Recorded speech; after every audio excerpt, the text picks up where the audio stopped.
This is Dirt Store, your online one-stop shop for off-road essentials. All the latest products from the top motorsports brands. Gear, bike parts, protection and accessories.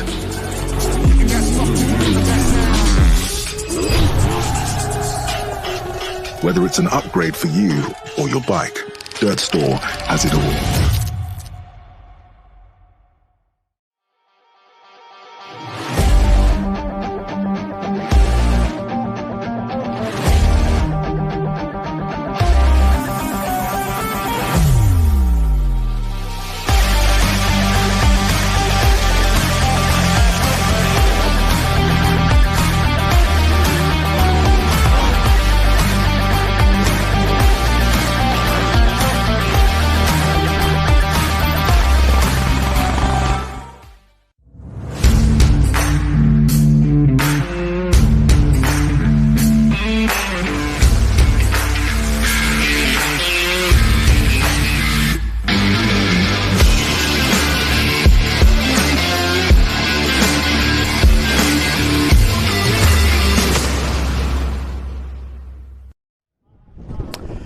Welcome everybody to a new era of British Championship Motocross, the Motul MXGP. Round one here at Hawkstone Park are brought to you by us here at Dirt Store MXGB-TV. My name is Jeff Perrott. I'm joined by Phil G. Phil, it's just always great to come back to Hawkstone, but there's a definite vibe about this one. Yeah, definitely. It's a beautiful end of March day, glorious sunshine, crowds coming in. A real buzz about the place for this new structured British Championship, and can't wait to get into it. So far, we've already had some qualifying and racing going on. We'll talk through that in a short while. Obviously, big up to the guys at Dirt Store, first and foremost, for making this happen, basically with the MXGB-TV. So big thanks to them, Nick and everybody there, because without their support, it simply wouldn't be happening. Their support has given us the opportunity to live stream all these rounds free of charge. Let's not forget that. You're not even having to subscribe or pay a fee. I mean, you have to put up with me and Phil, but that's... yeah, there's always a downside. But, no, so big up to them. And, of course, you know, the guys at Motul as well, getting behind the series as the new series, you know, main sponsors. So, look, I'm rocking the hat, so big up to them. So, yeah, and it just feels a little bit different. We've got a new format. We've kind of stripped out... Well, we haven't kind of stripped out. We've stripped out some of the youth classes, and we're going back to... just 6 races of high quality. Yeah, we've got a 125, the RFX125 class. Obviously, that's the kind of the feeder out of the youth ranks now into what we would call, the main British Championship for the pros, our MX2 Championship, and then obviously the Pico MX1 class. So 2 races for each class each day. Qualifying in the morning, LCQs, which we've just seen drama in. We'll come to that later on. But yeah, a beautifully well prepared Hawkstone Park. It's been really dry. The damp that we saw at the International, I don't think it's probably rained much since then. And it will be a very, very different Hawkstone to what we saw back in February. It's completely different. There's no two ways about it. I mean, you're right. We always complain about the wet winters we've had, and then all of a sudden, like the last month, it's really dried up. That's not to say the track's not in good nick, because the guys have done a good job.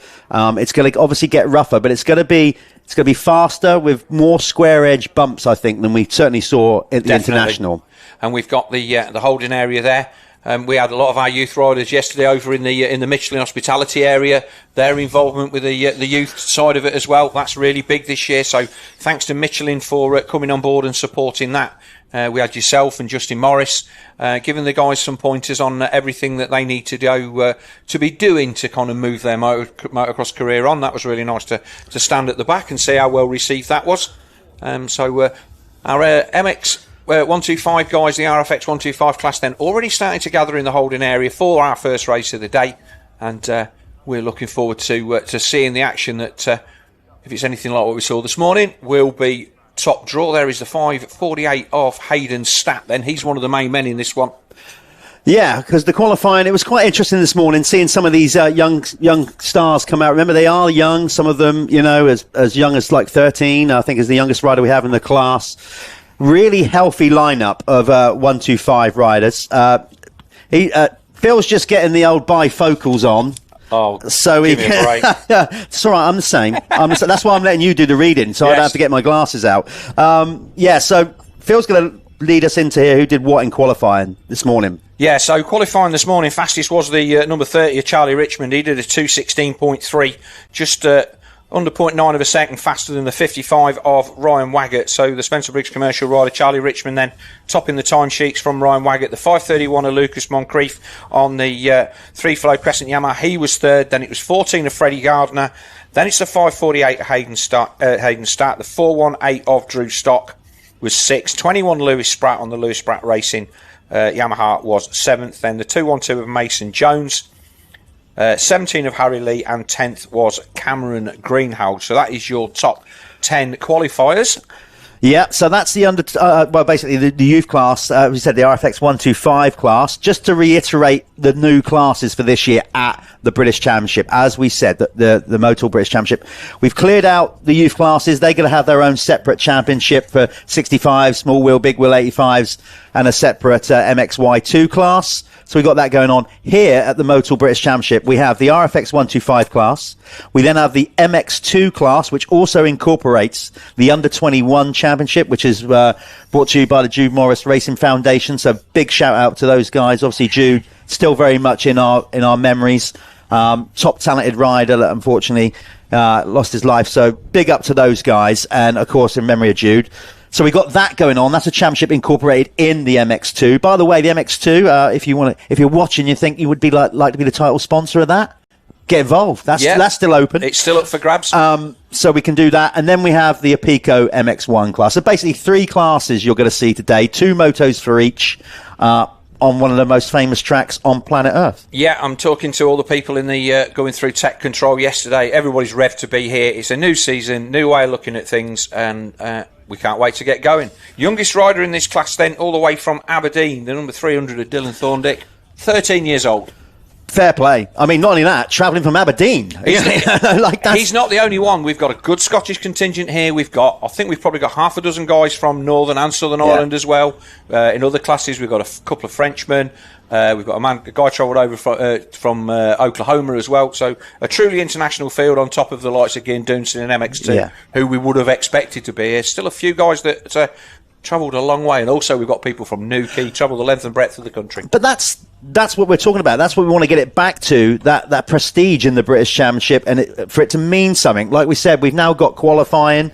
We're taking more than 40 just registered riders, so yes. you're actually now taking up to 60. So if you're an expert status rider in the UK and you don't race the British Championship, and there's one coming to your town or within the region, get involved. Enter, give it a shot. You've got a chance of getting into the fastest 40 there and making the grade. Well, that's exactly what it's all about. As we see Lewis Spratt there just doing a bit of a warm-up with his elastic band and the 418 of Drew Stock. So second year on a 125 for Drew Stock. He's one of the guys that's doing the MX125, Jeff. So he will...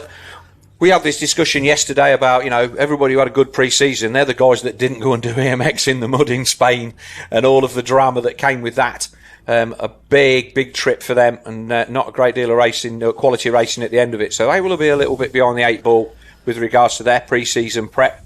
But for the guys that have stayed home and done the pre-season races here, everybody pretty much as ready as they can be. And we've had decent weather for the start of the season, so that's been good. We've not had what we've had in the past few years where everybody is literally up to axles in mud for 6 weeks and already over it. We've had some good weather for people to prep. And hopefully the pre-season races being as good as they are, everybody's going to come here firing on all cylinders. Isn't that nice? I mean, I'm a big believer anyway with our weather in our UK that we should maybe not look to start the outdoor series to April anyway. So that's cool, and it's just nice to turn up at round one and for the weather to be nice for a change.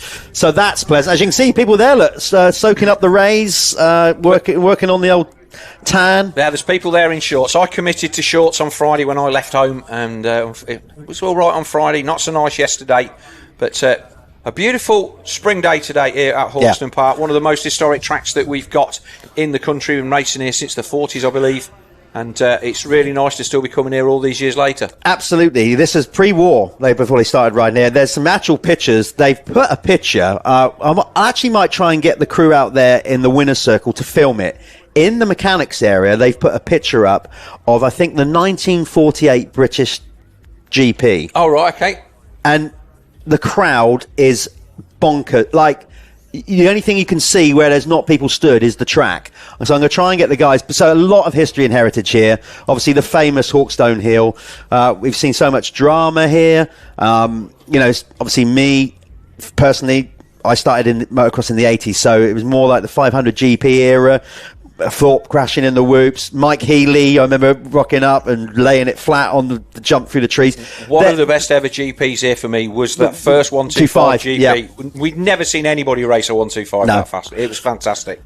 Track prep then obviously been going on in the break. You can see that they've tracked in a lot of the ruts and stuff on the face of that jump as they just come down to under the bridge. But as we said earlier on, the track itself in great condition, and it's had a lot of changes over the years, but it still maintains its level of originality. The run through the trees, the hill, it's just absolutely... You feel... I mean, I came first here racing in 1978, and I still feel like I'm coming back to the same place, and you don't get that in many places these days. Look, hands down, if you've never been Hawkstone, wherever you are watching on planet Earth, this is one of the most demanding motocross tracks in the world. And no matter what the conditions, dry, wet, it just sorts you out. There's no respite really. Obviously they've modernised it more, sort of tabletops. The big famous double jump where George Jobé jumped over Mellor is now a tabletop. You could argue as a racer now, when you get a bit of air time, you get a bit of air into your lungs and all that kind of stuff. But honestly, there's not much time to rest around Hawkstone. You can rest in the trees in the summer when the leaves are on it because nobody can see you doing it. But other than that, there's like I say, there is no hiding place at Hawkstone, and this is one of the reasons why it is one of the tracks that separates the men from the boys. The gaps in lap times are not tenths, it's seconds. And if you get a good run through one part of the circuit, you can pull 2 or 3 seconds really, really easily. But so this, 125s then, these guys all in the box, raring to go.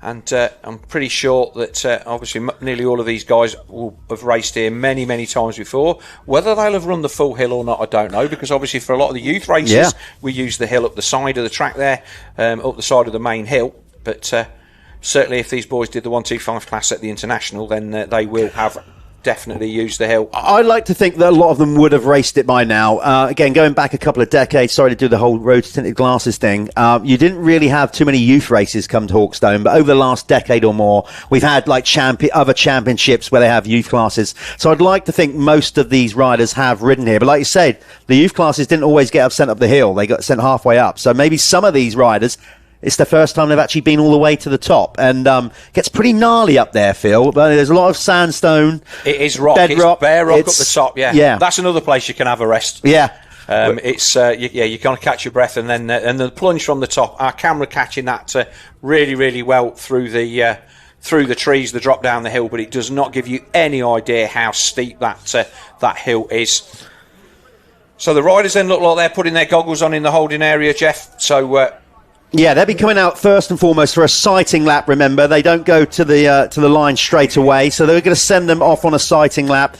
Then we get them stacked and re-racked, and that's when we're literally dropping the first gate drop. We've had an LCQ.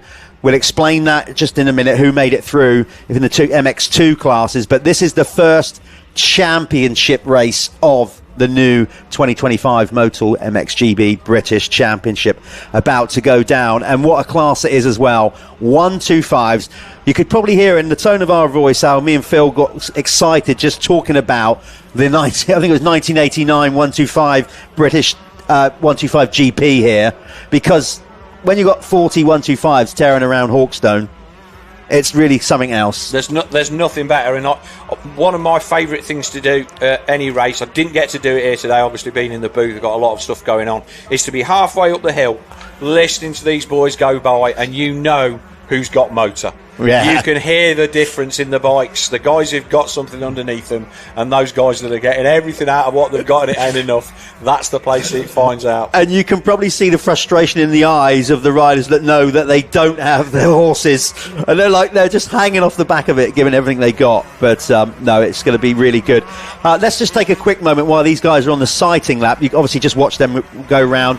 I'd just like to highlight that I think they've just brought that corner in there. It used to go up round the other side of the tree. It used to go a long way further. Yeah, so they've just shortened that, and I think they've done that again for viewing, really, more than anything, so we don't lose sight. It's been like that for a couple of seasons. Yeah. The chute from the bottom of the hill into that hairpin now is probably a quarter of the length of what it used to be. Yeah. We'll dub that one the Bell hairpin, because obviously all the Bell banners around the outside there, and they've come on board as a series sponsor, and we're grateful to them. And obviously we've got a massive list of people who've all chipped in to make this possible. Yeah, we have. Let's just quickly run through some of the incredible partners and people in the industry that's got behind us. Obviously, this is an ACU British Championship, so shout out to them, the governing body, the only one recognised by our actual government, the ACU, obviously been around a long time, and all the prestige of the ACU British Championship. So thank you for everybody, ACU, working with the new team to try and take this forward a bit more, and they've been really supportive to the. Did I see ACU chairman was here? You did. Wandering around earlier on. Yeah, we were hoping to get him. He's a bit camera shy, I think. We were hoping to get a word with him later on.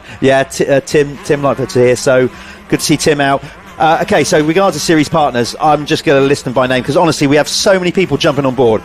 So we've got Aero Helmets, Apico, Bell Helmets, DP Pipes, obviously Craig and the team doing the stuff there. The guys at Dirty are doing stuff with us again, so that's Ryan doing good stuff with us. Dirt Store, obviously, not only getting behind MXGB-TV, but the championship in general. We've got Fly and Fox, FXR. I mean, just there, Phil, that's three massive motocross brands. And FXR have kitted us up nicely they for have. Our studio attire, so thank you to them. Yeah, Gaon Boots, Honda. We've got obviously the Jude Morris Racing Foundation, Kawasaki. So Honda and Kawasaki getting involved as series partners, two obviously huge Japanese manufacturers. We've got K-Tech Suspension, they're here doing servicing. Of course, Michelin, like you said, they're in charge of doing the VIP over there and Fan Zone and getting behind the new Youth Academy. And that went really well last night, as I said earlier on. Yep. Moto Verde, the guys with a great cleaner, like Steve, the mad scientist, who locks up so many good products. Oh, you tried this? Yeah, I know, it's incredible. Obviously, Motul, I'm doing this in alphabetical order, obviously. I think you've worked that out by now. Oakley, Phoenix Tools, because we're actually doing the Phoenix Tools Fastest Lap Award as well. Yeah, so Phoenix Tools will be offering some prize money to the fastest lap in each class. Then we've got Planet Moto. Loads of you guys will be aware of obviously what those are, what they are. Max, that's Holidays Down in Spain. Go and check them out. But we're also doing the Planet Moto First Lap Leader Award, which we've done previously at the Fastest 40. Yeah, so that's going to be the fastest the first 5 guys over the line in each race will score 5, 4, 3, 2 and 1 point respectively, and over the course of the season the riders will winners of that will get a holiday in Spain. Here is our top 40 qualifiers, Jeff. Yeah, there you go. So that's how they qualified in the order they are. Obviously, the red box is their race number. Down the left-hand side there clearly is where they qualified for this opening moto. Back to the sponsors, of course, Prox, who just do pretty much every little engine component and everything you can imagine. Clutch baskets, pistons, everything. And don't forget to watch the Prox Pit Pass on socials, because we're doing a lot more stuff on social media and YouTube. So between rounds, we got the team out there doing a bit like of a vlog, basically going around and catching up what goes on off the track as much as on it. That's the Prox Pit Pass. So keep an eye out for that on socials and on YouTube. Of course, RFX, who are actually supporting the 125 class. Again, loads of components. Go and see those guys. We got Spiral, we got Stasic as well. The balance bikes getting involved. They're a big thing now, and they're starting to hit really big in the non-moto community as well. Yeah. Kids who are not moto kids are wanting Stasics, and then they're I want an electric bike, and then I want a 65. We've seen that over the last 3 years as well, so that's great to get them on board. Absolutely. And we got Ride MFG, so that's Chad, Yarrington and the team there, a new British basically motocross clothing brand, kit brands, and they're doing good stuff, supporting a lot of riders. So we got them involved. Triumph, British manufacturing, my hometown, coming into it. Great to have Triumph on board, obviously, and that's a bit of a success story already with what they're achieving in such a short space of time. Troy Lee Designs, awesome brand, great to have those involved. And last, and certainly not least, because I've done it in alphabetical order, the guys at Yes Brand Goggles. Good stuff from them as well, delivering a real top quality product. So there you go. That's a comprehensive list of series partners backing British Motocross. So there we go. So we've listed off all those sponsors, Phil. I think we should maybe have a word from them. Yeah, we are. Let's have a word from some of our sponsors.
Okay, here we go. I'm genuinely, you and I have been around this game a long time, Phil. I'm genuinely getting a bit, not nervy, but I can feel the butterflies as they start to line up.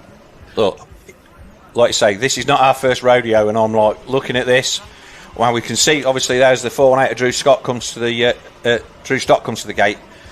Yeah, it's a buzz, isn't it? It's great. I love it. Particularly this 125 class, because let's be honest, they are still young men. They're exuberant. I love this class because they roll the dice. They're going to make mistakes. Mistakes make great racing. If they make a mistake and mess up, they're obviously really disappointed about it. Become a grumpy teenager like you totally expect them to be. But for us as fans, it makes just entertaining racing. The biggest thing for me, obviously, you try and have no favourites, But I always want to see the bloke in second pass the bloke in first, so I can then cheer for the bloke in second to pass him back, and that's what we want to see. Good bar-to-bar racing. The 548 there of Haydenstadt. He's choosing to go in there quite close to the doghouse next to Charlie Hucklebridge, but we did see, I think, Charlie Richmond and Ryan Waggett right down the far end of the gate on the outside, which is sometimes at Hawkstone, especially when it's dry, the preferred end of the gate. Yeah, it's the reason for that. I'll just elaborate a bit more on what Phil said there. Is it's just a little bit firmer ground up there because it's a bit higher and the water runs down into sort of this end of the start that you're now looking. It's just firmer ground. Not obviously they're starting off the mesh pads and everybody's got this. There's no advantage there. But the minute the wheels drop the gate, just a bit firmer ground down that left-hand end of the gate. So let's see if a whole shot comes from the far left. We've seen many from there, Phil. Yeah, we have. The 105 there on the on that black bike, that is Harry Keat. Now I don't know whether you know Harry Keat. Only been riding a year and a half. Former World Championship level BMX racer. So he is. That's a cool story, man. Yeah, and he's also lost a season with a broken leg. So I think he's already finished. I think he finished top 20 in the NPC a couple of weeks ago. But definitely like having some good results and loving the. Just couldn't commit to what the cycling side of him needed for BMX, but loving his motocross. So we'll keep an eye out for Harry Keat. So Harry was a BMX racer, a World Championship BMX racer, and he was going to be part of like Cycling GB's. They take them up to live in Manchester and do the whole thing full time, and he just wasn't in a position where he felt that was a thing for him. So he's now here at the RFX125 class. He qualified in 25th, but like he said, he hasn't had much bike time over getting ready for this, and but he's feeling rev for it. So World Championship level BMX racer. Who else do we know that did that? Jeremy McGrath was pretty handy. Exactly. But he wasn't too shabby. It worked out for him. Out for him. So here we are then, as we wait for the 15-second and the 5-second board to go up for our first race of the day here at the Motul MXGB British Championship. The revs will start to rise. Here we go then.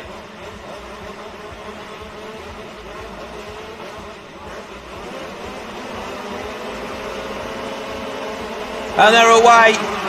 Oh, bad start in the middle for somebody who got the jump. Was anybody from the outside? Looks like a sweep in from the outside. It did very much so. Oh, killer whole shot. Yeah, that was Waggett. I think that's Ryan Waggett. It is. It's Waggett, Jeff. So Waggett takes the whole shot on the number 55, our second qualifier. Absolutely nails it then off the start. Fired it into the bank. Commentator's dream, because he's wearing Larry kit and a Larry lid, isn't he? He is indeed. Multicoloured bike as well. He's easy to spot. So Waggett looked good in qualifying, I have to say. Looks like Richmond there in third, Jeff on the 30. Yep, and that is Freddie Gardner, I think, in second spot. It looked like Gardner to me. Number 14, obviously riding for his father's team, Matt Gardner Racing. Yeah, that's Freddie there. Into the waves for the first time then. Little bit of a breeze here at Hawkstone. One of the things that you were talking about in the Michelin rider training thing last night was judging the wind in the jump, and a big send then into the sandpit for the first time for Ryan Waggett on the number 55. Makes his way over the famous Jobé Leap, now a tabletop, and under the Ashbrook Bridge to bring this first lap to a close. That tabletop looks nothing, does it? Like it's so big. And it gets really rutted out. It's already rutted out well. This is a good opening lap here then. And he is going to take the, Ryan Waggett is going to take the Planet Moto First Lap Leader Award. Obviously, we're not doing a complete full lap, okay? It's just, we call it First Lap Leader, but it's basically the first rider over the finish line area. Yeah, so it was Waggett that took that then from Freddie Gardner, Haydenstadt third, Charlie Richmond on the number 34th, and Lucas Moncrief on the 531. He came across the line in fifth, so they will take 5, 4 and 3, 2 and 1 points in the Planet Moto First Lap Award as the guys drop down the hill for the first time. And it's still Waggett then at the front. He'll be trying to get away. High, wide and handsome in the berm there. Oh, get on, Ryan. He's feeling it. That was a send, that was, Jeff. Yeah, absolutely. Do you know what? I love that because I actually think it helps you relax. If you just go out there, express yourself early doors and get the feel of how you feel on the bike. So Ryan looking loose, but looks like he's enjoying it. This is going to be an absolute barnstormer. Look at the talent we have in this. Ryan Waggett, Freddie Gardner, Hayden Statt, you know, all these guys, they're going to be going off and doing the MX125s. They've done some already, obviously to good effect. So yeah, this is really good for the future of British motocross. I'd like to think what you're watching here, there'll be a future British champion in MX2 or MX1 further down the line. You'd like to think so. So Waggett then, the 18-year-old from up there in Carlisle on the Raji Racing KTM. Not getting away massively from the number 14 of Freddie Gardner on the Matt Gardner MX Gas. As they make their way down into the wave section down the far end of the circuit for the second time. And it is indeed, I'll say, Richmond, Moncrief and Spratt. That's 4th, 5th and 6th. That's a massive send on a 125, Jeff. I cannot... Well, look at that. They're all getting over it. Nobody was doing that on a 125 at the International. It was far too wet. Oh, God, no. It was way too stodgy for that. But as you can see, okay, it looks like they freshened up this tabletop. That is different to qualifying. That got pretty rutted out. So the track team have been out there and tidied that bit up. Watch for that as we progress, because by the time we get to MX1, that looked like the devil has literally drawn his claws across over that. It was like I say, they freshly tracked it in before the side lap. But here they go then, up the hill. Waggett then, like I say, he's got some horsepower up there. Wait for the second rider to come in. Shot the gap then, 2.5 seconds. We've got to change for second. That looks like Stat has gone through. Yeah. On the 5:48, Jeff managed to find his way past Freddie Gardner. Yeah, he did. Fair play, because looking at the racing line, somehow he got that up the inside. By that I mean, you would have thought he'd have had to back it off at the bottom of the hill, but he got up the inside of Freddie Gardner. Gardner coming back at him. Through the trees, who's going to appear around the bell hairpin, and it's still Stat. So Stat had obviously got the better line at the bottom of the hill. Richmond then still there in 4th, and those guys just starting to gap out a little bit from Lucas Moncrief there on the 5:31. He's the next man along in 5th. Well, literally, we're 2 laps in and I'm loving what I'm seeing. Well, because it's the future, like I said, our sport, there's 4 riders, well 5, list them all, as many as you want, but some genuine talent, all already really racing hard. Because that was a great return move from Freddie Gardner. He didn't roll over and have my belly tickled. Instant retaliation. There's too many riders who don't have that ability to fight back, and on the flip side of that, there's some riders who don't know when to give up. But I think that was a nice move by Gardner. He tried to make the pass back, but Stat had got him lined up nicely, and obviously where that you go left and then right, put him on the inside line to go around the bell hairpin. And now, obviously, Stat on his way to second place. He's got 4 seconds, probably even going to be 5 seconds to Ryan Waggett to try and close down in this first of our RFX125 class races from the Motul MXGB British Championship here at Hawkstone Park, round 1. Like I say, massive send. That is a huge leap on a 125. So there is your race leader. He's been and gone. Second place then Stat. 3rd Gardner. Being challenged by Charlie Richmond in 4th. The number 30 on the Yamaha, the man from Reading. So Charlie Richmond, again, he was decent at the International and showing his form. It's pretty much a KTM Yamaha lockout this class. Yeah. With the odd gas thrown in for good measure. I've got to say, he performed well down at the St John d'Angely as well. For the most, he did the recent EMX down in France. Yeah. Made the cut, qualified. Hey, making the cut at that level of race is a massive thing, because if there's anywhere that's good at 1-2-5-2 stroke racing, it's the Spaniards. Yeah. They love a bit of it. And Richmond then, is he going to get a run up the hill? And I want to give a shout out while we're at it to his team, the S Briggs team, really getting behind youth talent this year, putting the team together. Obviously his teammate Zane Stevens as well. So everybody over there at S Briggs, keep doing what you're doing.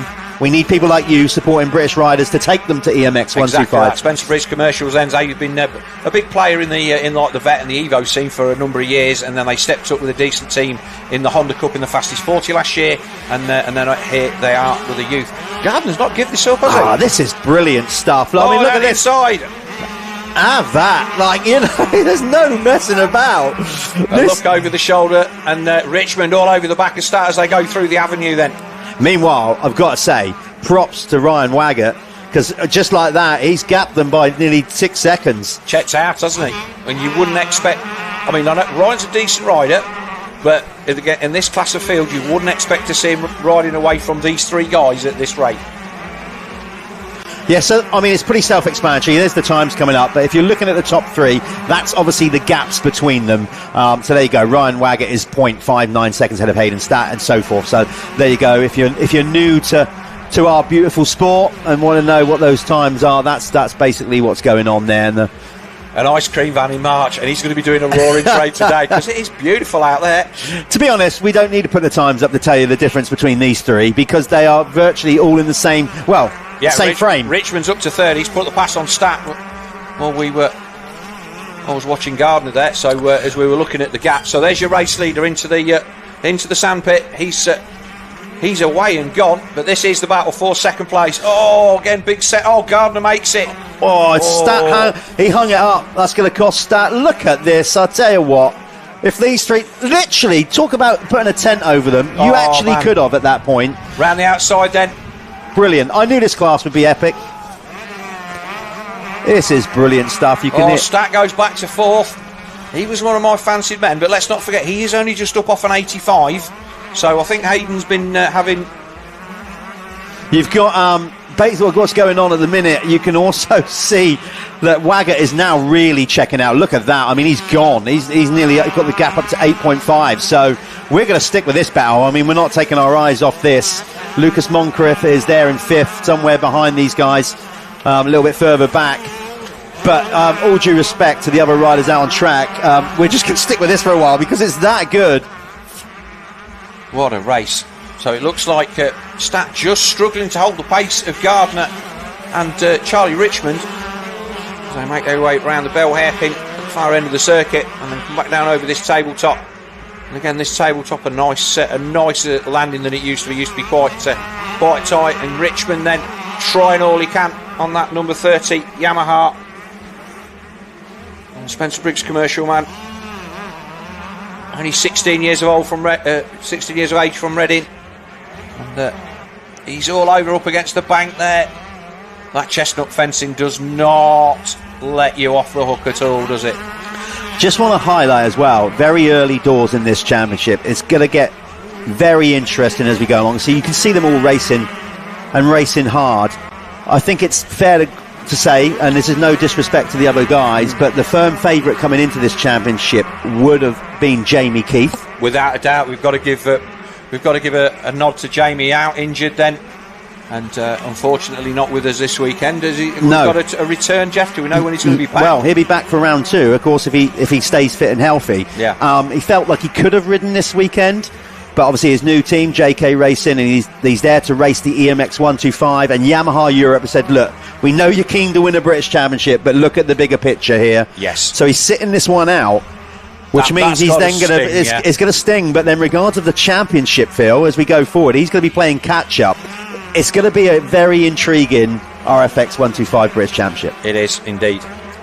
So it looked to me, Richmond. Have we got a rider gone down there somewhere? Well, no, I thought we've lost somebody. Yeah, we have. I think we've lost Richmond. I did see a flash of a yellow flag in the Honda Hole. No, I think it might be Freddie Gardner that's gone missing. Is it? No, I think Gardner's gone through. Oh, you're right. Yes, yeah, it was. We've lost Richmond. Yeah, because Stats there in third. Well, the timing is not updated. But no, not yet. Definitely Gardner. There is Statt, and there is no Richmond in sight. He's definitely not checked out. So let's just So. Just the totem pole, that might change in a minute. That's just a bit lagging at the minute. Yeah, that's not what we're seeing actually on screen. So that might need refreshing. Obviously, that's up to the technical gurus to do that. Me and Phil would do it by visual right now. Yeah. So just as a minute, the top five, just kind of ignore the timings on the left-hand side because that needs to be freshened up. It might have frozen. Waggett then going out of sight there, just started to get into the back markers then. The K-Tech timing pole not updating. So to be fair, we also a little while ago we had the actual countdown clock going on the top left, and that's disappeared as well. Yes. So we're a little bit in the dark here regards of how long left. This is a 20-minute plus 2-lap moto, by the way. Luckily, me and Phil are right opposite the finish line, and we can see the flag marshal. So if it all gets desperate, we can at least see when the 2-lap board goes out. Yes, definitely. But right now, no mistaking the race leader. Ryan Wagger is on an absolute march here. He is just simply checked out. At least we believe he's still leading.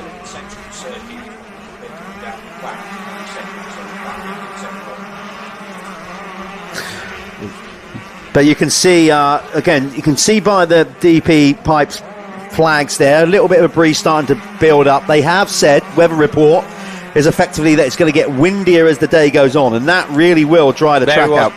So there was Waggett then just jumping into the sandpit as we cut to the 105 of Harry Keat going up the hill. But Waggett then, our race leader.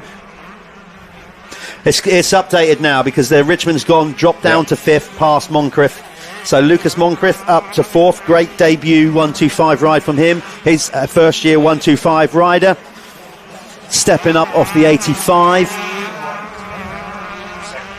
And he's out there representing the Yamaha Blue Crew, as obviously so is Hayden Statt, Charlie Richmond. All those guys have all signed up for the Yamaha Blue Crew to try and get to the super finale. There's our race leader going up the hill. So Waggett then 8.2 in front of Freddie Gardner.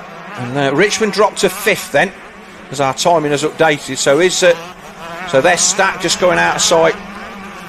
Yeah, it's a long way back though, so that's pretty much done. There's our race leader then. So after that brief flirt with about 3 or 4 back markers and the loss of the timing, we're back to where we need to be. And I will say that this is an impressive first RFX125 Moto from the man from Carlisle, Ryan Wagett.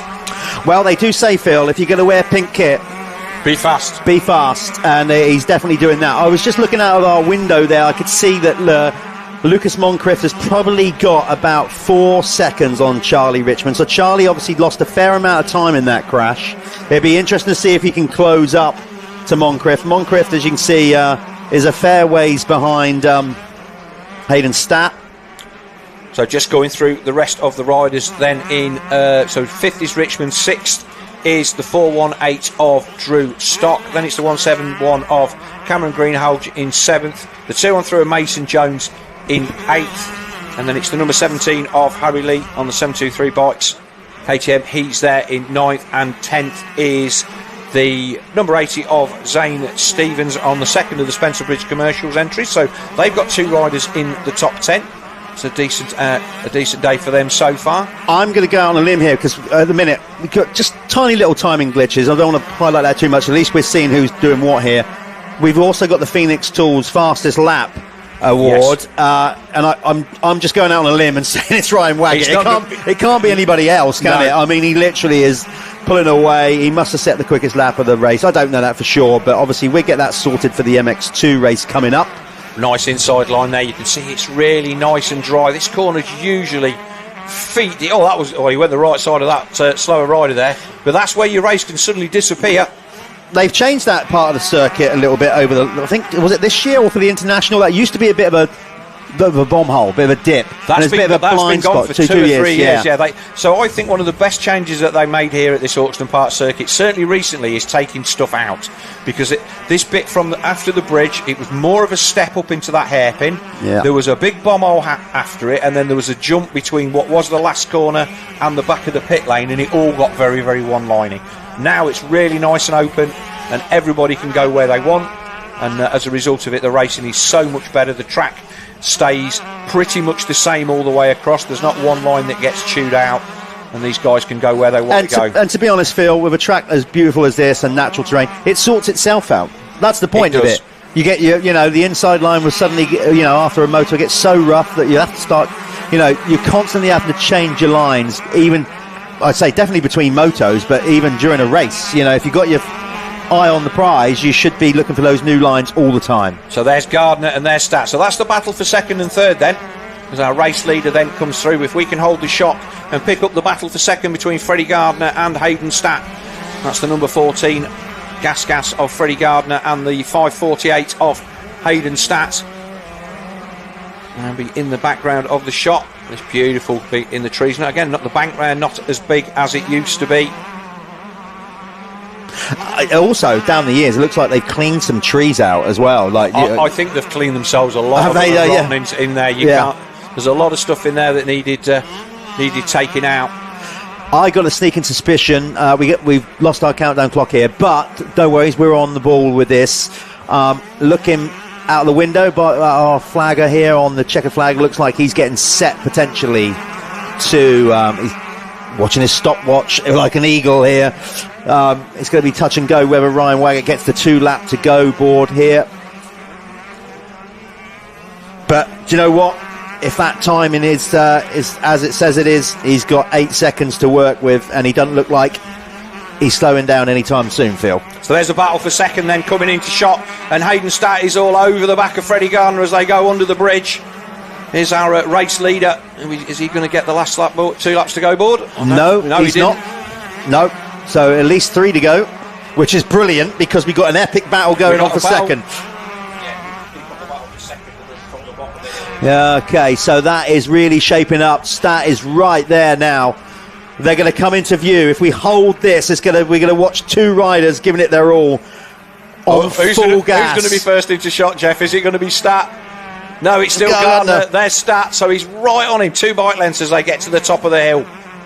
Then there's a 13-second gap by timing to Lucas Moncrief. Yeah. Having a solid ride in 4th. I'm going to look out the window. He's still there. He's safely over the line. But let's see how close now. So that's Gardner then on the number 14 gas.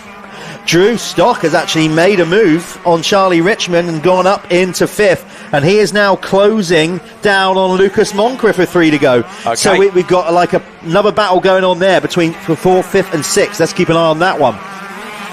So it is all starting to tighten up. The 94, he's a lap down, but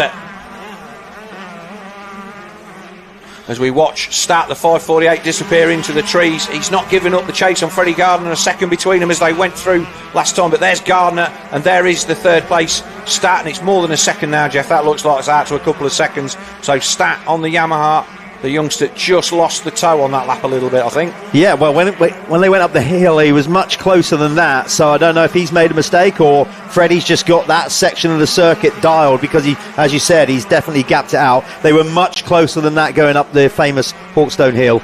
Yeah, so Gardner then on the number 14 gas.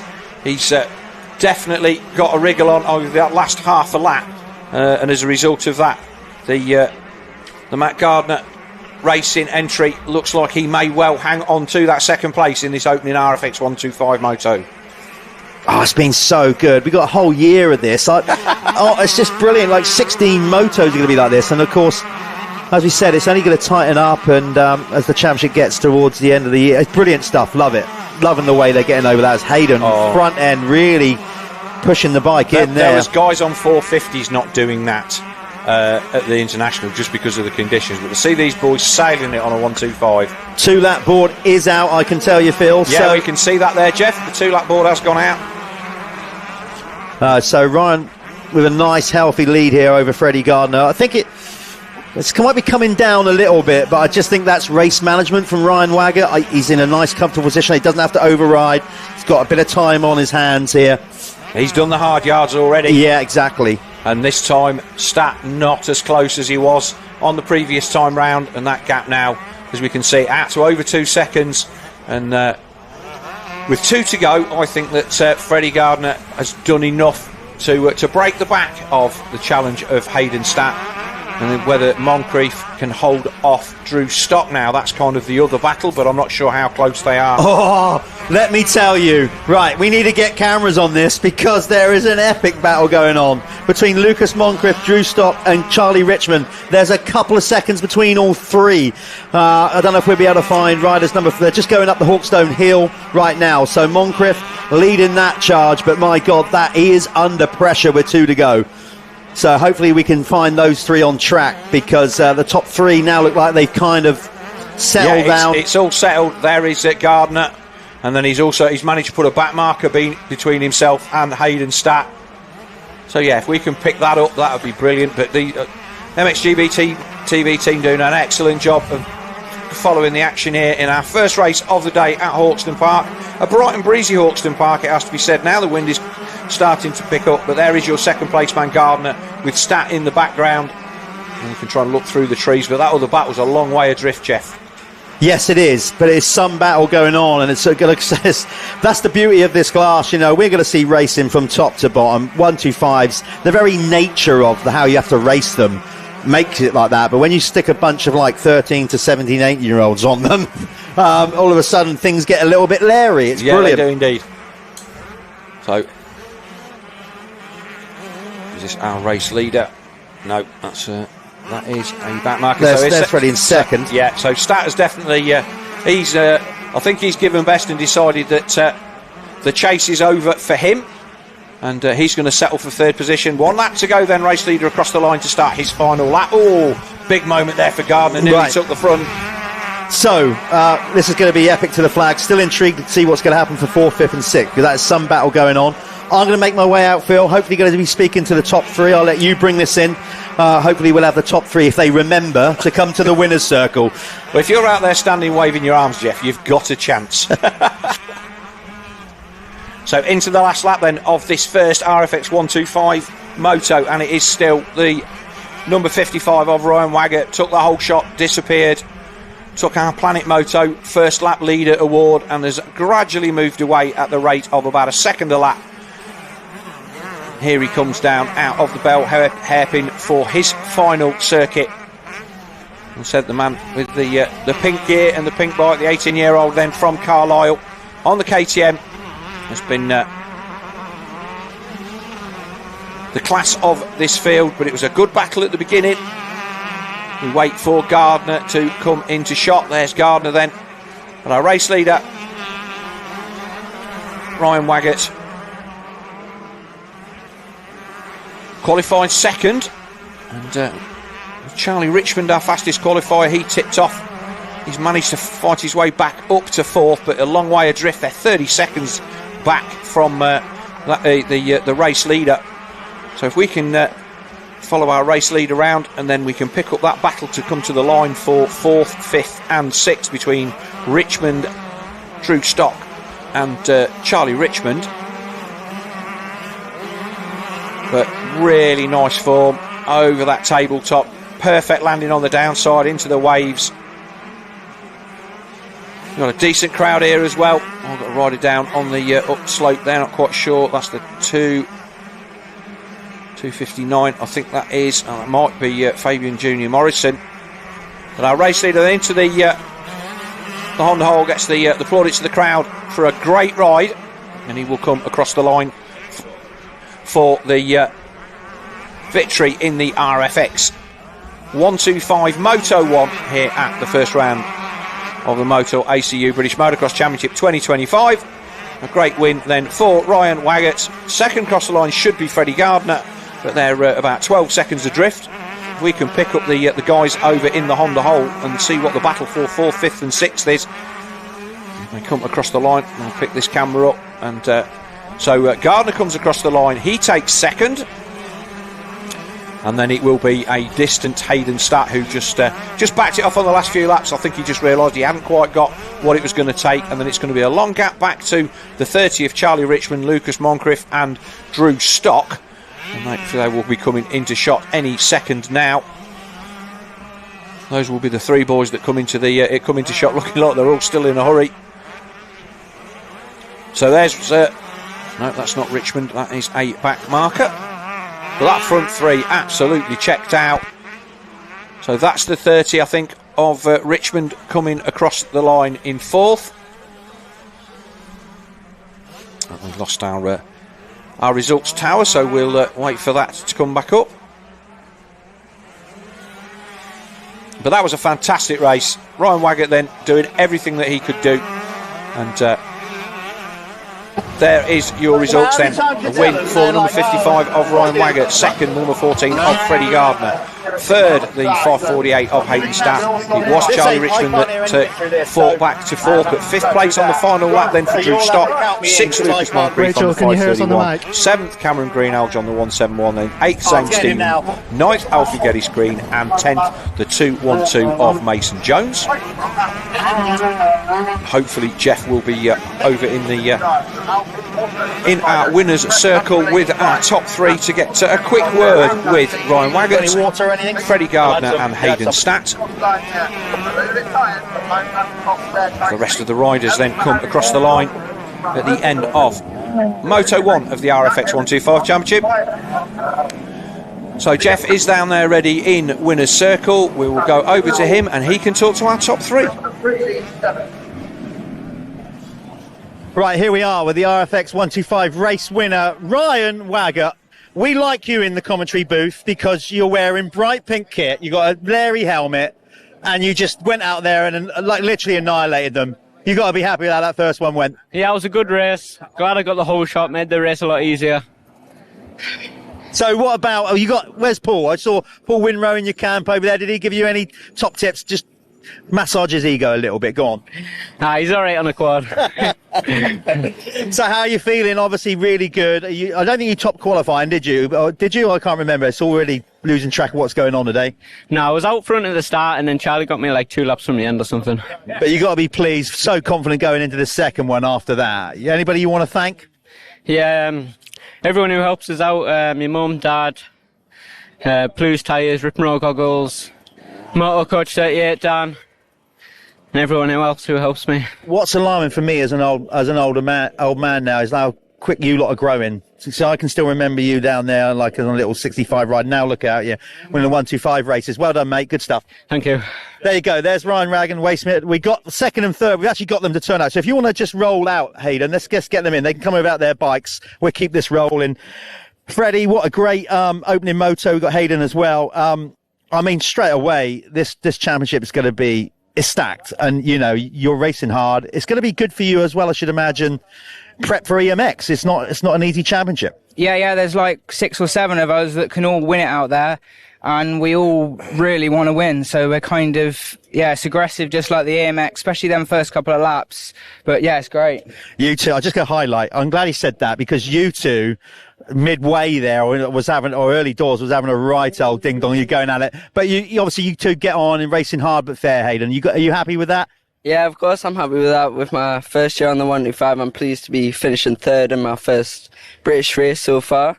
And yeah, obviously, great battles with Freddie and everyone out there. It's going to be a good year. What he said, it absolutely is, because I was genuinely excited watching you guys. So was Phil. So well done to you both. Good luck in the second moto, fellas. There you go. We're up and running with the Motul British Championship MXGB here, and that was the RFX125 class. And like me and Phil said right from the outset, what a brilliant opening moto to start the series. So don't go too far. We'll probably go run a few adverts now because coming up next we've got MX2, so don't go too far away. That's going to be an absolute ripper as well. And don't forget, we've got the under 21 championship incorporated into that, and that's supported by Jude Morris Racing Foundation. So thanks to them. Don't go too far away. MX2 coming up next.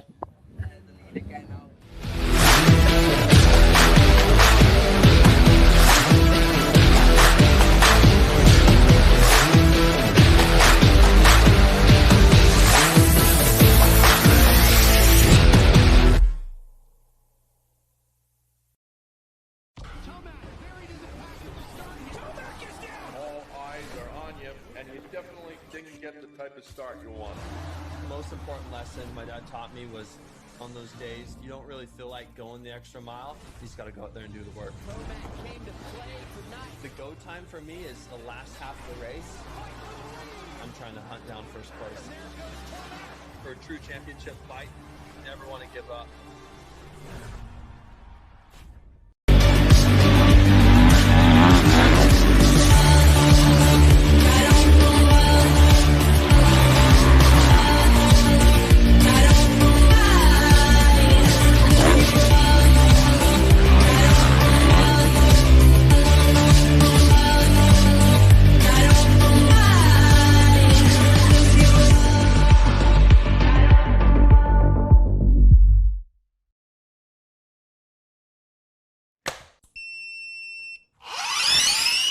I'm still a kid, but I'm tougher than you think. Let me fail, let me fall, and learn to get back up. Let me find my own line, let me go full throttle. Never tell me what I can't do, and let me win. Never hold me back. Let me try. Let me try. Never underestimate me. It's the ride of my life.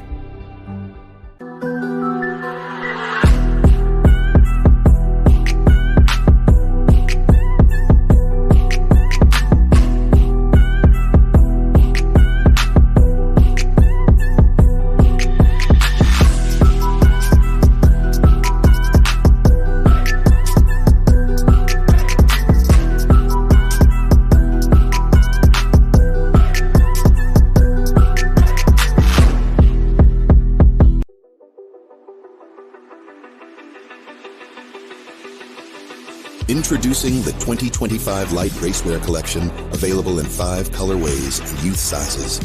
The light jersey is built with premium performance in mind. When you think light, think minimalist.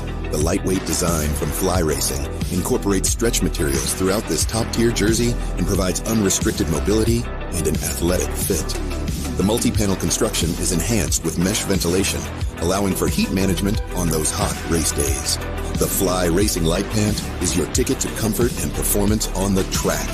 These pants feature comfort mesh panels in all the right places. The BOA Fit system ensures lightning-fast, precise adjustments, so you'll always have that snug fit. Minimalist feel with high-performing features, that's the Light Pant. The Fly Light Gloves are a perfect complement to the Light Racewear line. Their ultra-lightweight, minimalist design offers a perforated spandex mesh to maximize airflow. A touch-screen compatible Clarino microfiber on the palm and fingers has a premium, soft, leather-like hand feel. The Fly MX 2025 Light Racewear Collection is the pinnacle of minimalist performance and forward-thinking design.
So then here we go, our second race of the day, our MX2 class action just coming out on their site lap.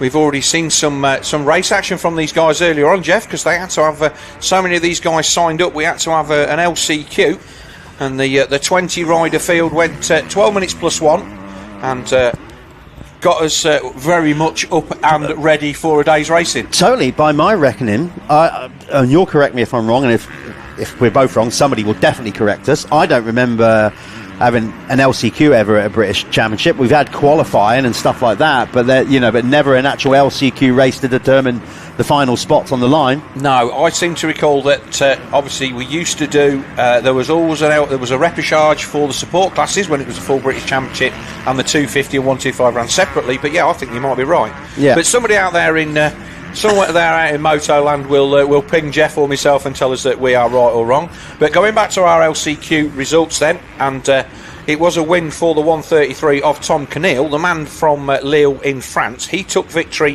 from the number 4 Works scaffolding triumph of George Hopkins. Then it was the 28 of Charlie Griffiths, and holding on by the skin of his teeth, number 20 Calum Mera, who just held off the hard-charging 544 of Ollie Bubb by just a few bike lengths at the end. But it was a cracking race to get the blood pumping first thing this morning. So those are the guys that made it in through the LCQ.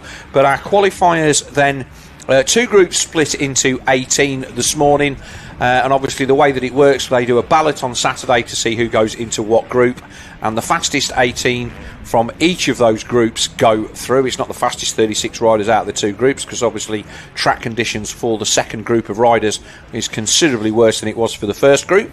So for fairness, then the way that it's always done, you qualify per group.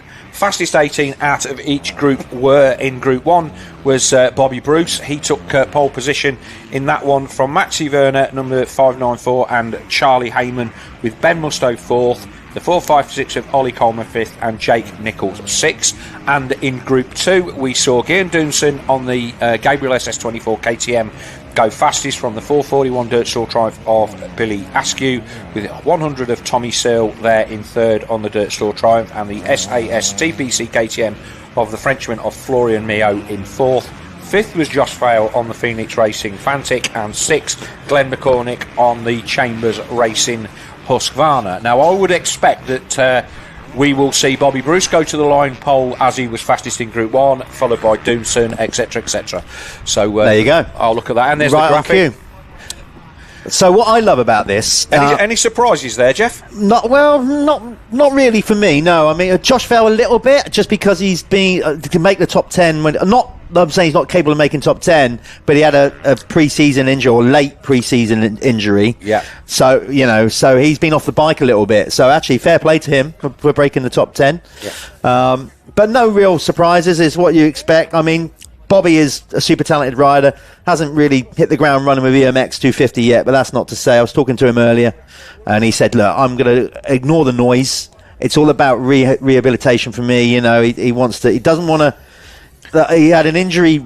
He did have an injury, season. And once you lose a season at the age that he is, it makes a big difference. So there's the qualifiers back up again. So let's say, any surprises? Good qualification from Charlie Heyman then on the. See, that doesn't surprise me with Charlie, because I think he's had a couple of years now to. We all know his talent. He was prolific in youth motocross. Again, finding his way a little bit. You heard Conrad say that last night at the Michelin Youth Academy. How it's brutal. Like it's high-end sport now. They're at the high level, and the mental approach you have to have. You can be talented, but if you're doubting self-belief, all those little things, and it's hard at the top. Simple as that. Only showing 25 on there, but it is a full grid of 40. Obviously, the times combined from the two groups. Then we just got to get our graphic to mash all of those to get the full list, because we had a few guys from the LCQ. But it's going to be a full gate drop, and I'm really looking forward to it. We've just had a fantastic RFX125 class race, which was a great battle there, and for me, this has got the potential to be the class of the year, because in MX1 you've got 2 or 3 guys who have got the potential to win, but I think there's 10 guys in there who think they can steal a moto win. Absolutely, and what I like about it is, if we are going to get every round, we're going to get more than the 40 riders, so we have to split the groups of qualifying. It makes it feel a little bit like a GPs used to be, and I love the fact that we actually don't see them pitted together until the gate drop, because we've had 2 groups. So look, Bobby topped his group, but so far he hasn't been up against like Doosan or Askew. No, and now we're going to get to see, because we didn't see it in qualifying, is the point I'm making. No, so again, bit of a different stuff. There'll be a lot of guys who've never had to go through this, have got to get a head around it. There was people out there who were just, oh great, I've qualified, and you're like, well, there was never really going to be a time that you were going to qualify, but they've still got the relief of, oh well, at least I'm in. And then you go, oh well, I'm only whatever in my group, and then you'll be like, oh, I'm 14th in my group. Well, that's 28th to the gate. So it's like, oh yeah, I'm in, and then you're like, oh, I'm not in the top 10, I'm going to get a really bad gate pick. Exactly. That's the bit I like. You still don't know where you stack up until the gate drops. Look, I appreciate everybody watching. Of course, it's round 1. We have, inevitably in our sport, as the series goes on, some people drop out for injuries. It's part and parcel of our sport. It's how it is. But for round 1, to make sure that we've got 2 qualifying groups, the new format, so we're just taking 40 registered riders. We can take 60 per round. And as I've mentioned before, if you're an expert rider and we're coming to town, we obviously got a round up in Duns in Scotland, so any Scottish riders that don't race the British Championship. There's a lot of them down here, but there's more, and that's the point. And I just want to give a shout out actually to Johnny Hamilton and everybody up there with the Scottish Championship, doing great stuff with that, by the way. That's gathering pace as well, and that's great to see. So big up to Johnny and his team up there. Yeah, and it's just fantastic that we're actually going to have, like, hopefully, as we go to every round, pretty much full lineups. I mean, Kevin, who does a lot of the entries, was telling me, we've had a few people that have just kind of, like, for whatever reason, dropped out, but the registrations are good, and hopefully, come and get a ride, get some exposure, live stream exposure. One more time, want to give a big shout out to Dirt Store for getting behind the live stream as title sponsor. We couldn't do it without them, so thanks to them. Obviously, Motul as the series partner as well, lead sponsor. But we're going to go through a bunch of, there's so many brand partners that we're going to mention throughout the day, but thanks to everybody.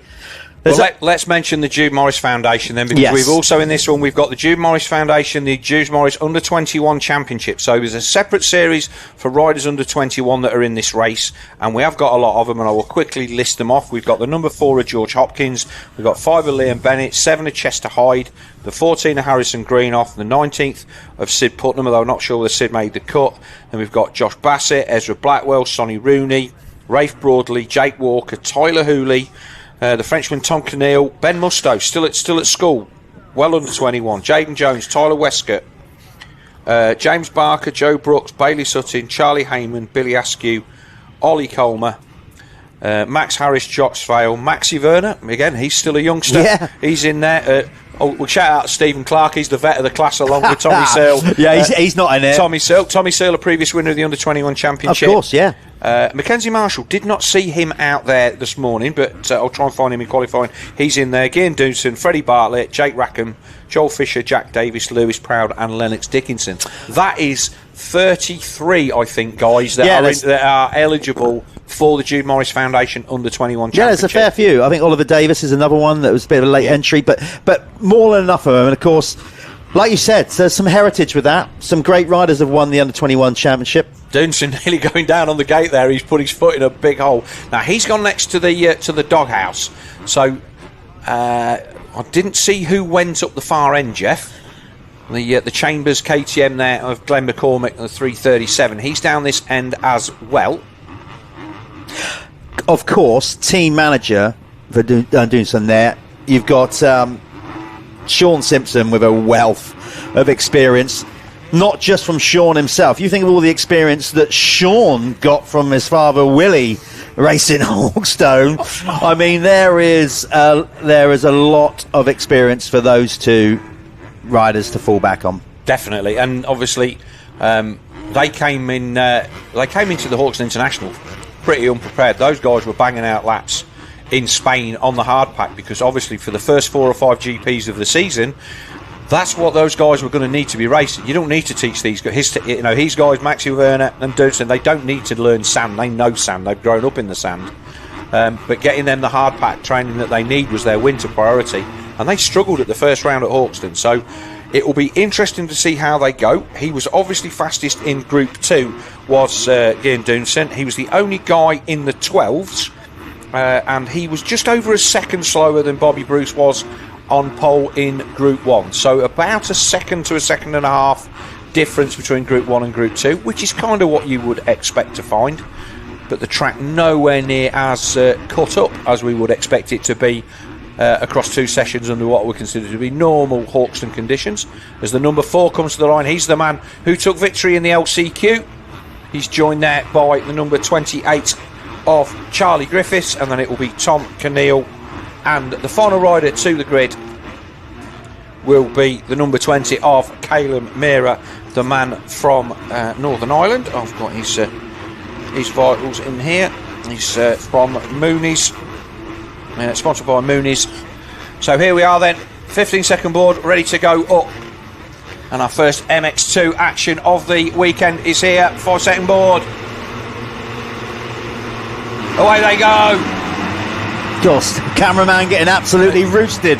Or who's that from the outside? Looked like a green bike that took the whole shot. He's gone down in turn 1. Well, it was Bobby Bruce has pulled the holy, but he definitely collided with somebody who went into the bank there. We got no idea who that is. That was a big move, and I'm not sure whether the rider went down as he hit the bank or he lost the front on the marbles. That's McCormick there in about 5th or 6th. So that's Musto there in second, going for the lead by the looks of it on the 153. So Musto there in second. Is that Tommy Searle in third? Tommy in third. Old legs akimbo as he comes out of the corner. Can't rule out Tommy Searle. You just can't. I know we keep saying about like he's winding it down. This could be his last year. He's an out-and-out racer. He will not want to just roll over in this, what could be his final year of racing. I think this is about his fourth final year. Though. Yeah, I know. It's the long goodbye. It is the long. But look, we love having him here, and it gives this class credibility. These guys know that Tommy Searle was a man that 4-time second in the World Championship. He still knows what he's doing. But here's our race leader then, Bobby Bruce, for the first time over the big tabletop on the bike at Dixon Kawasaki. And is that Searle still in second? Musto there in third.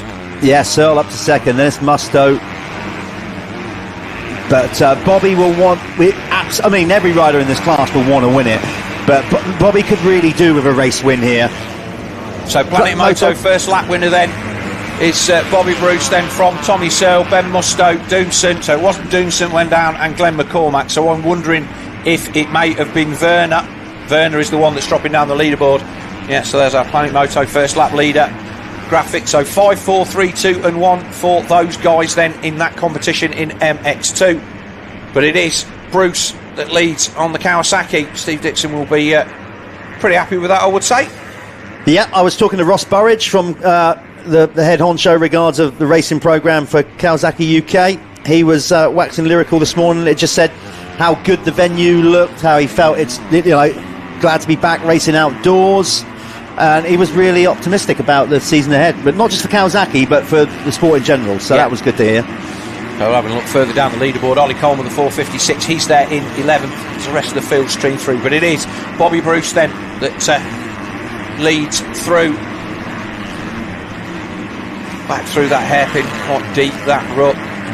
1.7 across the line, that's a decent lead to pull out in what is basically 3/4 of a lap for this first circuit. It's funny little things, okay, that might make a difference to a rider's psyche.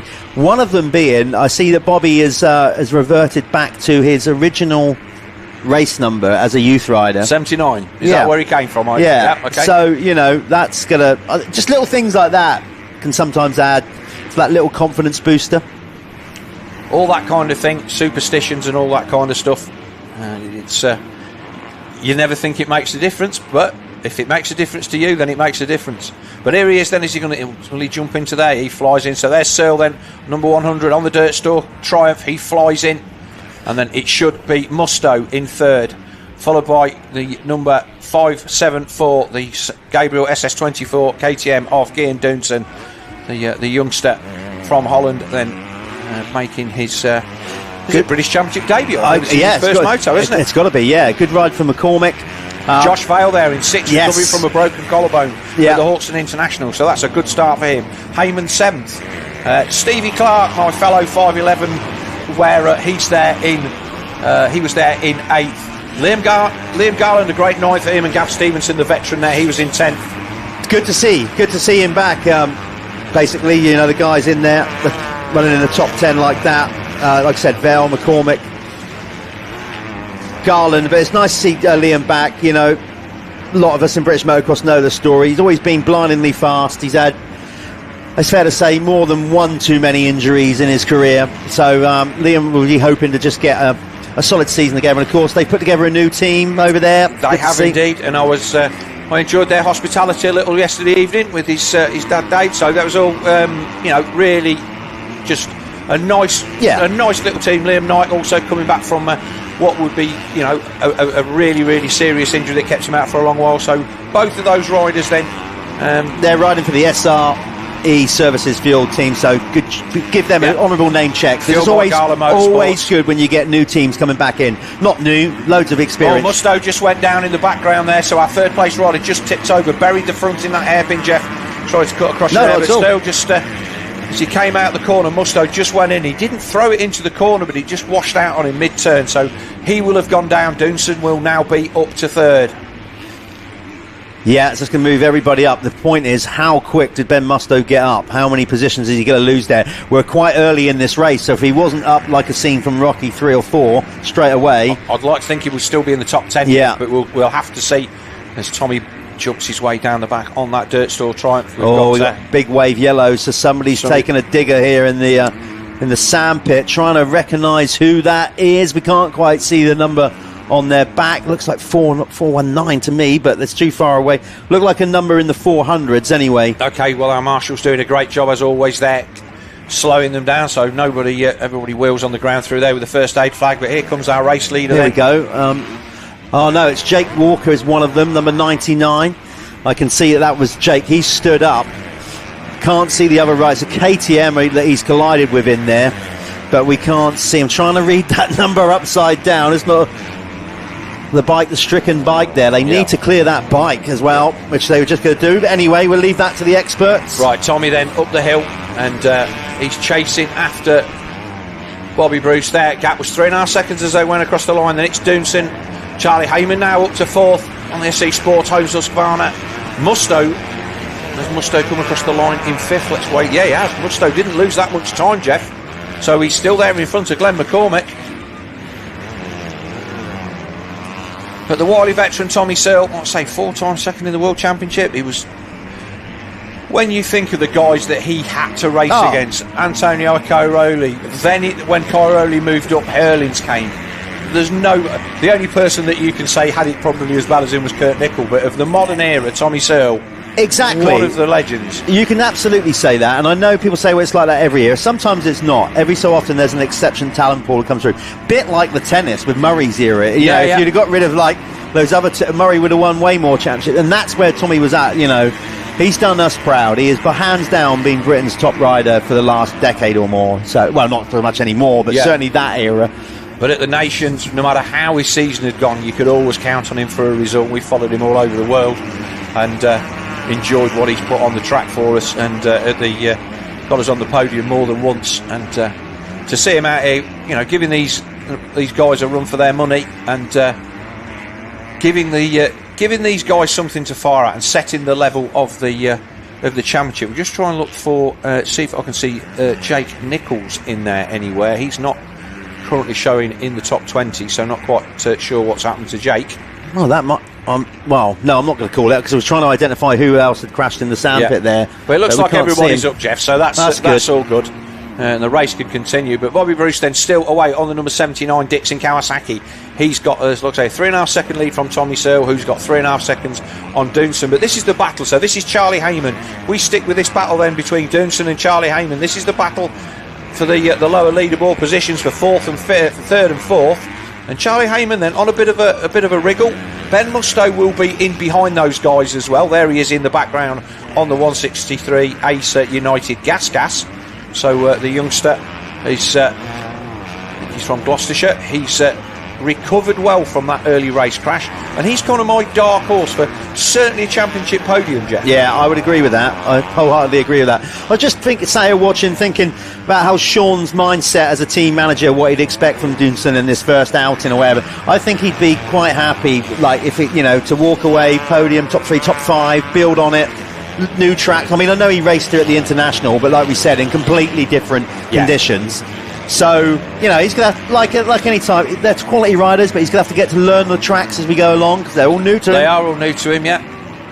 And Musto is right there, a bit of a gap then back to Glenn McCormack on the 337 Chambers KTM. Then it's Josh Vale on the Phoenix Tools Fantic. The guys from down there in Newton Abbott switching manufacturers this year, and they're on the Fantic. So, and again, good to see Josh Vale. He's a guy that was a big fish in that 125 field last year, and he's moved up to 250s and got hurt straight away, but he's recovered really well from a broken collarbone, and to be in the top 10 in this one first time out, that's got to be that's setting the bar for him for the rest of the season as we look at the number 422 of Charlie Heyman. As good as he's talented, obviously Josh Vale I'm talking about as well, what he has got is a lot of grit. That was quite evident when he really stepped up in the 85 class, got himself fit. He won't mind me saying this, neither were his parents, because I spoke to them about it. He was, he was a little bit chunky, a bit around the edges as a young kid. Then one year, we went away in the off-season, he came back, it's like, God, the kid's got himself together. He's got himself lean and mean. Yeah, and he's a grafter, no doubt about it. So stationary yellow into there now. They still do that. So there's Bobby Brewston over the tabletop. And he's had an up and down few years, Bobby Bruce, and I think he'll be enjoying leading this one away. This is just what he needed to get his season off to a start. I know he had some issues at the first GP that they did of the year in Spain, I think it was. So he'll be very, very happy to be at the front of this one. There comes Searle across the line, and the gap just starting to eke out a little bit. I'll double check on the times if they're still. I'm not getting any joy. Again? Okay, well, we'll have to see what as we wait for them. So that's. So I have joy. All right, there's Searle going up the hill. So there's Searle, and then third place is Doonson. So we've also got the Phoenix Tool Fastest Lap of the Race award. Currently, as you'd expect, Bobby Bruce has got that quickest time. I think he posted that on lap 2. So Bobby Bruce is currently, of course, that can be bettered as we go throughout the race.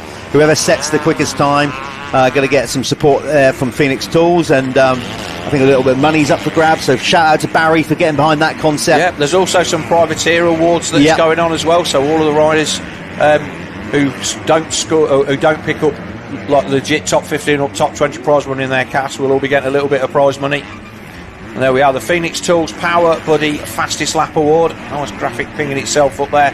So at the moment that is going the way of Bobby Bruce. We'll get our race results back from the RFX125 Championship, Jeff, to find out who took the results, who took the fastest lap in that one.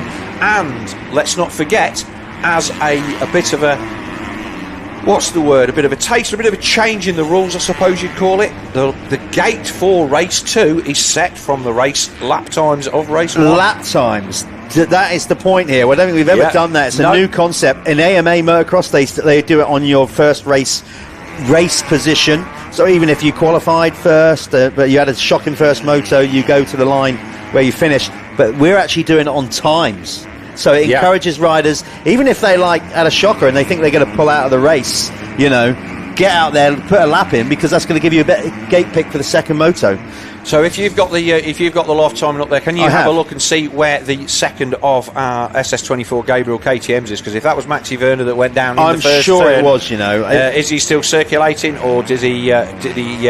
Jake Nichols, by the way, is down in 30th. Right. Okay. So he may well have got caught up in that, but again, those guys he's showing 39th and 5 laps down, so he's gone out of the race. So he's out of the race then, so not a great start for Max Werner. I think it was Max that could have, I think I'm going to call it, I might be wrong, we couldn't quite see the rider's number on the bike, but I think that might be Max that was also then in that incident in the sandpit. Alright, well we'll have to have a look, and we'll try and get some news on that. But the race as it stands at the minute, time is just updated there, Jeff, so Bobby Bruce then starting to eke out a little bit more over Tommy Searle, but Charlie Heyman only a second behind Gian Doonson.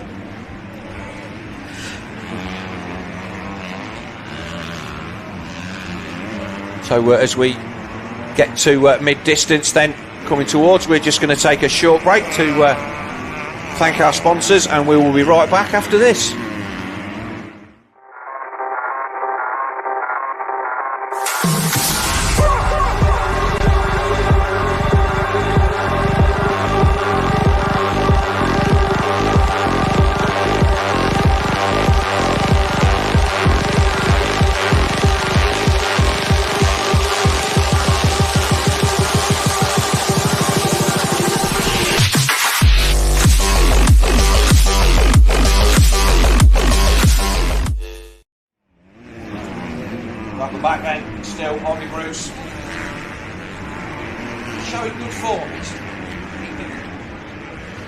So we're back then, Bobby Bruce then still at the front of the field, and had a bit of a dabble on a 450, Jeff, at the end of last season, and looked good on it, to be fair, better than I thought he would, but back on a 250, and I think that where he is in his career at the moment, he needs to be, the 450 is something that will come to him in time. Yeah, I think it's just a genuine reset. It didn't quite go to plan, so what do? Do you keep banging that drum, or do you go away, reanalyse, reassess? Of course, Bobby had those injuries as well. Yeah. And like I said, spoke to him this morning. He just wants a nice, solid, consistent series and build momentum. He's not putting expectations on himself early doors. He struggled with that injury, and he just wants to have a healthy, rehabilitation year, basically. This is closing up at the front, Jeff, because this is the battle between Dunson and Charlie Heyman and Ben Musto. They are closing in a little on Tommy Searle as well. So, we can follow this for a few laps. I think that we're going to find that this is going to turn into a 3 or 4 rider battle as they go up the hill. There's Searle, there's Dunson, and just in the background there is Charlie Heyman, and they're not far behind those. They're all closing. Is Ben Musto. Glenn McCormack is the man that's next across, and obviously that's a big gap for him to bridge. But again, great ride so far for Glenn McCormack on the Chambers Racing KTM. Yeah, last lap around, Dunson took close to a second out of Tommy Searle. And of course, you know, Tommy, by his own admission, as much as you train and you do what you do, all his experience, you can't beat age, you can't beat time. Your body just naturally starts to slow down. Rehabilitation, you know, he is much older than all these lads, so it's not. It gets harder. Let's just put it that way. It doesn't get any easier as you get older to keep those fitness levels up. No, but a great advocate for the Triumph brand and a great person to have on board that project at this stage in his career, and it will certainly bring on that project. And John Gifford and the guys there over at Dirt Store Triumph will be very, very glad of Tommy's input onto that as we look at Charlie Heyman, a man very much at the other end of the career spectrum, in early on in his 250 career. EMX rider as well this year, I think, for Charlie. So again, he's looking at making the step up to MX2 at World Championship level at some point, and he is closing in on the man from the SS24 Gabriel KTM team of Gern Dunson. That's the factory KTM junior team this year for Sean Simpson, so that's nice for him to get official factory backing, Jeff. Absolutely. So we've got some well supported teams. Yeah, great for, and you know, and Sean will do things thoroughly. That's what I like about that. He was very thorough as a rider, and he'll be exactly the same as a team manager. SC Sports Homes as well, Husqvarna team doing good stuff. They, of course, have got into this nice little rhythm of going away and doing some AMA races. They go to Florida in the off-season. Yes. So, again, I think that's starting to show. Charlie's had a great off-season out in Florida. And I have to say, not too dissimilar. If you're going to find anywhere in America that's close to Hawkstone Park, regards of ground conditions, plenty of tracks in Florida with similar surface. Yeah, but Tommy then starting to get closed down. Dunson goes round the outside, just trying to find a different line. Getting cheered on then by his mechanic, but it is the 100 of Tommy Searle. Dunson then, just lights the back end up. Heyman there in close attendance, and Musto, I won't say hanging on because that makes that. He's after a tumble. He's still there in 5th. I mean, that's where he was right behind Tommy Searle as he tipped over. Yeah. I think that by now he may well have found his way up to 2nd place. But this battle then for 2nd. Bobby Brooks 5 seconds up the track on the Dixon Kawasaki. But this is the race that we want to be seeing, and indeed we are. There's Dunson.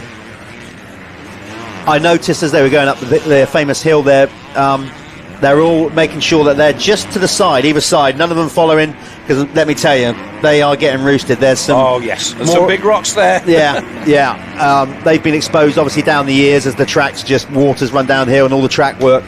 So you don't want to be in the tail roost going up that hill. It hurts. Yeah, I've been there. So there's Searle, Dunson closing in. It's definitely tightening up, as you said it would. And this is turning out to be a cracking MX2 race then, Jeff.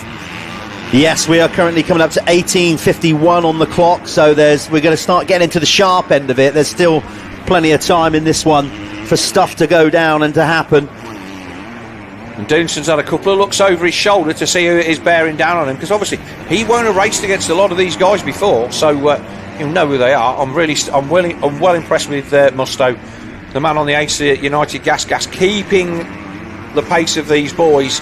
And he's actually closed down, I think, a little bit on the last lap. It'll be interesting to see what the splits are, Jeff. Yeah, well, I'm just going to tell you, last lap around. So actually, he was the quickest. Sorry, that was his best. He's been the fastest out of the 3 of them. Last lap around, though, he did actually lose a little bit to. Here's a change, Heyman Jeff. Here's Dunson around the outside of Tommy into the sand pit. Didn't quite make it. Oh, it's getting tight though. Tommy will know he's there. And he just catches the top of that tabletop, runs wide. Dunson's up the inside. Well, he definitely knows he's there now because he's right. You can see him out the corner of his eye, pretty much. This is where the looser top surface and harder base just making it a little bit harder for these guys. Normally, you can just wick the power on and you're away. Most are running paddles, I've noticed. I did see a few guys, but there's a few not, because it is drier than it certainly would have been earlier in the year. Dunson then up the hill. I was trying to get out of him what spec that engine was, and they were all a little bit cagey, but it's certainly not a stock KTM. They're not going to tell you that, are they? Good try, though, Phil. Good on you. I did promise not to tell anybody. But no, they were just saying, look, it's a great bike. KTM are looking after them well, and obviously with the fact that they are the official junior team, they're getting the kit that they should. And I think that's Musto looking down the inside of Charlie Heyman there. So the number, the 163 of Ben Musto, he was all over, right down the inside. Oh, this is good stuff, because I tell you what, Bobby Bruce is not that far ahead. He hasn't really checked out like I thought he would. I think he's managing it nicely, but I think he's just doing, do you know what? Doing enough. I can do this for another 8 minutes. Yeah. Whereas I'm pretty sure Tommy Surley's hoping that he doesn't have to do it for another 8 minutes, because we've got about 5+2 left to go. And but Tommy will be happy that he can still see Bobby Bruce, and I'll say, and it won't be the first time that we've seen Bruce have a tip off here and there. I'll say that's where Musto went down on lap 3, and he's had a really, really good recovery, Jeff. Yeah, he has. That's a good comeback, because whenever you crash, you just lose that little bit of momentum, your breathing goes all out of sync, all that stuff. He's had a lot of race time to get back, but still, early doors when the adrenaline's pumping, he's made a nice recovery, Phil. And these are quality guys that he's chasing down as well. We saw him going really well at the last penultimate round of the British last year before he took a tumble under the bridge, and he's recovered from that. But he's, like I say, still at school. He's doing this, you know, he's racing in the pro ranks, but he's still going to school and doing his exams and stuff. So fair play to him. He's a gritty rider. Obviously, I got to work with him when we signed him up to Team Green, and that was one of the reasons we signed him up, just because he's a genuine grafter, gritty, never quits on it, just keeps pushing forward, and it's starting to show, obviously. So it looks like Dunson's chase of Tommy Searle has pulled him away from Charlie Heyman a little bit, and maybe just Heyman's falling back into the clutches of Ben Musto, but this still has the potential to be a four-rider battle for second place as we get to the closing few laps of this first of our MX2 races here at Hawkstone Park at the Motul MXGB British Championship Round 1. Yeah. Brought to you by, obviously, the guys at Dirt Store and MXGB-TV. Let's very quickly just give you the top 10. Obviously, you're just getting abbreviated their names on the totem pole there. It's Bobby Bruce leading the way ahead of Tommy Searle, Guillaume Dusson there in third. Then it's Charlie Heyman for fourth, Ben Musto fifth, Ollie Colmer in sixth, Josh Fell seventh, Glenn McCormick for eighth, ninth Billy Askew, and that's James Barker in 10th. Good ride for James Barker in 10th, and also a good ride for Ollie Colmer, because he's come from well outside the top 10 to get to 6th. So a good ride for Colmer as our race leader, and that doesn't look like 5 seconds anymore. It doesn't, and that's the point I was making earlier on. It is, let's just see, last lap around. Musto's made the pass on Charlie Heyman as they went up and down the hill, so Heyman back to 5th, Musto back to 4th. So the man from Norwich, he's made his way past up into 4th place on that Acer United Gas. Tommy didn't gain, but he hardly lost anyway. There was only 3 100ths between them that last lap around, so they're kind of setting pretty much similar paces. I think you're right. I think Bobby is acutely aware of everything going on behind him, and I think he has got a little bit in reserve. Should Tommy give it that little push towards the end. And Musto, he's not from Norwich, he's from Cheltenham. I can't read my own writing. No, I just looked at the... but that's one. Looking at where all these guys travel from every week, you just take it for granted that they're all from not far away, and that's very much not the case. No, that's not a million miles. We've got guys from Newquay and Aberdeen and all sorts of places here this weekend, giving us some top draw action. And to be honest with you, the weather, we've got a decent crowd in as well, Jeff. The track's like well lined. Sandpit there area on the other side of the track, that's pretty full. There's Tommy, just clips his way in. Dunson not putting him under pressure, but this is Musto, and he's closing in on the Factory Junior KTM rider. I would say probably about a second a lap. Yeah, he is. This has got to be a brilliant confidence booster for Ben. Particularly, remember, if you're just tuning in, he had a little tipple over at the start of this race, lost a few positions, quite a bit of time, and he has made a great recovery ride. Charlie Heyman then starting to drop off that battle, so his charge to try and get onto the back of Tommy Searle looks like that's blown out a little bit, but still a good ride as they go up the hill. Dunson has a look over his shoulder, and he will see the AC United gas rider, like you say, going up the opposite side of the hill to avoid the roost. And then, as you can see there, Jeff, it's a sunny day. There's going to be a lot of shadows at the top of that hill and in the trees. Yeah, that does play havoc with your eyes. I mean, it takes a little while for your eyes to adjust the best of times, but when you're riding a motocross bike at speed, it all happens pretty quick, and it can mess you up. A lot of guys now coming right tight down this, what would be left as that we look at it, but right-hand side of the track to that jump. So obviously the lines there have changed, and there is Heyman, the 422. This is on. I think Ben Musto has got the minerals here to get within striking distance and lay one on Dunson. I think, what I'm saying is, even right now, I think he, with a good run on into an open corner, I think he could run it in there. He's just lost a little bit of time back. As soon as I say that, commentator's curse. But if he can close the gap to another couple of bike lengths, he's going to be there. Dunson's definitely going to feel the pressure of the 163 of Ben Musto at some point in the closing few laps of this race. That is without a doubt. But here is the man that took a convincing hole shot and has pretty much, although the lead has dropped down to 4.5 seconds, he's looked in control all the way, Jeff, and this will be a big confidence booster for him. Absolutely. As we said, he just wants to build and build, get back to where he was. Listen, everybody in British motocross knows that Bobby Bruce can ride a bike, and he has the talent, and he has definitely got MX2 potential. Stepping back down to the MX250 to gain a bit of confidence. Stick to the 250 all year.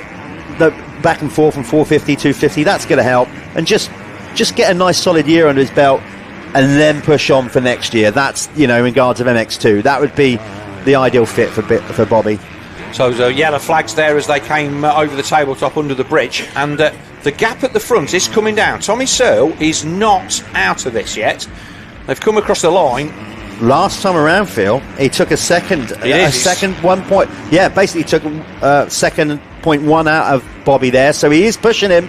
And as they go up the hill, that's a lap rider there on the left-hand side, I think, but Musto still chasing down Dunson as well, about 1.6 between them. So it was 3.5 seconds last time across the line when it was 4.5 before. Have we got 2 laps to go? Yeah, we're on 2 to go. Two to go, so not long left. Has Tommy Searle got what it takes to run down Bobby Bruce in the last couple of laps of this race? Bruce has a look over his shoulder, and you will know that Tommy Searle's the last person he wants to be seeing. There's Dunson and there's Musto. This is an absolute barn burner. See what I mean? He just does not. Musto's so gritty. He hasn't let go of that. He's not. Lost a bit. There was a back marker in the middle there, Jeff, I think. So it was 5 riders. This is the 422 of Charlie Heyman. But here it is then. In amongst the back markers is Bobby Bruce going to just get held up. So he's managed to put 2 riders between himself and Tommy Searle in coming into what is probably the twistiest part of the circuit. So that's he hasn't got to follow him through that hairpin. He's got a clear line into here. Gets that bike at Dixon Kawasaki out of the turn, and Tommy is. I think he's responded. I think either that or Tommy's made a mistake, but that is definitely opened back out from when they crossed the finish line. Yeah, he's looking. He's hitting his marks. He doesn't look like he's overriding. He certainly looks relaxed at this point. I wouldn't say Bobby's looking flustered by any stretch. So this is the visual that we got on the last lap that told me that Tommy was closing, and that's gone back out because the next rider coming into shot there. Oh, big mistake though from Bruce, but Tommy's not even into the sandpit yet. No. So that's. In fact, Tommy was rolling into the sandpit, and was Dunson on the outside jumping in again. So now Tommy's under pressure from Dunson on this as they come into this last lap. I'm pretty certain if we hold this shot, there's Tommy, and that's Dunson. Yeah, he's right there. Wow, right. So all of a sudden, when we thought Tommy might be going for the win, he's now defending the second. Yeah, so Dunson's right there. Ben Musto, I think he's done. He's put in a gallant charge to try and run down Dunson, but he's not managed to hold it. But there's your race leader going up the hill. The gap's gone out to 5.5, so Tommy definitely made a mistake. And this is the battle for second coming into shot now. There's a lap rider. There's Tommy and there's Dunson right on him as they go up the hill. Final time then. There's Ben Musto in an excellent fourth. Well, we're going to get them coming down the hill. It's on for second place. This is where there it is. Tommy is going to need all of experience. He will be screaming at those back markers in front of him. So look over the shoulder then from Bruce, but it's the battle for second. There it is. There's Searle. Doonson right there. Look over the shoulder from the back marker. I think Doonson's just dropped off a little bit. Musto's still there, Jeff. Yes, he is. Obviously, he's there to pick up the pieces because, Doonson might run it in on Tommy. They might, there's still half a lap to go and a lot can happen. I'm going to make my way over to the winner's circle where, well, I'm not even going to curse him. I'm just going to get myself over there. So it is Bobby Bruce then halfway around this final lap with a 5.5 second lead in the first of our MX2 battles here at Hawkstone Park for the first round of the Motul MXGB British Championship. Bruce then over the tabletop.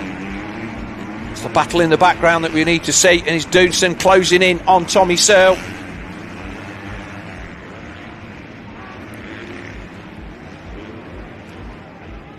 Bruce looking really comfortable. Less than half a lap to go. So a really healthy crowd here this weekend. We wait for the green Kawasaki to jump into the sandpit for the final time. Lower leaderboard, guys, but there is your race leader. He will come across the line. Tommy Searle still there in second. They're closing the gap. Bobby just throttled it down a little bit on the final circuit. Just make sure he makes no mistakes. A look over the shoulder as he comes up and round the final turn to come and take victory in MX2 Race 1 as they come across the line. It is a victory for Bobby Bruce, and as they run to the line, it's going to be Tommy Searle that just hangs on to second place from Cian Doonson, with Ben Musto coming across the line in fourth position. A great ride from the man from Cheltenham. Charlie Heyman will be fifth. Billy Askew climbs to sixth, the 441. He's made a real good charge through the field on the second of the Dirt Store Triumphs. We'll wait for him to come across the line. A drone shot picking up the few riders as they come across the line. Oh, that was all the way down. That was a close one at the end. But MX2 Race 1 then in the books, and we'll wait for Jeff to get in position down in winner's circle, and we will have an interview with our top three, which will be Bobby Bruce on the DRT Kawasaki. There he is, the number 100 Dirt Store Triumph on the number 100, and the 496 of 574 of Cian Doonson on the SS24 Gabriel KTM. But a brilliant win for Bruce. Was never headed, took the whole shot, but a hard move on what we think was Maxi Werner in turn one, although Werner might just have run wide in the and then he checked out. Werner was a non-finisher. So that's your Dirt Store TV highlights. So Jeff is over there in winner's circle. We'll throw to him, and he will be there to talk to our top three. Side of the bike.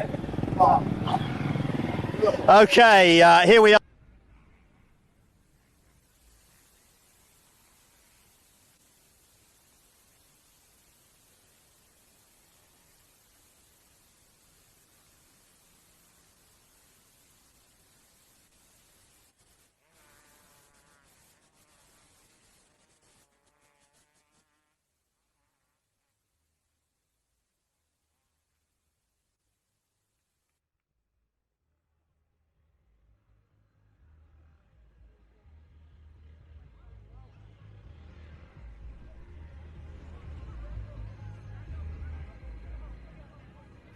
Okay, so just lost the wireless mic there for Jeff, so we want to work on that for a second.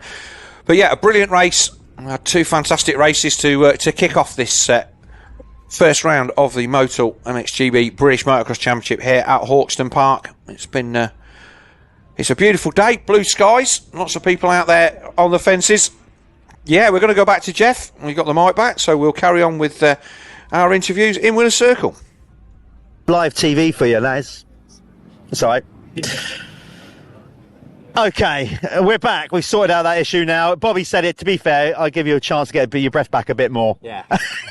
But like we said, to come out swinging, you got to be pleased with that. And obviously the team, after, by your own admission, a bit of a difficult year last year, but looking strong, looking healthy for this year.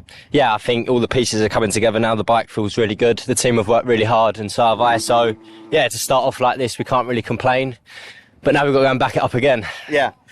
Your management was good there. It seemed to be that you had Tommy covered. You knew he was there, right? You had left in the tank to deal with him. Yeah, I mean, I knew the start was crucial here, so if I could get out front and just put 2 good laps in at the start, I knew that it'd start training up behind, and Tommy's clever, so I knew that them boys weren't going to get past him, and I could manage him well. So, yeah, it was a solid race, just ticking the laps off. Fair play. They are on the bike at Dixon Kawasaki. Dad's happy, you're happy. Solid. Okay, so they're just going to move the bike out. It's a beautiful sunny day here. We're now going to go to some adverts. Don't go too far, because coming up next we have the Apico MX1. Yes, you've heard it. So we got the big boys coming out on the 450s. Couple of adverts. We'll be back with Phil shortly.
Introducing the 2025 Kinetic Sim Racewear Collection, available in 4 colorways and youth sizes. The Kinetic Sim jersey is built in our standard fit, aimed at being the perfect level of comfort without constriction.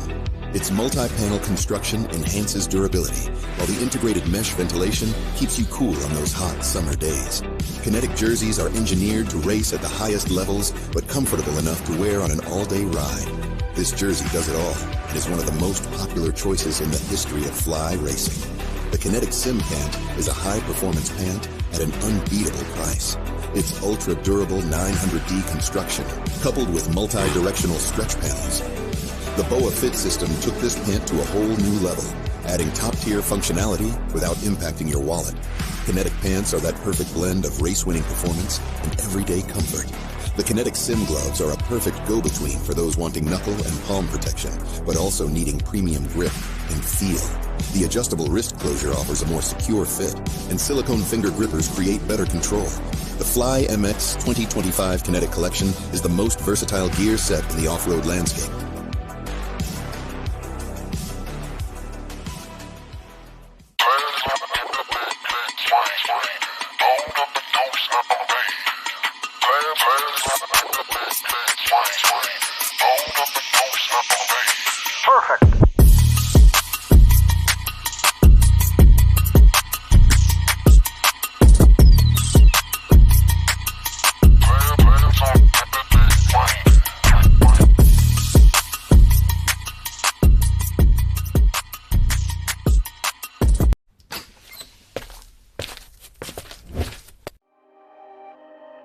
At Ride, you're in control. Create something unique or choose from our wide range of base designs. Stand out with eye-popping colours and bring your kit to life with personalised details and logos.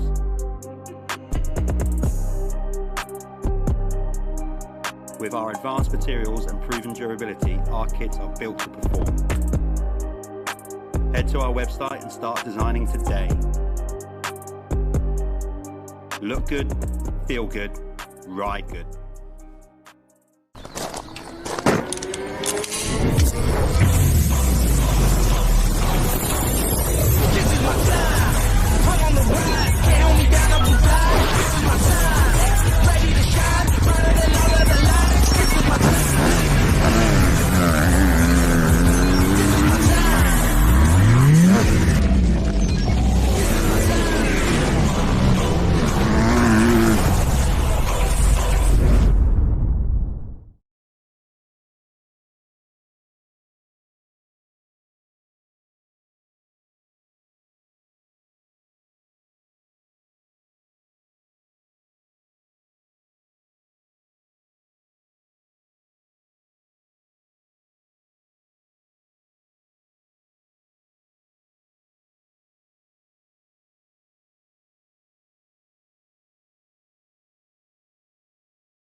This is Dirt Store, your online one-stop shop for off-road essentials. All the latest products from the top motorsports brands. Gear, bike parts, protection and accessories.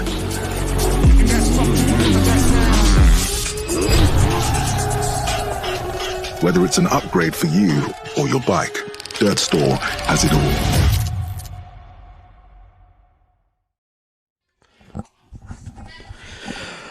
Welcome back, everybody. Well, we're 2 races into this Motul MXGB British Championship. Like I said, slightly new era for British motocross at the high end, and I have to say, 2 belting races so far on a sunny day at one of the most famous motocross circuits in the world. What's not to like? I mean, it is Mother's Day. I mean, I get that in the UK, so hopefully your mother likes motocross and you'll say, I'll tell you what, Mum, I'll treat you to a lovely day. We'll stay in and watch motocross and I'll buy you some flowers. Indeed. Hat tip to all the mothers, especially the ones here at the track supporting their sons and daughters through their motocross careers. And I know that mine was very supportive of me, and it's great that they get a special day. But we are here now for the Apico MX1 Race 1, the Premier Class of British Championship, Jeff. And again, we've seen 2 great races already with our RFX125 and our MX2 Championship Moto 1, but this is the one with the big hitters. This is where everybody wants to be. And, well, yeah, I'm ready. I'll tell you who's ready. I want to go into the finer details of it, but I just bumped into Conrad Muse in the toilet. Oh, okay. So, and it, obviously we quipped. He goes, yeah, pre-race nerves. I said, yep, for you and I both. So Conrad going through his ritual. He's ready to go.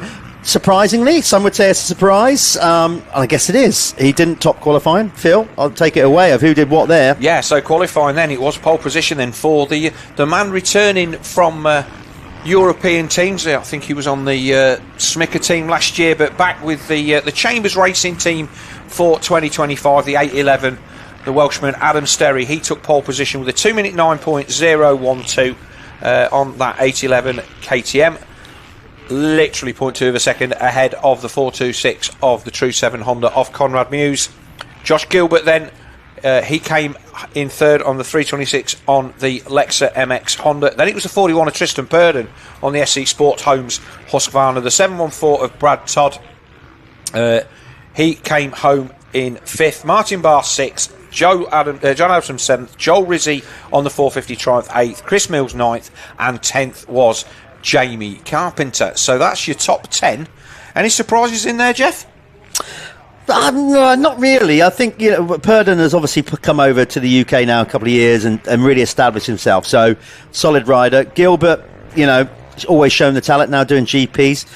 Rizzi, because he's a bit of an unknown quantity now moving up to MX1. So maybe I'd expect Joel to be a little bit higher up. Maybe Brad Todd's such a stalwart and goes super fast in qualifying. But no, John Adamson, we know, has got a turn of speed as well. Maybe Jamie Carpenter, after his performance, at the last week, you'd expect him to be a little bit more. But again, finding himself in with that new team and bedding in. So I think he's had a few injuries as well, Jeff. So a good shout out then to Brad Todd, 5th. He's the Scottish champion from 2024. Was going to be starting this season as a privateer, but he's now been backed by Decoy Off-Road and Bike Sport Newcastle. Gavin Linscott, the man at the helm of that, I still think they're up there in the northeast. As far as I know, yeah. And so the man from up there in Wigton in Cumbria and Scottish champion, he's a solid 5th in there. For me, he's the Ben Musto of the MX1 class. He's the guy that's got there by grit and determination. And we had a bit of a chat yesterday as they were going through tech, and he was just like, "Yeah, I've got old enough now to know that crashing hurts." And but he's a charger. Chris Mills, giving him a nice mention as well, because Chris is obviously British rider, but we haven't seen too much of him in his career, because he kind of basically went straight over and started racing in Belgium and Holland, done a lot of racing there. But he's a talent, and he's back focusing now on British motocross, so expect good things from Chris Mills. Surprise for me, Matthew Meo, 18th. I would have expected a bit better from him. The Frenchman, supposedly, he's one of the guys that we see doing the Beach Championship in the Championship Les Sables in France. So for him to be not inside the top 10 at Hawkstone in the sand, it was a bit of a surprise. But again, new team, not ridden here before, I don't think. So maybe he will pull something out of the hat come gate drop time. It's certainly a different type of sand. Obviously, beach racing is something else, Latuke and all that. I mean, we call this a sand circuit, but as we said, it's definitely got a little, not as deep as it was down the years. So we're just waiting for them to come out on this one.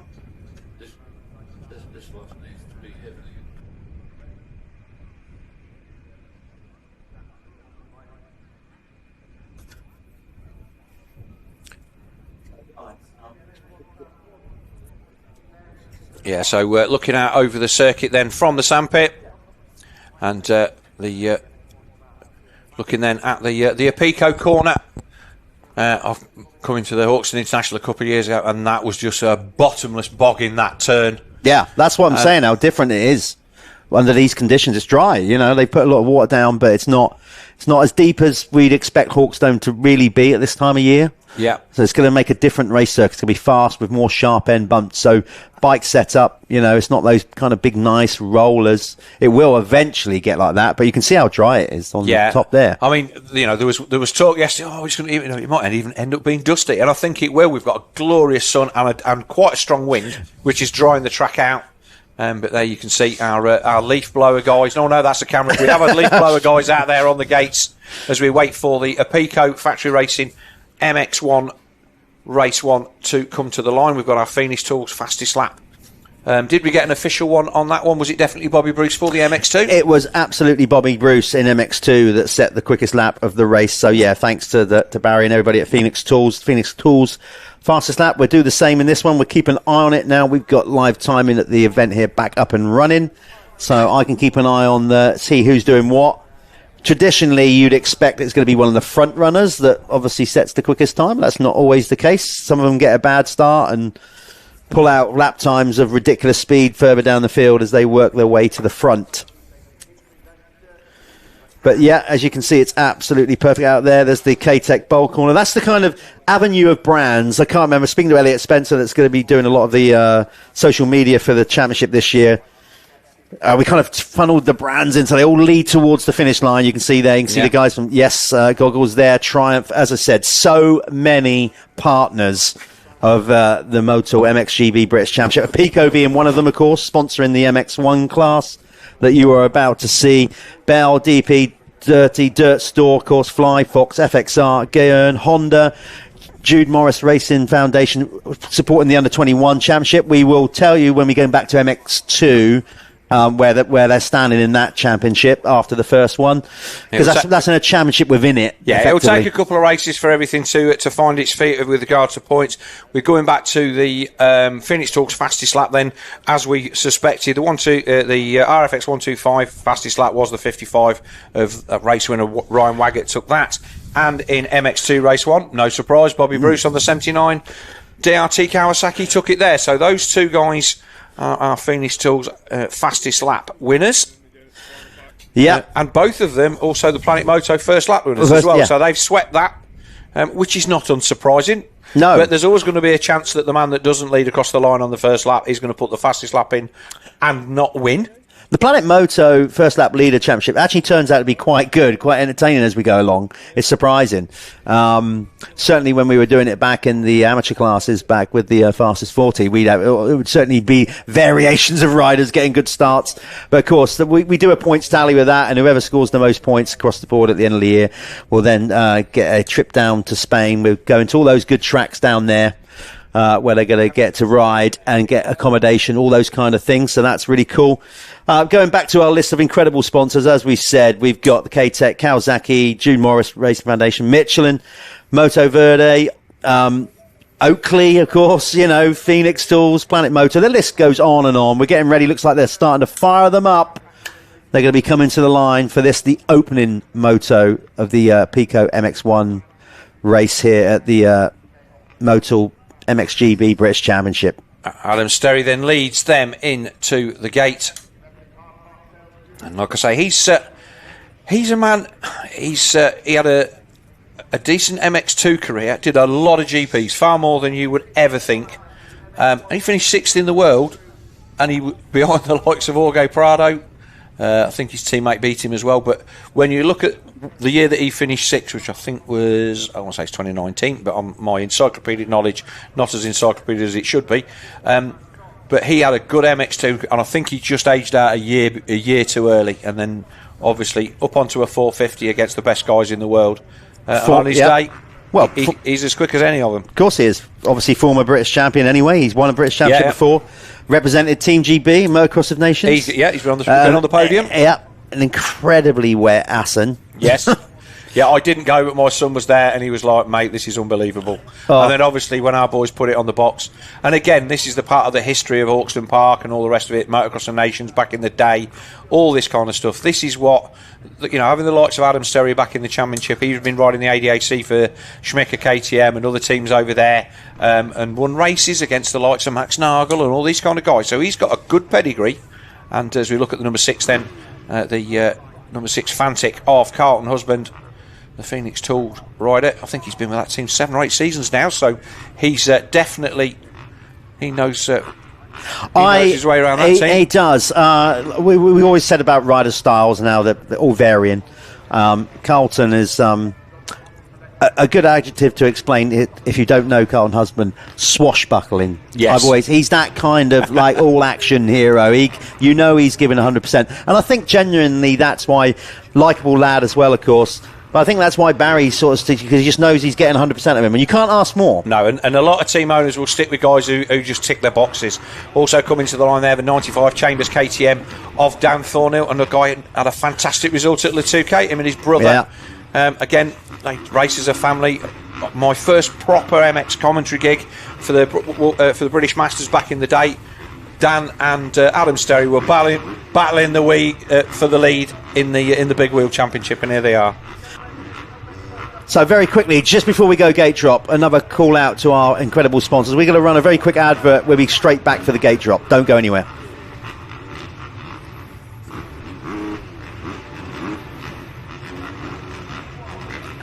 Scrap that. Yeah. We're too close. We're too close to the start of the race to get the advert in. No stress. We don't want you to miss the gate drop. Obviously, we'll squeeze that advert in a bit later on, because without those guys, we ain't going racing. Phil, take it away. So here we go then. 15-second board, 5-second board, waiting for the gate to go. Away they go. And let's see who's got the whole shot. That looked like it came from the middle as they go into turn 1. Does everybody get that through there safely? Safely this time. They'll get pushed to that bank. That's what we saw in the MX2 race, Phil. I cannot see who that was that took the whole shot. No, not now, just yet. I've got a feeling that might be the try for Joel Rizzi. It looked like a black bike. Yeah, black bike, black kit. No, it wasn't. It was Chris Mills. Chris on Mills. the black Yamaha. Right, so it's Mills that took the whole shot. Number 27, ride it down. But it looks like it's Sterry that's already gone to the front on the 811. So Sterry to the lead. Is that Brad Todd there? I think. No, Gilbert. Sorry, in the...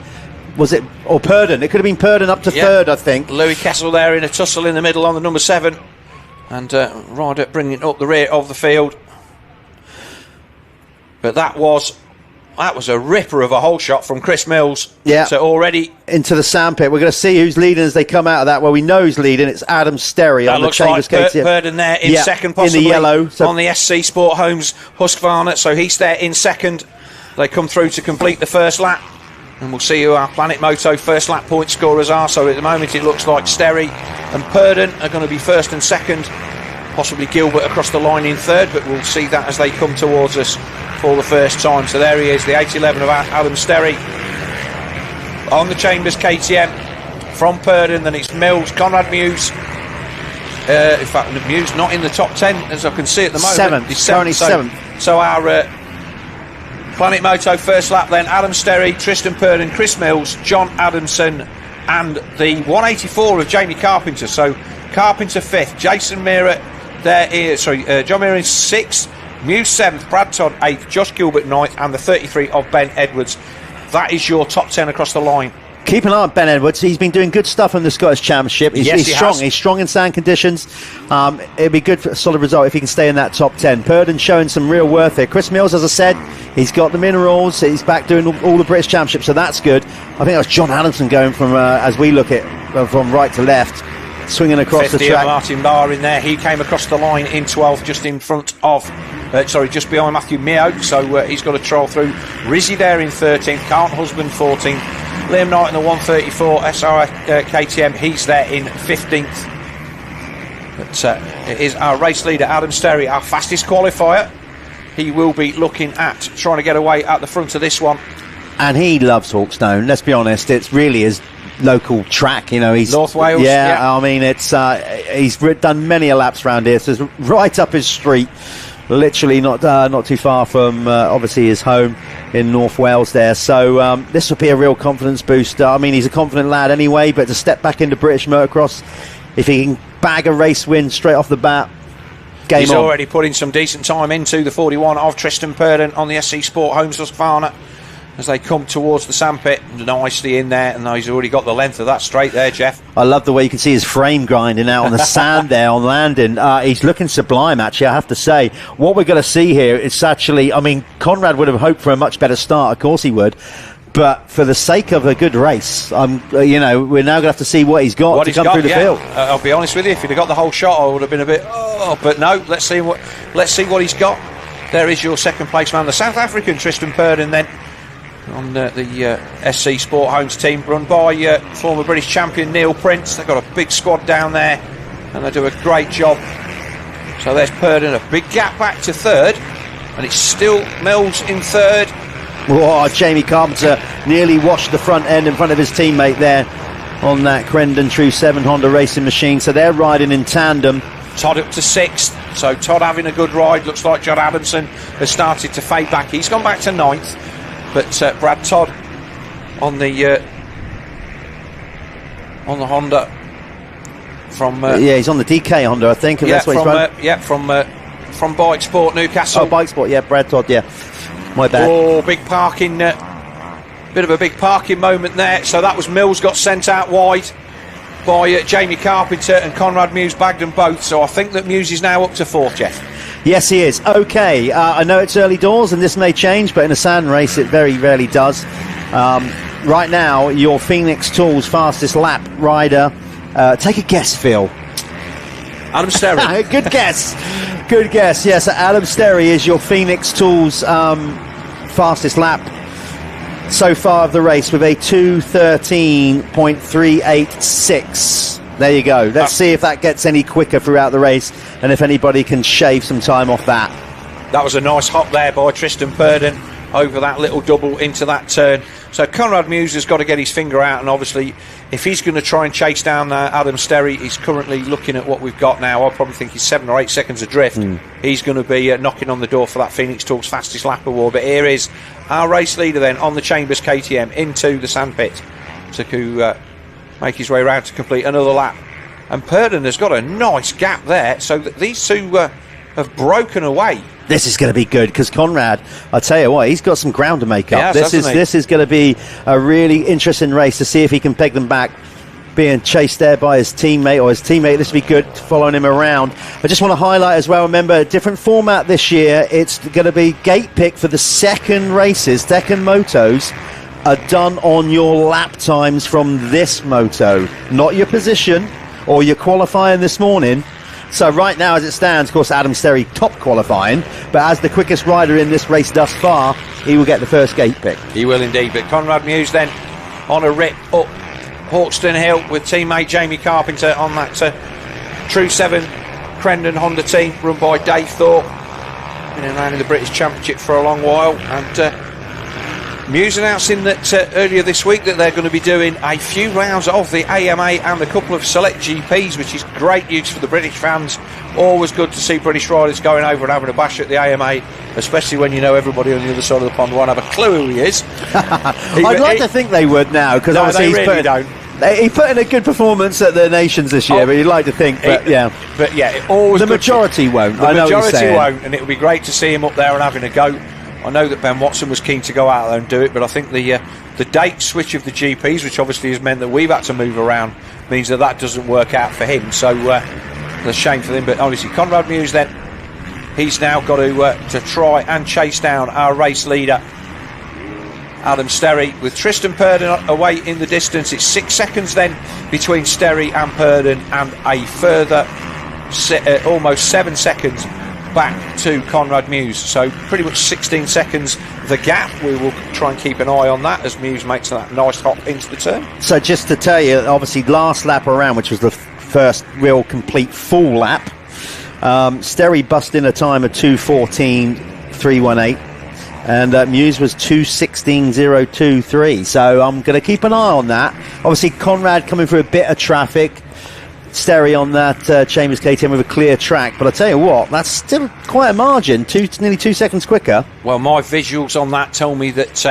I don't think Conrad's pulled a great deal back on Tristan Purdon on that lap, so if he's not catching Purdon, he's certainly not going to be catching Adam Sterry as they come under the Ashbrook Bridge.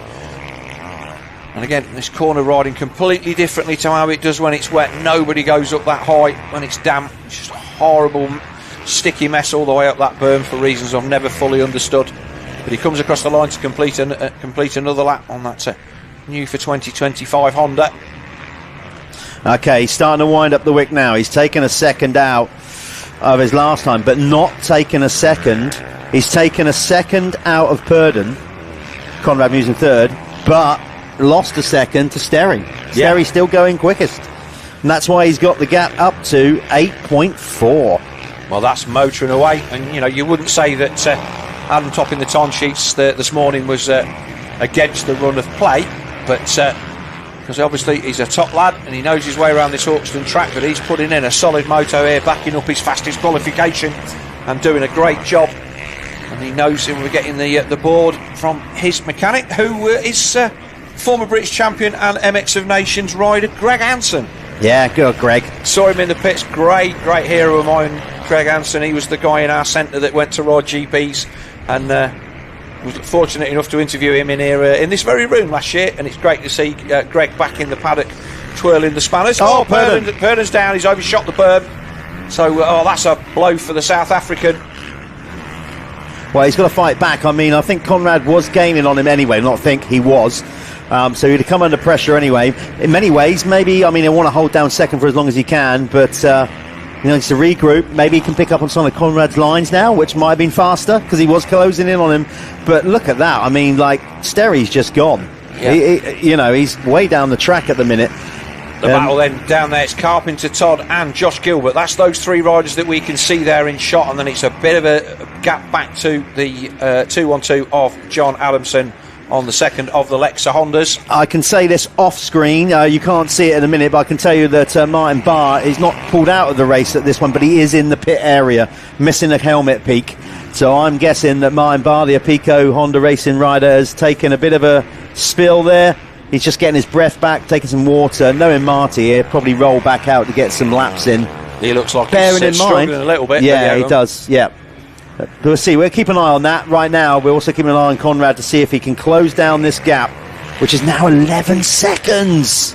Well, but that's coming down because it was 16 before, because it was 9 from it was 6 6 or 7 from Sterry to Purdon, and then like 8 seconds back from Purdon to Muse. So that gap has come down 5 seconds in 2 laps. So Conrad Muse is on a rip. So I'm expecting that his next lap time may well be purple. Proof's in the pudding, Phil. Let me just put that into context. Last time around, Adam Sterry did a lap of 2:15.203. Conrad Muse last lap around a time of 2:13.4. So 2 seconds taken out that lap, but still to see whether he's actually managed the fastest lap of the race. No, that's still Sterry. That's still Sterry. So quickest lap of the race, Phoenix Tools' quickest lap of the race has gone to, and still remains with Adam Sterry with a time of 2:13.386. Todd in the battle then with Carpenter and Gilbert. So an all Honda battle there. And we've got the official UK Honda team with Jamie Carpenter, the DK Racing Bike Sport Newcastle of Brad Todd, and then Josh Gilbert on the Lexa MX Honda. Completely self-supported job, apparently. So they've just chosen to ride Hondas. So there's Purdon, then he will be kicking himself. Ooh, that was nicely done. Yeah, it was. He made a good job of that the lap before as well. Yeah. He'll be kicking himself. But that's where he went down. It's a really easy place to go because the loose sand gets dragged into that turn. And if you just get a little bit out of shape on the braking bumps, you're off. And I think that's what he's got a bit out of shape on the way in. There's our race leader, Adam Sterry. And this is the gap back to Conrad Muse. Just coming up a bit short, bouncing off the top, but carrying that momentum through. He's absolutely really ripping it now because you can see the gap he's pulled on Purdon. Just for you Joel Rizzi fans and Triumph fans, Joel's there propping up the top 10 currently on his Dirt Store Triumph. And let's be fair to Joel, first time really racing competitively on the 450 this season, and that Triumph is an all new bike which they're obviously developing as they go along. I think there's only Tom Guillon in France, Max Nagel in Germany who are getting any kind of help, as well as the Dirt Store guys. So they're developing that bike. It's a fresh bike, the 450 this year, 250 out obviously on his second season. We have a new Phoenix Tools fastest lap. Again, no surprises for anybody, I should imagine. It is Conrad Muse. He has now gone quicker than anybody on the circuit, including Adam Sterry, and busted out a time of 2:13.242. So there you go. The rider on screen is pulling in the race leader. It is now down to 8.9, and if he keeps doing that, he's taken that last lap nearly 3 seconds out of Sterry. I think we could be in for a cracking last 5 minutes of this moto if it carries on like that. But we'll keep an eye on the gaps out the front. But if we could go and have a look at that battle for 4th, 5th and 6th between Carpenter, Gilbert and Todd, because that looked like that was shaping up when we got that really excellent drone shot earlier on. There is the 4.26. Yes, the gap on track is basically Gilbert is now closing in on Carpenter. You're absolutely right. There's not much in that at all. So hopefully we catch up. A little bit of leg drag, a slight mistake from Adam there as he was just trying to redirect his line. Didn't want to follow the lap rider there, which of course you should never do. A lot easier to stay out of the way of the leaders when the track is how it is now. Sometimes you pick a rut and you're in it for 5 corners and there's absolutely nothing that you can do. As we look then for the race leader then, absolutely inch perfect from Sterry on the Chambers KTM then. He has been executing that really well, by the way, the entire race. Yeah. Much cleaner from Conrad coming in this time. Didn't bounce off the top. He's finding his flow. There's no doubt about it. It's going to be game on, I reckon, in about 3 laps. Well, let's see what we've got. There's Purdon. Purdon comes in a little bit deep. And then we wait then for the battle. If we hold this shot, we'll see the battle then between Carpenter, Gilbert and Todd. And we'll see how close these guys are. But they're a long way adrift. Here it comes. So that's Carpenter. That's Gilbert. And we lost Todd just starting to drop off the back a little bit. So that one not as tight as it was when they went across the line last time, Jeff. No, not quite as tight. Now listen, these riders, they want to race and win and do the best they can for themselves. I'm sure Josh Gilbert would also... I don't think he'd be overthinking it. Maybe I'm bigging this up too much, but he'd also like to make sure that, a team that he used to race for, that he tries to pick off the rider ahead of him at least. Of course, there's always a little bit of that. Beat your teammate and then beat the bloke that's on the bike that you used to ride. Yeah. But I think the reason that obviously Josh enjoyed his time with the with the official Honda team, but obviously he wanted to go and do GP stuff, and I don't think that was on the table for him if he stayed at that team, so he moved on. And again, another good rider, Josh Gilbert, and I think we've seen him do. I think he did. Did he do an AMA? He did. He did. Yeah. Yeah. I think he was just hovering around inside the top 10s, wasn't he? Yeah. And then he had that big crash. I think it was at Hangtown where he hit one of the track pole markers and injured himself. Yeah. So that was Carpenter and Gilbert, and there's the 714 of Brad Todd on the DK Racing Bike Sport Newcastle Honda. So that is your top 6. Then it's the 212 of John Adamson, and there he is, and still sporting a couple of shiners from the crack that he had in practice a few weeks ago. I think it was. I don't think it was a race, was honestly, like a genuine couple of belters. Oh, Purdon did he dragged a footrest. Did he? Oh, I missed that was a proper moment there. I just turned back to the screen and see him landing with perfection. So, mate, he was. Look, there was 2 people who thought he was off that. I was one, and he was the other. Yeah. So he did really well to save that. Hopefully, our team in the trailer at MXGB-TV picked that up for the highlights reel at the end. But that was a proper moment. In fact, has he gone down? No, he's okay. No, he just seemed to take a little bit of a while to appear. He's comfortable. Here we go. That's the replay at the start. So look at that. That was a power move by Sterry. Sterry round the outside of Chris Mills. I'd say, that was a lot of confidence because Mills could have put him down there. Oh yeah, he could have done, couldn't he? But didn't. And that was there you go. That was Purdon crashing out early doors. And there we go. Watch that. It was all right. He was in control with that. I think that was just the tail end of that one. I think. No, this is the thing where he dragged. That's it. Oh my days! Now you can see. That was a brilliant recovery, though. That wasn't luck with the recovery. That was a lot of Dirt skill. Store MXGB-TV replay there. Absolutely bang on from our guys in the truck. But Purdon lives to fight another day and fight his way up the hill on that SC Sport Home Husqvarna.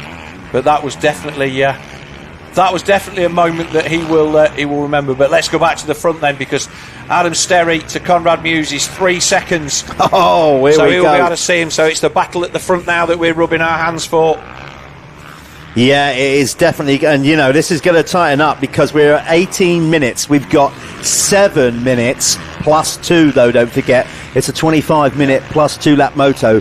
So plenty of time for Conrad, the speed that he's going, to put a move on Adam Sterry. And of course, you're carrying the momentum. It's hard when you're leading a race and you've had a 16-second lead pegged back to find that kind of, let's go again, let's try and fend the guy off. So we're just sticking with Tristan Purdon here on the SC Sports Homes machine, but we obviously got the top 2. Adam Sterry, just going to find him on 811. No. So Conrad Muse there in second, 426. Then it's Purdon, then Gilbert, Carpenter for 5th, Todd for 6th, 7th is Adamson. Then it's Jason Mira. Good to see Jason committing to the full British Championship, obviously coming over from Northern Ireland there. Then we've got Joel Rizzi and Carlton Husband on the Phoenix Tools. Fantic there propping up the top 10. Right, we had a change for the lead over the back there, because that's is that Muse leading, or is that still Sterry at the front? These are our race leaders. Oh, he's already gone by. He's gone by. He's passed him round the back. So he's wasted no time at all. While we were sort of just focusing on Tristan Purdon there, Conrad has blown into the lead, carrying all that momentum. Now it's up to Sterry to dig deep. Even if he could he'll be disappointed he's been pegged back, but he also knows where Conrad's at. And for Adam, if Adam can now live with him for the remaining laps of this moto, that'll be something to hold on to going into the next race. Definitely. And we were watching the times, and it had kind of steadied away at 4 seconds. So I think Adam Sterry made a mistake somewhere, and he dropped a bunch of time, and we just took a little bit. They were out of sight, and we just didn't pick them up. And Conrad Muse leapt into the lead. Well, he's absolutely flying, and he is. These two have totally checked out, by the way. They're 20 seconds sort of, Purdon's about 20 seconds further down the track. So timing is now just frozen here for me. So we'll go with the visuals here then. You can see that Conrad has got into the lead and now carrying all that momentum on the Crendon True 7 Honda. It's where you'd expect him to be. It comes as no surprise. He going into this as a firm favourite He hasn't got a deal with Jeffrey Hurlins this year. No, he hasn't. That's the is that the 401 of Jack Benniston that I think we're looking at the moment. Is this that? We'll try and pick Conrad up. But,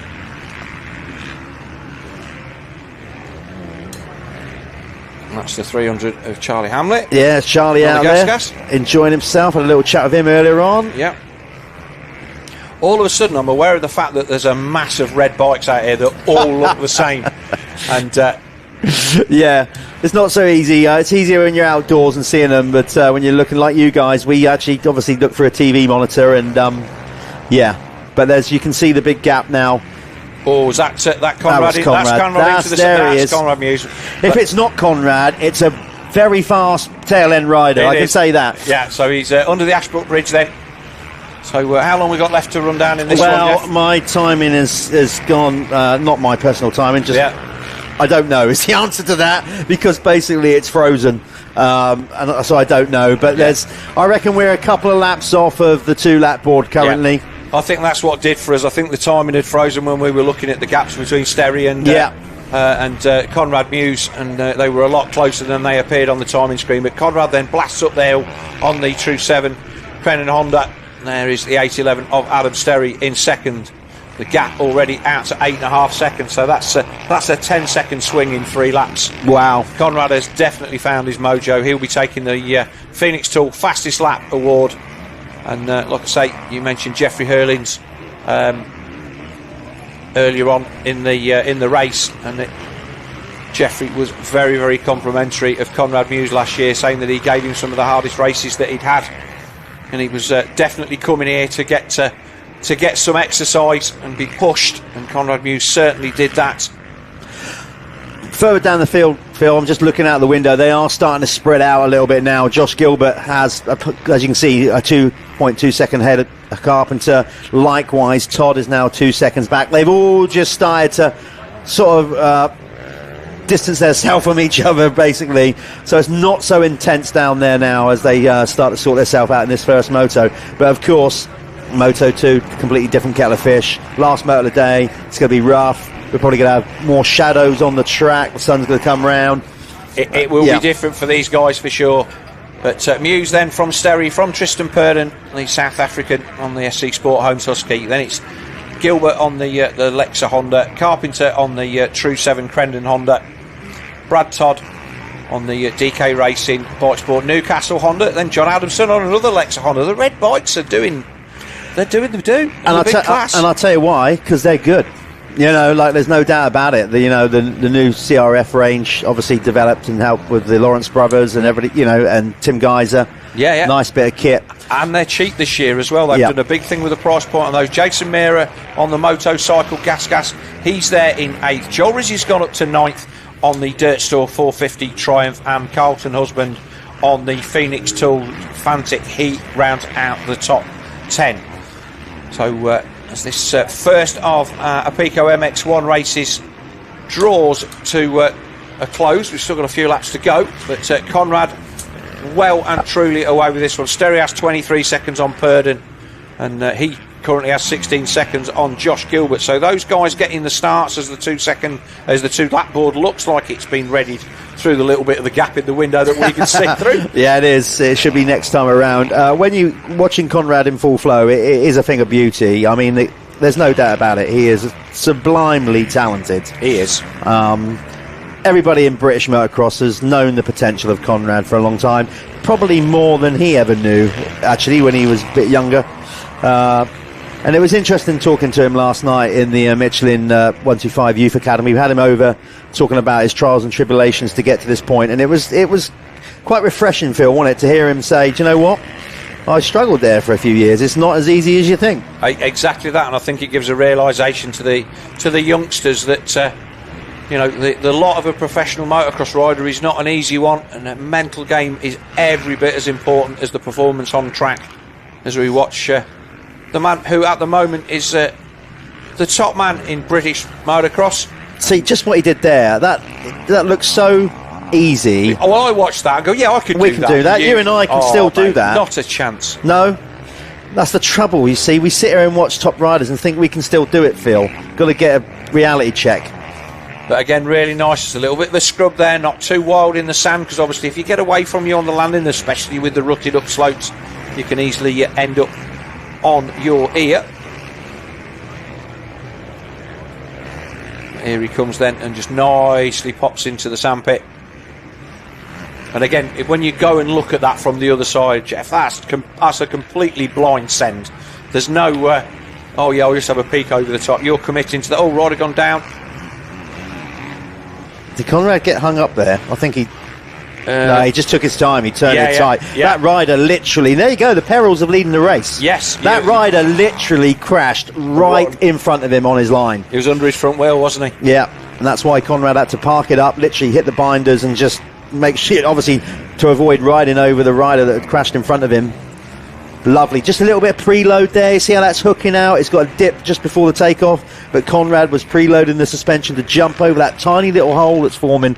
Oh, I love stuff like that. That's what's obviously makes the difference between a top level rider and an average one. And we can nerd out on stuff like that. Guess we can, absolutely, and we will. Yeah. And we won't apologise for it. I think it's fair to say that Conrad Muse didn't panic off the start. He knew that he'd got the moto pace, and he was worked his way through the field.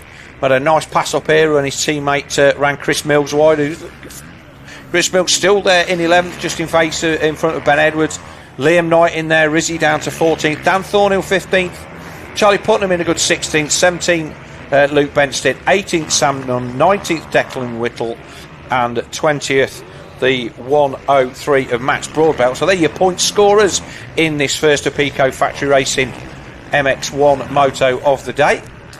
It's quite a statement from Conrad. It's almost ominous, actually, that what he's done here, because he's obviously he didn't make a start. He was a long way back, and it's a statement ride, because if anybody's going to beat him in this British Championship this year, they're going to have to work exceptionally hard and step up to the plate. Well, the man top of that list was definitely Adam Sterry in my book, and Adam maybe just like, do you know what, I haven't got the pace. It's a long championship. Do I throw it up the track trying to beat Conrad Muse when he's having a good day, or do I take my second place and we'll go again in Moto 2? And again, that's how you build a championship. Totally. A lot of riders don't suss this out until it's too late. But Conrad Muse then on his way to what will turn out to be a reasonably comfortable win. Oh, he took a risk there. That could have been a braver man than me. But again, over the table, and again, getting that right, that gets so rough under there. That's where Musto went down at the last round last year, just got caught out on the stones and the big holes under the bridge, because it does narrow there quite a lot. So it's going to be 1 lap to go. You can see the 2-lap board there as he spins it round. 1 to go then for Conrad. Plenty to work with here. 16-second lead. Yeah, he won't back it down, by the way. He's got to that level where he just focuses. He races against the stopwatch. And that's how he's going to keep doing it. He's going to push on this last lap. And actually, sometimes that's the worst thing to do. We've all been there. You think you got it in the bag. You mentally just switch off. And you took the front somewhere. Exactly. All of a sudden, you're hitting bumps that little bit slower than what you used to or have been. The bike then handles in a different way, and before you know it, you're on your backside. So Conrad will keep pushing all the way to the end here on this Crendon True 7 Honda racing machine. And, of course, the program that Dave Thorpe has put together, all that wealth of experience with Honda over there, that they're a tight unit, they're ultra professional, and they get the job done. They do indeed. Here is it's not Alan Story. I think that will be so that's that's a rider who's a lap down, but this is the like I say, Adam's just going to go, do you know what, I'm not able to run that pace for this at this end of the race. I'll take the second place and we'll go back and we'll try again. But it was impressive off the start, to be fair. He fought his way to the front, and Chris Mills took the whole shot, and Sterry made the pass and started to walk away from Tristan Purdon as Muse made his way through.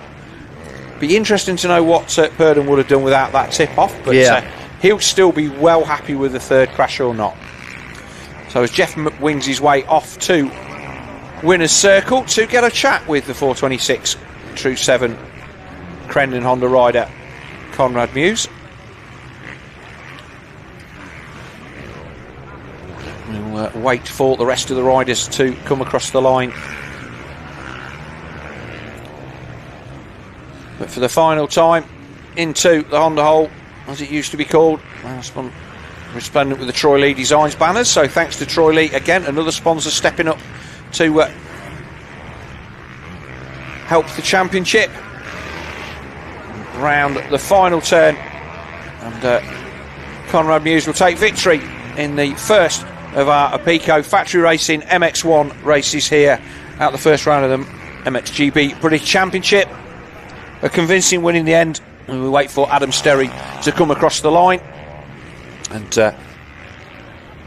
he's tailed off to the tune of some 20 seconds, but he will know that he's got it in the bag from Tristan Purdon, not wanting to take any additional risk. Maybe work a little bit on bike setup or a few other bits and bobs.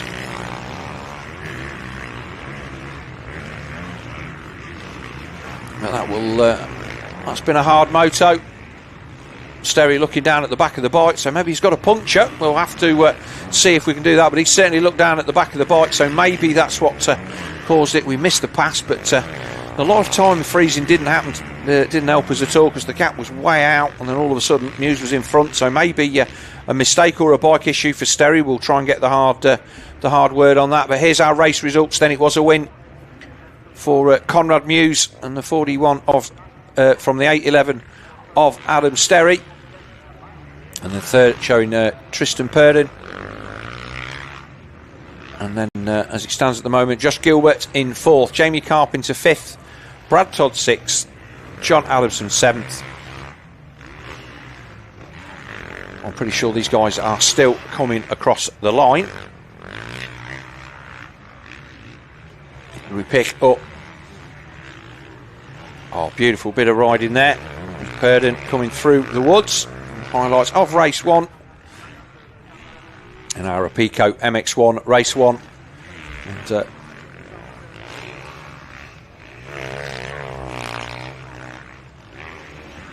there is our race winner, the 426 of Conrad Muse. Lovely pre-jump, as Jeff commented on, just got the bike so well set up there. Out of the bell corner and just landing nicely. You can just see that there's a little bit of a ridge there.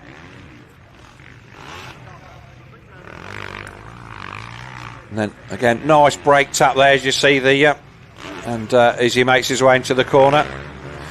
So we'll go over to Jeff then in the winner's circle, and he's there with Conrad Muse. Okay, welcome down here to the winner's circle. Rob's just grabbing the bike mechanic. Conrad, you started your championship with a race win, but I'm guessing by the look on your face, you know, you always want more, you want total perfection. And as much as you won the race, you don't seem overly happy. No, that was, weren't the best race for me at all to start the season.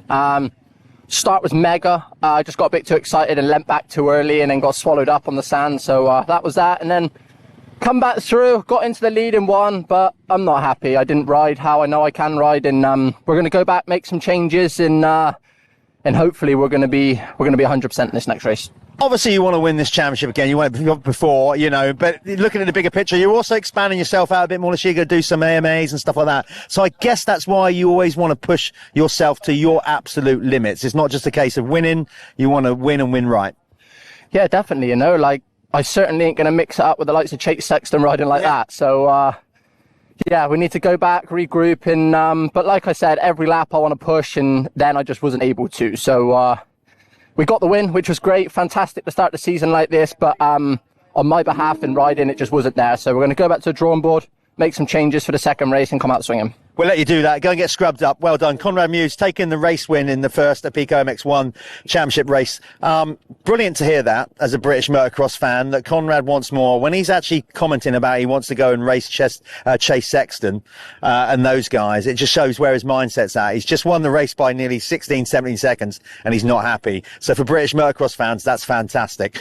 Okay, that's us done with the first block of racing. That was the Apico MX1 class. We're now going to go back to the start, the second moto of the RFX125s, which is going to be epic. 3 more races to come. Don't go too far. Sit back. We've got some more ads coming your way. We'll be back with more racing shortly with the RFX125 class. See you in a bit.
everything I try to make it look like it's going 200 miles an hour. That's my whole goal here.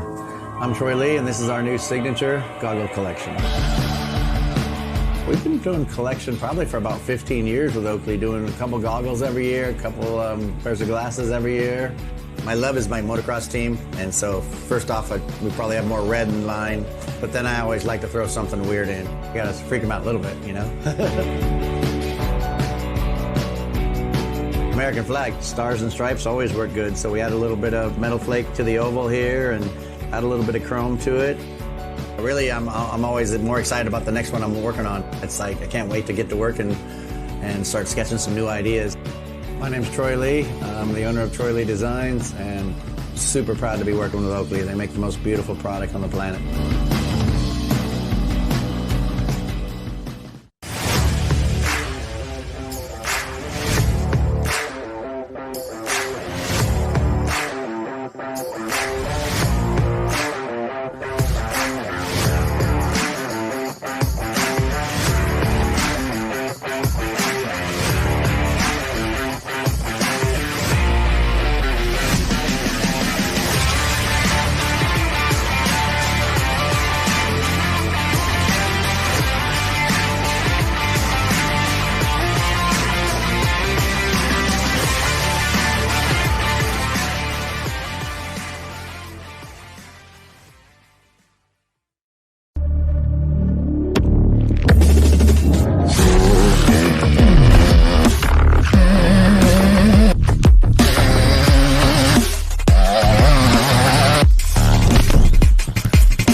This is Dirt Store, your online one-stop shop for off-road essentials. All the latest products from the top motorsports brands. Gear, bike parts, protection and accessories.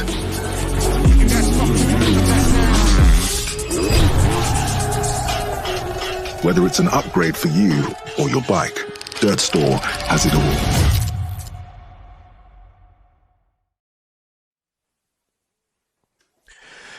So here we have then the official results of MX1 Race 1, Arapico MX1 Race 1, and Conrad Muse then was the winner on the 426 from the 811 of Adam Sterry. Third, Tristan Purden on the 41 SC Sport Owned Husky. Josh Gilbert there in fourth on the 326. Fifth, Jamie Carpenter. Sixth, Brad Todd. Seventh, John Adamson. Eighth, Jason Meara. Ninth, Carlton Husband. And 10th, the Frenchman Matthew Mio on the SPS KTM. A good race then, Jeff.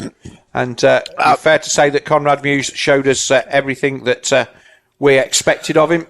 Well, Phil, I don't think you can hear the interview, Phil. I can't hear the interview, no. So, yeah, he was quite disgruntled with his performance. Oh, okay. Which doesn't bode well, does it, for the others, really? You know, he's talking already, which is what I said in the interview there. He goes, well, that's not going to cut it when I go and race Chase Sexton. Lovely thought, that is. Okay. So he's thinking that way. I totally get that. What I also noticed that you maybe didn't see was that Adam Sterry, when he came across the line, was looking down at the rear of his bike. So whether he had a rear wheel puncture or something, I do not know that, so we'll find that out. Try to, yeah, absolutely. So we got that going on. A big shout out, of course, again to the Dirt Store. The whole team there getting behind this live stream. So Dirt Store, go and check them out. They're easy to find.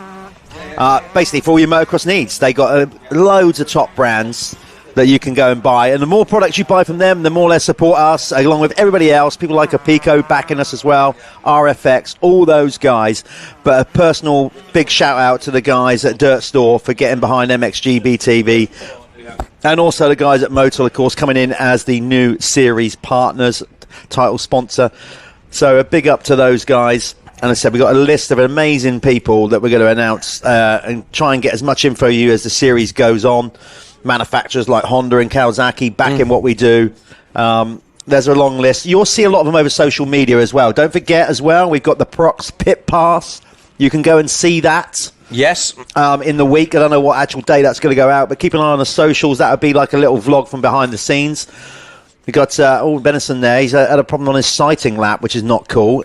And that's not a nice place to tip off, because that's a really steep jump. This is on the way down to the bridge. Yeah, that's the famous, what used to be a double jump.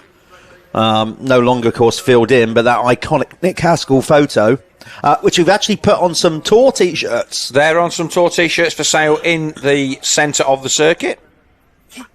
So there is our race 2 for our RFX125 class in the holding area. And Jeff, we saw a cracking race 1. And obviously, race 2, the grid is going to be decided by fastest lap. And it's fair to say that we've only got the results here from race 1, and we don't have the grid for race 2. So I won't say your guess is as good as mine. I think it's fair to say... I know who was the quickest. It was Ryan Waggett. So I know Ryan Waggett is the first rider that's going to get the first gate pick. Beyond that, we'll see them as they come out onto track. So, but that's the way that it's going to work here for the remainder of the season. A little bit of... just a little bit of something different, and it does mean that if you have a crash in your first moto, if you can get back going and you can go and put in an absolute nailer of a lap, you've got the chance of starting inside the top 10, even if you've not scored points in the previous moto. Yeah, which I think that was the whole concept. Paul and everybody, like, you know what? Because that happens. That is very much the nature of our sport. Yeah. Obviously, previously we've just gone both. Gate pits to the line for both motos has been on your morning qualifying. Yes. But they're changing it up. So it's kind of similar to AMA Motocross, but the fact that we're doing it on lap times, not your first moto result. Yes. So that's an interesting thing to look at. So as you can see, we're in our little booth here. Phil, you know, we got there it is, the new logo, ACU behind us. Big shout out to those guys. And we said everybody supporting the series. Motul. Look at that future racer there. Yeah. He's got his Minecraft top on. Oh, look at it. Even I know what that is. Yeah, you see, I didn't know what that was. Making his little jump there on the top of the track. There, he's got all the sand behind him in the world, but it's Supercross. No, he's going to go back. He's probably been told off about getting his trout. No, you don't care. Kids should be rolling around in dirt. That's what they do. Excellent. So they come to the line. Looks like Charlie Richmond then is going to come to the line. I think we've already seen Ryan Waggett go by, because obviously Waggett took that. We know Waggett was officially the fastest rider. Then it was Gardner. Then Moncrief must have set the 5th quickest time. And then it was Drew Stock there. Yep. So that's how we're doing it. There's 171 of Cameron Green Alge in there as well. So there was. So he took the whole shot from the outside. We did have this discussion about the smart guys go all the way to the left of the gates, and you can see that Gardner there looking. I mean, it's really easy just to ride straight into that gate, not have to mess. And I'm sure that there's guys that have done that. But again, these guys will be up for the Planet Moto First Lap Awards again, and to get those points for that Spanish holiday at the end of the season. I'm just going to mention it, being slightly biased. There you go, 3 riders there, like I said, have all signed up to the Yamaha Blue Crew program. where they get the chance to go and race. It won't be at the Motocross of Nations this year, but the super finale where Yamaha take riders from all over the world. This year it's going to be tied into one of the GP races, which I can't announce yet. So, but anyway, that's cool. Obviously, Motocross of Nations at Ironman in Indiana this year. So normally, if it's a European race, that takes place there. But everybody else coming to there. So Fabian Junior Morrison then hit on the 259. Shame we didn't see him on a Kawasaki last time he was on a big I know, the 259, and we actually did a meeting at Cuss's Gorse, and I swear to God, I have never seen anybody drop the hammer as hard as he did. You're familiar with the wave section at Cuss's Gorse up to the tabletop? He had the entire length of that lead after one lap. Yeah, that was his local, because he's from Andover and around that area. Obviously, we don't longer have Cuss's Gorse, but that was, I would say that was his local practice track. He knew his way around there. Yeah, he was really good. I think he ended up getting nabbed, and I want to say, might be Austin Beastie that beat him and came from away. And obviously, he's the guy. Now, was he somebody that we were expecting to see here this weekend? I think Austin, regards of outdoor, he's done well in an arena cross. Yes. He obviously won some rounds, won some races. I'd expect to see him out there. Obviously, we had a few of these guys that did the arena cross, the Futures class. Harry Lee's out there. Obviously, he won it. He didn't win it, but he won a bunch of races. Zane Stevens also raced it. But I thought that I saw Austin's name on a pre-entry list, but obviously maybe he's not here through injury. I think he was on the but he's not actually. I don't know why he's not here, but I'm sure he's registered for the series. So the Lexa MX KTM 125 of the number 9 of Mackenzie Benison comes to the line. And he was the guy that got cross-rutted on the upslope of that slope. So here we go then, Jeff. We're getting ready to drop the gate for the second time for the day on this RFX125 class. It was Waggett that won from Gardner and Hayden Statt in Moto 1. How's it going to go? Here we go, 5 to go. Hello, away. Oh, who was that? Someone on Yamaha stalling it on the gate. This time it looked like the whole shot nearly came, but right at the last... See how Statt turned in right at the 11th hour. Is that Statt or is that... No, that's Lucas Moncrief on the Free Flow Madison Crescent Yamaha. No, it's not. It is Hayden Statt. Sorry, I'll take that back. Well, yeah, you're Statt absolutely then right. From Waggett, 17 in there in third. That's Harry Lee, so a good start for Lee this time as the rest of the field stream through. We'll try and see who it was that hit the gate as everybody comes through. Oh, look how that is starting to cut up now. Nowhere near as bad as we've seen it, but still, that I can speak from experience, Phil. That is a nasty hook, that right there. That section a lot better than it used to be. It used to be 2 or 3 small jumps, and they all cut out horrifically. At least you only got one chance of throwing it into the weeds down there now. But they make their way down the back end of the circuit for the first time. We'll see if they've got the ability to send it into the sandpit with this now being... And he does. Statt sends it in. Waggett in there in second. So Statt, he will want to try and win this one. And at this point, we have to try and do the maths to see whether the 3-1 beats the 2-2. Yeah, well, obviously, at a point, Waggett, if he stays there, if the flag was to come out now, Waggett would win the overall. Yes, but it's obviously a long way to go. Yeah, 3-1 against a 1-2. We'll wait and see who comes across the line. Yeah, so it is Hayden Statt across the line first. So here's your Planet Moto first lap leader award. So Hayden, there he is, 5:48. He is going to pick up the 5 points in that championship. It's 5 for the first across the line, 4 for second, obviously 3 for third, and then 2 for 4, and then 1 for fifth. You get the idea. And then we top them up at the end of the year, and whoever's got the most across all 3 classes, as far as I'm aware, is going to be going down, winning the competition to go on a Spanish ride holiday, which, by the way, you can do. Go and check them out. Yeah, great company. We've been doing that for a lot of years. So it was Statt from Waggett, from Charlie Richmond, Harry Lee in 4th and 5th, Lucas Moncrief. So that's your point scorers for the Planet Moto first lap award. So Drew Stott came across the line in 10th, and we're looking for Cameron Greenhalgh, Zane Stevens. They were the guys in the top 10. Where did Freddie Gardner come across the line? That is Drew Stott, I think, just hit the deck back there. I'm sure that's Drew. It looks like him. He's in O'Neill kit. Yeah. Yeah, it is. So he just tucked the front end. That's not good for him. He's going to have to regroup. He's got plenty of time, of course, 20 plus 2, but still, not where you don't want to be laying it down on the opening lap and making life hard for yourself. No, so Stat then leads this one from Waggett, and it'll be interesting to see if Waggett can do in the second race lap time wise what he did in the first, and it certainly looked like whatever issues Stat had in that first one, if at all indeed he had any at all, whether Waggett is going to be able to run him down. Again, just getting that little bit of I'm not following anybody, I've got a clear track, I've got a chance to check out. Is Waggett going to have anything for the 548 of Hayden Stat? So we're still waiting obviously 3 minutes on the clock already, so we'll get them all settled in, another couple of laps, and then we'll let you know once the timing actually does refresh of who's set the fastest lap thus far. Yeah. The Phoenix Tools fastest lap of the race, and I would imagine that would have been Hayden Stat, but we'll wait to officially get the numbers on that. But let's say Stat then, 14 years old from Durham, so he's 4 years younger than the guy chasing him down, and that's a big 4 years in motocross.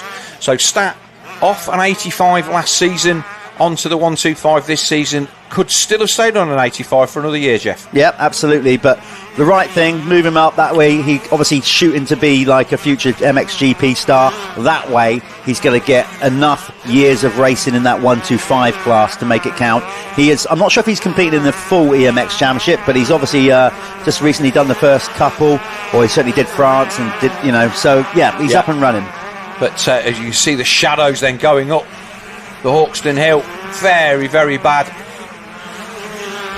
Our race leader then at the bottom of the hill, and like I say, the way that it goes into darkness here, goggle lens choice. The sun is not particularly low at this time of day, and these guys they're the first of our second motos here, so they're probably going to be okay. But as the sun starts to go down a little bit more, obviously the clock's changed apparently last night. For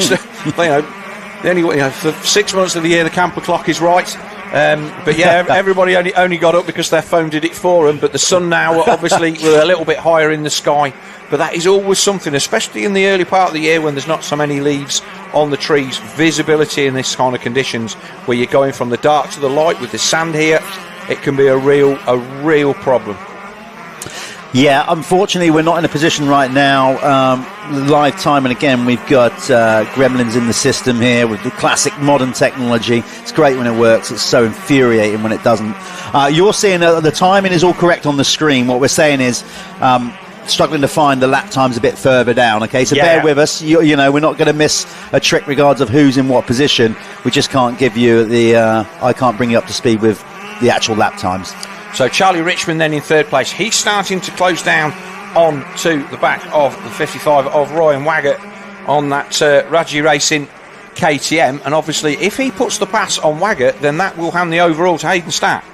Yeah, that's the beauty of this class already. It's like we're first round in, and oh, nice. That was very nice. He got that thing right nose high, as did Waggett, and then just a little tap of the rear brake, push down. Of course, that's the old gyroscopic movement. Brings the front down. Something you can do nicely on a 125 without risk of stalling the engine. Yeah. Not so good on a 450 if you get that wrong. Ask me how I know, but I'm sure you do. We all do. Just trust me, it's not a nice experience stalling a bike in the air. No. But so Waggett then not able to run the pace that he ran in the first round. Another little mistake there. But maybe after the 450 has been out on track, obviously when they were out this morning for the first race, first main race on track, Tracker would be in a lot better condition than it is now. Absolutely. And I can say, like you were saying about the shadows, you can really start to see it now. I mean, that was light in their first moto. The sun's gone right round the back of the famous Hawkstone Hill now, or virtually 3/4 of the way around. And look how dark it is at the top there. So, it will play a bit of havoc with these guys, but they'll be well focused. And Hayden Stat, obviously, listen, he knows they're not daft. They would have known at this point. Look, still a long way to go. But listen, they might not doing maths. They might not doing maths at school, but they don't mind it when they come and do the racing. So basically, Hayden will know that as it currently stands, he's sitting second overall because he finished third in the opening moto. And here go 3-1 if the flag came out now, but Ryan Waggett would take the overall with a 1-2. Yeah, but it's still all to play for. So Harry Lee has made a move there. On Lucas Moncrief. Oh, no, he's not. He was there anyway, wasn't he? Sorry, my apologies for that. So that's the top 5. It was Drew Stock, wasn't it? We lost, tucked the front end. He's now up to 10th according to our timing. That is a real good recovery, and Freddie Gardner's down in 16th, so the man that finished second in race 1, he's not going to figure in our overall podium unless he gets a march on. Yes, I think that's fair to say that whatever problems he had early on in the race, he's too far back to trouble the podium. But he'll be looking to carry on. If he can get back into the top 10 and score some decent points for the championship, that will be as much as he can hope to take out of it today. But there's Richmond then on the number 30 S Briggs Commercial Yamaha. Well, by my maths, if it's as it stands right now, obviously a lot can change, and it probably will. But right now, you're looking at Ryan Waggett to win the overall, Hayden Statt to get second, and Charlie Richmond for third as it stands. Oh, Statt cased that jump big time there. We've got to ride it down on the approach to the jump. Yeah, not one of our race leaders, but Richmond then is keeping Waggett honest as they jump out of the sandpit.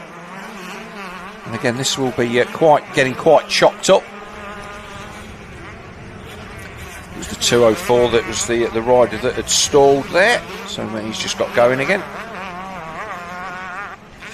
Yeah, it's still a fast pace out there. Just looking at the track, these guys, they're going to feel it in a different way. When you get a deep Hawkstone park, you're just really physically exhausted from almost like having to pull the bike through the deep sand and really pull on the handlebars to get over the bumps. Not so much this time around. They can just attack it a bit more, but I should imagine they definitely feel it through their wrists and ankles by the end of the day. There's a lot of sharp edge bumps out there.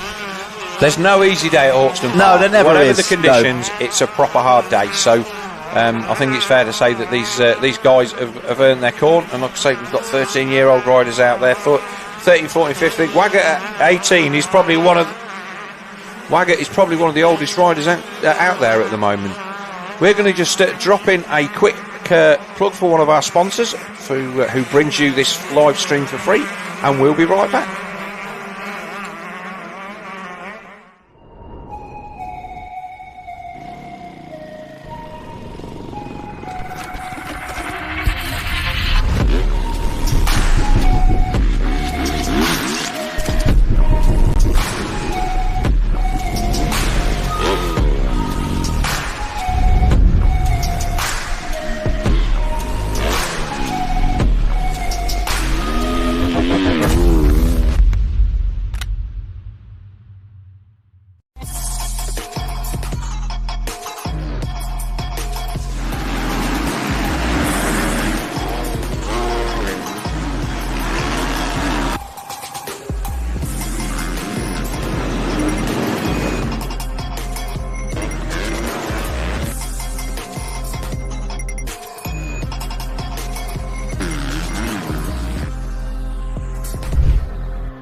So we see our race leader then, Hayden Statt, bouncing into the sandpit, with Waggett still giving chase. 5 seconds the gap, with Charlie Richmond another 3 seconds adrift. So the overall, I think, is really rests on whether Waggett can keep Richmond at bay.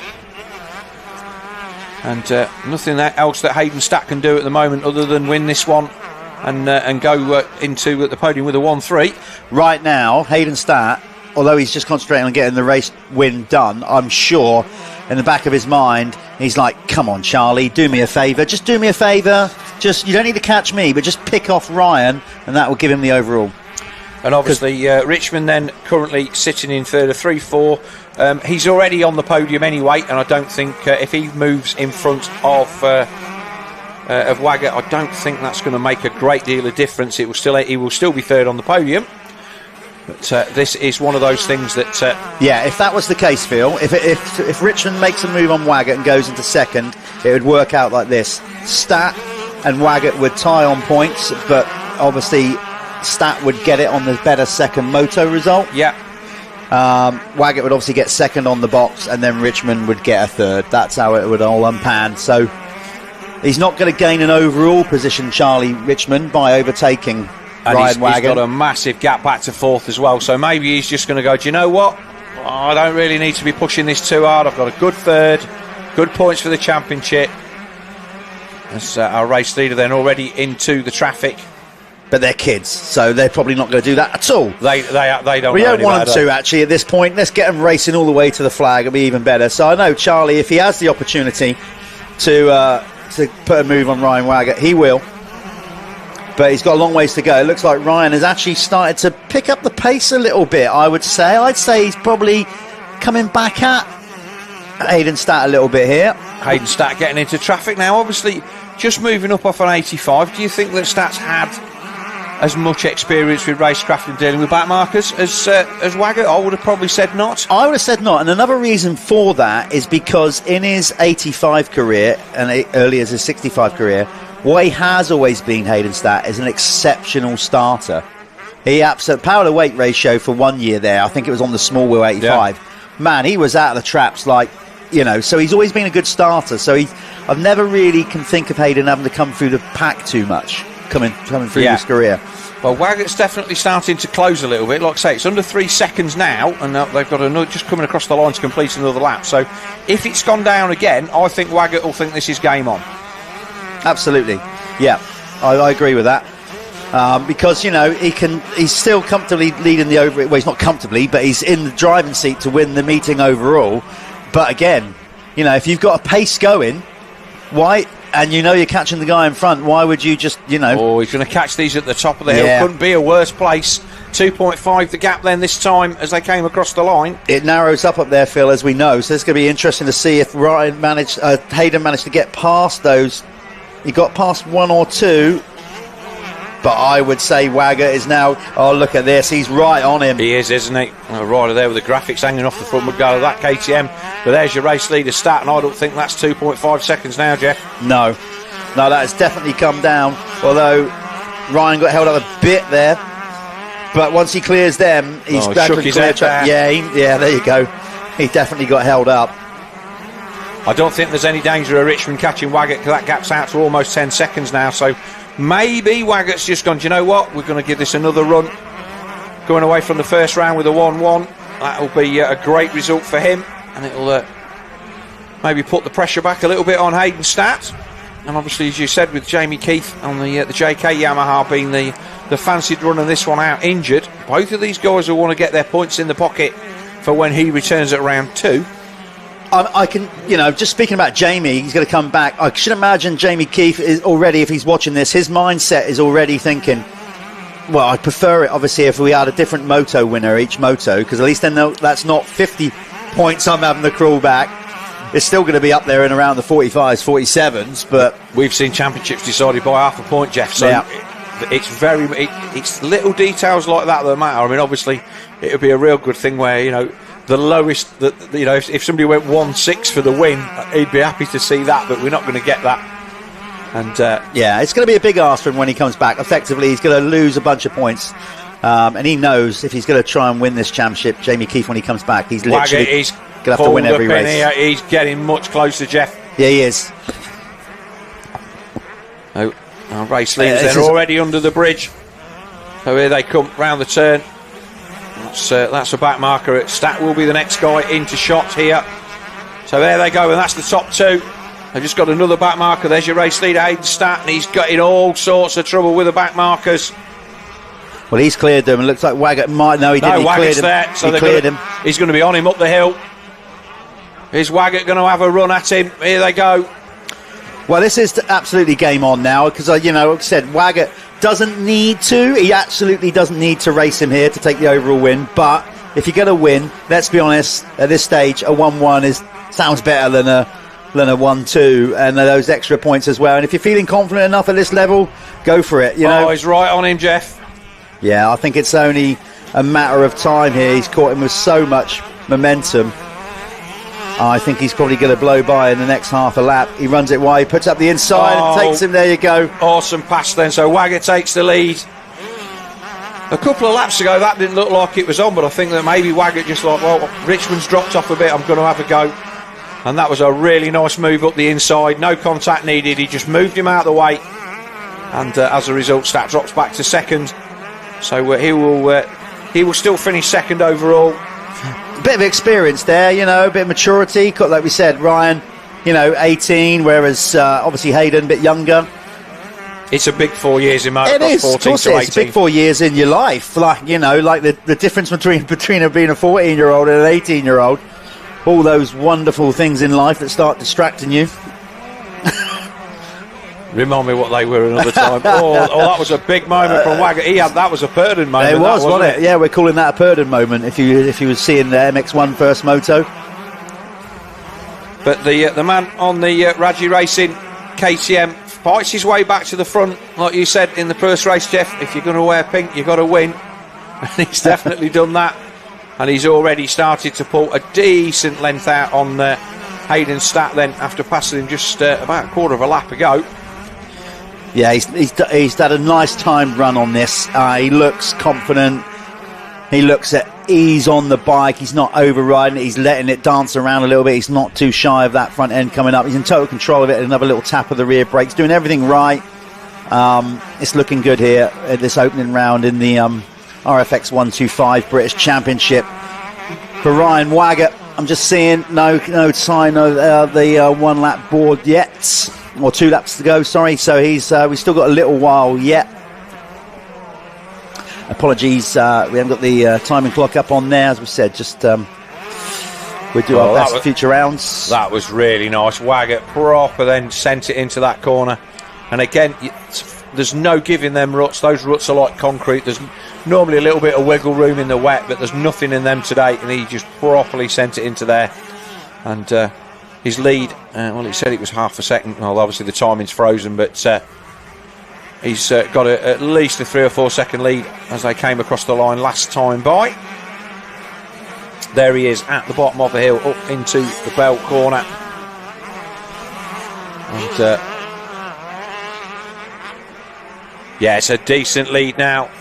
Stats ridden a good race, but like I say, the 14-year-old showed his speed at the start of it, but just hadn't quite got the strength to hold off the charge of Waggett's. No man from Carlisle who will go away from this first round at Hawkstone Park with a nice healthy championship lead, probably about 8 or 10 points I would imagine, over it will be Hayden Stat and Charlie Richmond. We're looking down the leaderboard to see if many progress has been made, but obviously that's we're still getting times updating on that board for some reason, Jeff, so I'm not aware whether that is actually updating. Charlie Ucklebridge showing as 12th. The number 14 of Freddie Gardner, according to our tower at the side from our K-Tech tower, he is now up to 7th, so that is a good recovery, and that may well see him 4th or 5th overall. Lucas Moncrief drew Stock back to 6th, so Stock has made a really good run through the field as well after that early race tip-off. Yeah, it's really interesting to see. I mean, I can't on my phone here trying to get the actual live time. You'll see it. I think it's all right on the column. I think top 5 is edging towards including Lucas Moncrief in that top 5 along with Freddie Gardner, but let's wait and see. There's still plenty of racing to go. At least another 3 laps, 4 laps here. Let's see he comes round. Here comes Ryan Wagger. Race leader number 55. He's run 55 with Motul, remember. Okay, we've got some timing back. Yeah, sorry, apologies. I mean, you're seeing on the screen, but so Ryan Wagger, he's also set the Phoenix Tools quickest lap time of the race with a 2:25.991. So it's a good day for him right now. He's also took that in the first race, so it's all good, and he's leading this one. Hayden Stat still there in second, then it's Richmond. So yeah, it's getting tight. I was just seeing the gaps here between. So Lucas Moncrief there and Harry Lee there. There's not much between those two, so that's still an ongoing battle. Drew Stock is now starting to close in on them a bit. Yeah, and Freddie Gardner is also closing in on the pair of them as well. He's taking a couple of seconds out of them. So it's starting to really tighten up for 5th, 6th, 7th, basically back there. From 5th from Lucas, Harry Lee actually, so 4th down to 7th is getting a bit tasty. So the points then, the battle obviously for the championship, 16 races, and they all matter. And DNFs are as much a killer as anything, but you've got to make sure that when you get the chance to take good points, that is exactly what you do. And at the moment, Ryan Wagger heading for A11, threading his way through the slower riders. But great to see a full grid of 125s out here this weekend, Jeff. Like we said, the fact that we've had 2 classes virtually full and one where we've had to run an LCQ, certainly a breath of fresh air for the British racing scene here at the ACU Motul British Championship. Yeah, I knew this class would be good. I think most people in British motocross knew it would. Just 125 racing in general is just always great. Stick a load of testosterone fueled youth riders on it, then you definitely get some brilliant racing. Just get a highlight here that Drew Stock, you can see on your leaderboard to the left there, he has now made a move on Lucas Moncrief. He's gone up. It's tight racing. Harry Lee is only another second up the track, and then Freddie Gardner is only 2 seconds off the back of Lucas Moncrief. So like we said, the 2 lap to go board is out, so keep an eye on those positions from 4 through to 7, because that all could change on this last couple of laps. I would say the top 3 are pretty settled at this point, Phil. Yeah, they are indeed. But last lap this time by then, Jeff, I think. So our race leader, again, that step, normally that's a proper soggy mess in the bottom of there. But it's beautiful March weather has blessed us here at Hawkstone Park.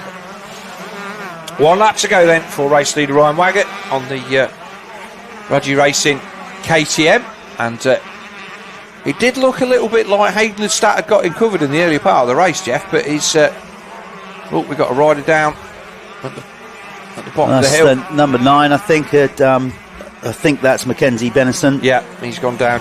Again, just caught one of those square edge ruts. So easy to do. Marshall's absolutely on it.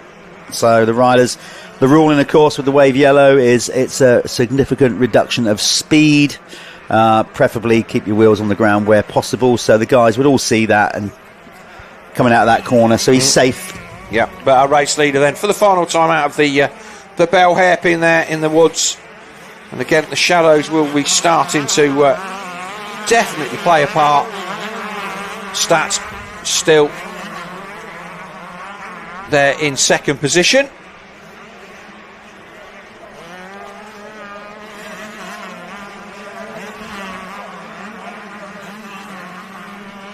Now through the avenue. There you go. I could hear the event commentator Ben Rumbold above us going nuts there. The reason why is because Freddie Gardner is on a march. He's blown past Lucas Moncrief and Harry Lee and is now all on the back of Drew Stock with 1 to go, or half a lap to go.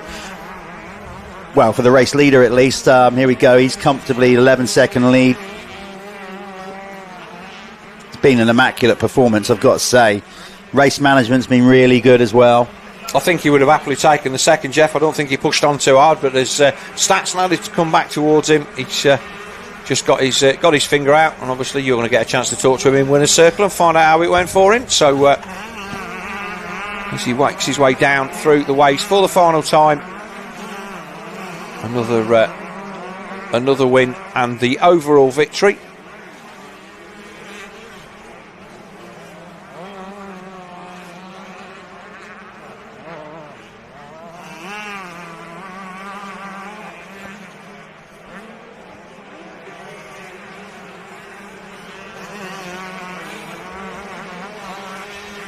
And here he is then up under the tree round the final turn, and it will be a well-deserved victory for the 55 of Ryan Waggett. He goes 1-1 here at the first round of the RFX125 British Championship. It will be Hayden Stat that comes across the line in second place on the 548, and here he is. Led the race for a good bit, but he just got away from him. And then Charlie Richmond will come across the line in third position. Take third, and your overall should be as it is there. It will be Waggett, Hayden Stat and Charlie Richmond. Drew Stock may well be fourth overall with a 4.5 if he can hold off Freddie Gardner. A big leap then from Stock in there, leading in the early part of the race. Waggett then not getting over the jump there, but this was the pass for the lead. He went up the inside and just showed the edge of the track then to the youngster, and but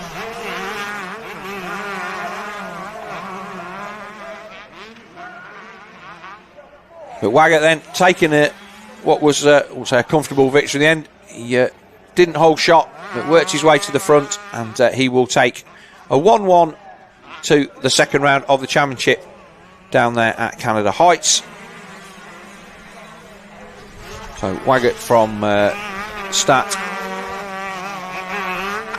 And Jeff is over in winner's circle with Ryan Waggett. Okay, everybody, welcome to the winner's circle, and quite rightly so, because not only has he won both races, he's won the overall maximum points haul. Great first day at the office. Yeah, good to get both wins in, get me some more points for the rest of the season. So Ryan, you got some good people in your camp. Like we were saying about, like, you know, we've seen you around British Motocross for a long time, but now you're in the kind of big leagues. You know, it's all the 125 championship.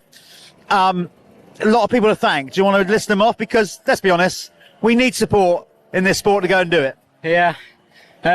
Mum, Dad, Moto Coach 38, Blues tyres, rip and roll goggles, Moto Verdi, keeping us clean, 91 Moto for the good looking kits, and Moto Shack for the graphics. Indeed, they are. Like I said, mate, you're a commentator's dream because we can spot you nice and easy. You rolled a controlled race there. Just tell us.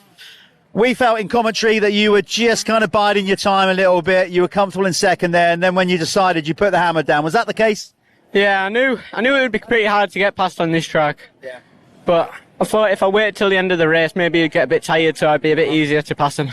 Well, good luck, mate. Well done on the rest of the season so far. He's off to a flyer. There he's your overall winner, so he takes victory here at round 1 in the RFX125 class. Mr. Ryan Waggett. Ryan, you move on out. Just move on out. You go and celebrate with your team over there. We're going to bring in, let's get Hayden Stat in. Come on in, Hayden. Sorry to make you work, Hayden, and push his bike after a hard 2 motos. We'll let you rest now. You can stand up on it or sit on it. I'll come around here. A solid day for you, mate. Like you said, you're stepping up the 85s. You're a growing young man. You're still finding your way on the 125. But you've got to be, you didn't win the overall, but you've got to be pleased with your first outing. Plenty to build on. Yeah, I'm pretty happy with my first weekend at the British here. 2 good results, a third and a second. I believe that puts us in second overall. Yeah, I really enjoyed the weekend. Did you know, I mean, he was keeping you honest there, but then he started to sort of wind up the week with Moto. Was you conscious of that? What did you have left in the tank at that point? Well, I'd pretty much used all my energy in the first 5 laps just trying to pull away from him. Yeah. And I managed to get a good few seconds of a gap where I couldn't hear his bike, and then I made a mistake over the back section and my rhythm was just gone like that.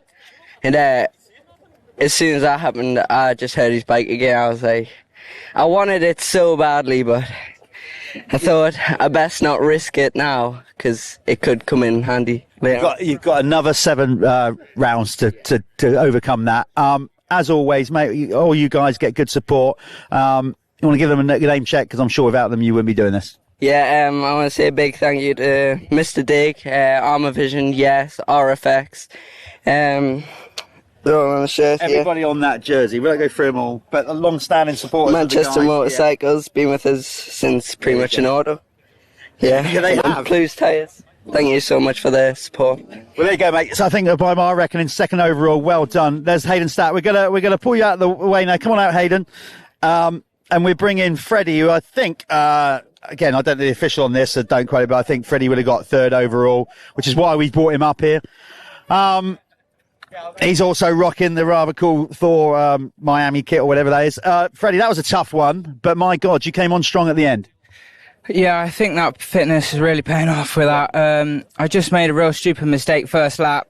I think I was in just outside the top 5 and just tucked the front end on a bank and just couldn't pick it up. So last, I think I got back to 4th or 5th. Yeah, I think he got 4th right on the line here. Could have even been 3rd because I had to walk away because I have to come out to do this. So I don't actually know where you finished, but I think he got 4th. Yeah. So that was a solid ride. And of course, that was enough to get you here. I think 3rd overall. Yeah, well, I knew it was about 4 laps to go and I could see all 3 ahead of me. And I just kind of caught them all and just managed to pass them, and just my strength and fitness has just really paid off. That's encouraging. Although you obviously won the overall, you'll be going away thinking, well, at least I'm in a good place with regards to the physicality, and now you're feeling on the bike. Yeah, well, I think my goal today really was to podium, and obviously I got second in the first one, and I had a good chance of getting first overall, but yeah, I'm glad I could salvage it with a third. So, right, let's quickly sign off. Obviously, you know, you ride for your dad's own team. Anybody else you want to thank? Yeah, Ride Gloves, Parts Europe, my dad, Goggle Tech, HGS, just everyone on the bike really. Goggle Tech, my mechanic Jeff, Bell Helmets. Yeah, nice to see your mechanic Jeff back doing his thing. That's good stuff.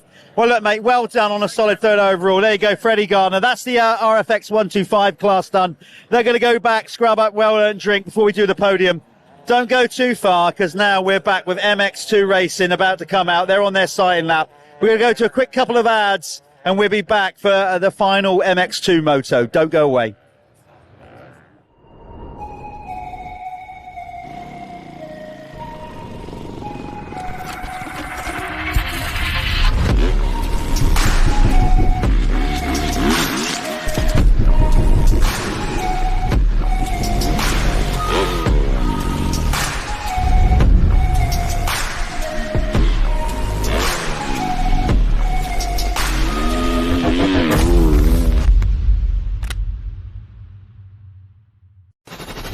This is Dirt Store, your online one-stop shop for off-road essentials. All the latest products from the top motorsports brands. Gear, bike parts, protection and accessories.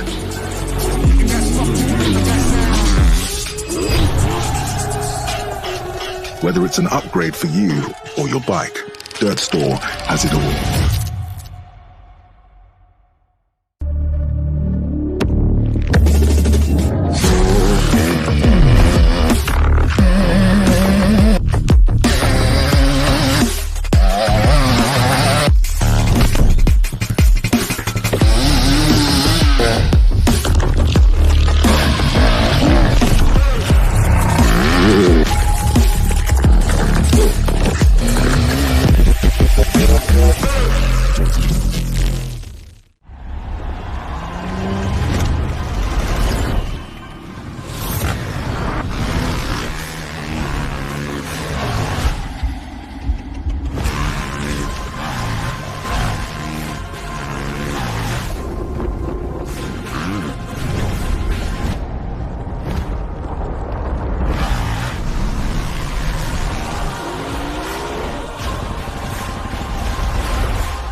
Start you want.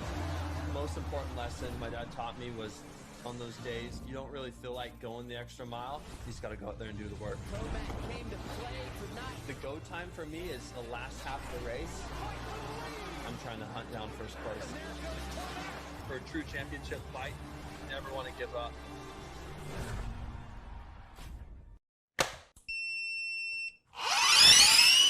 I'm still a kid, but I'm tougher than you think.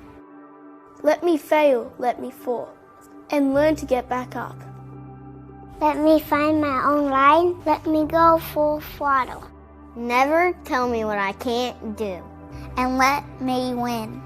Never hold me back. Let me try. Let me try. Never underestimate me. It's the ride of my life.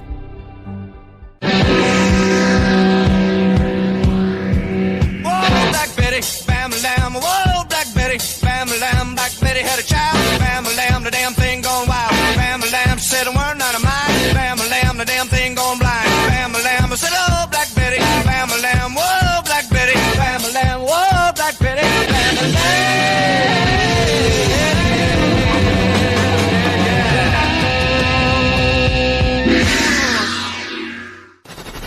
This is Dirt Store, your online one-stop shop for off-road essentials. All the latest products from the top motorsports brands.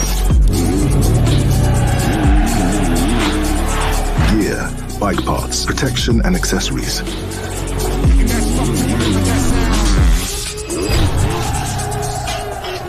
Whether it's an upgrade for you or your bike, Dirt Store has it all.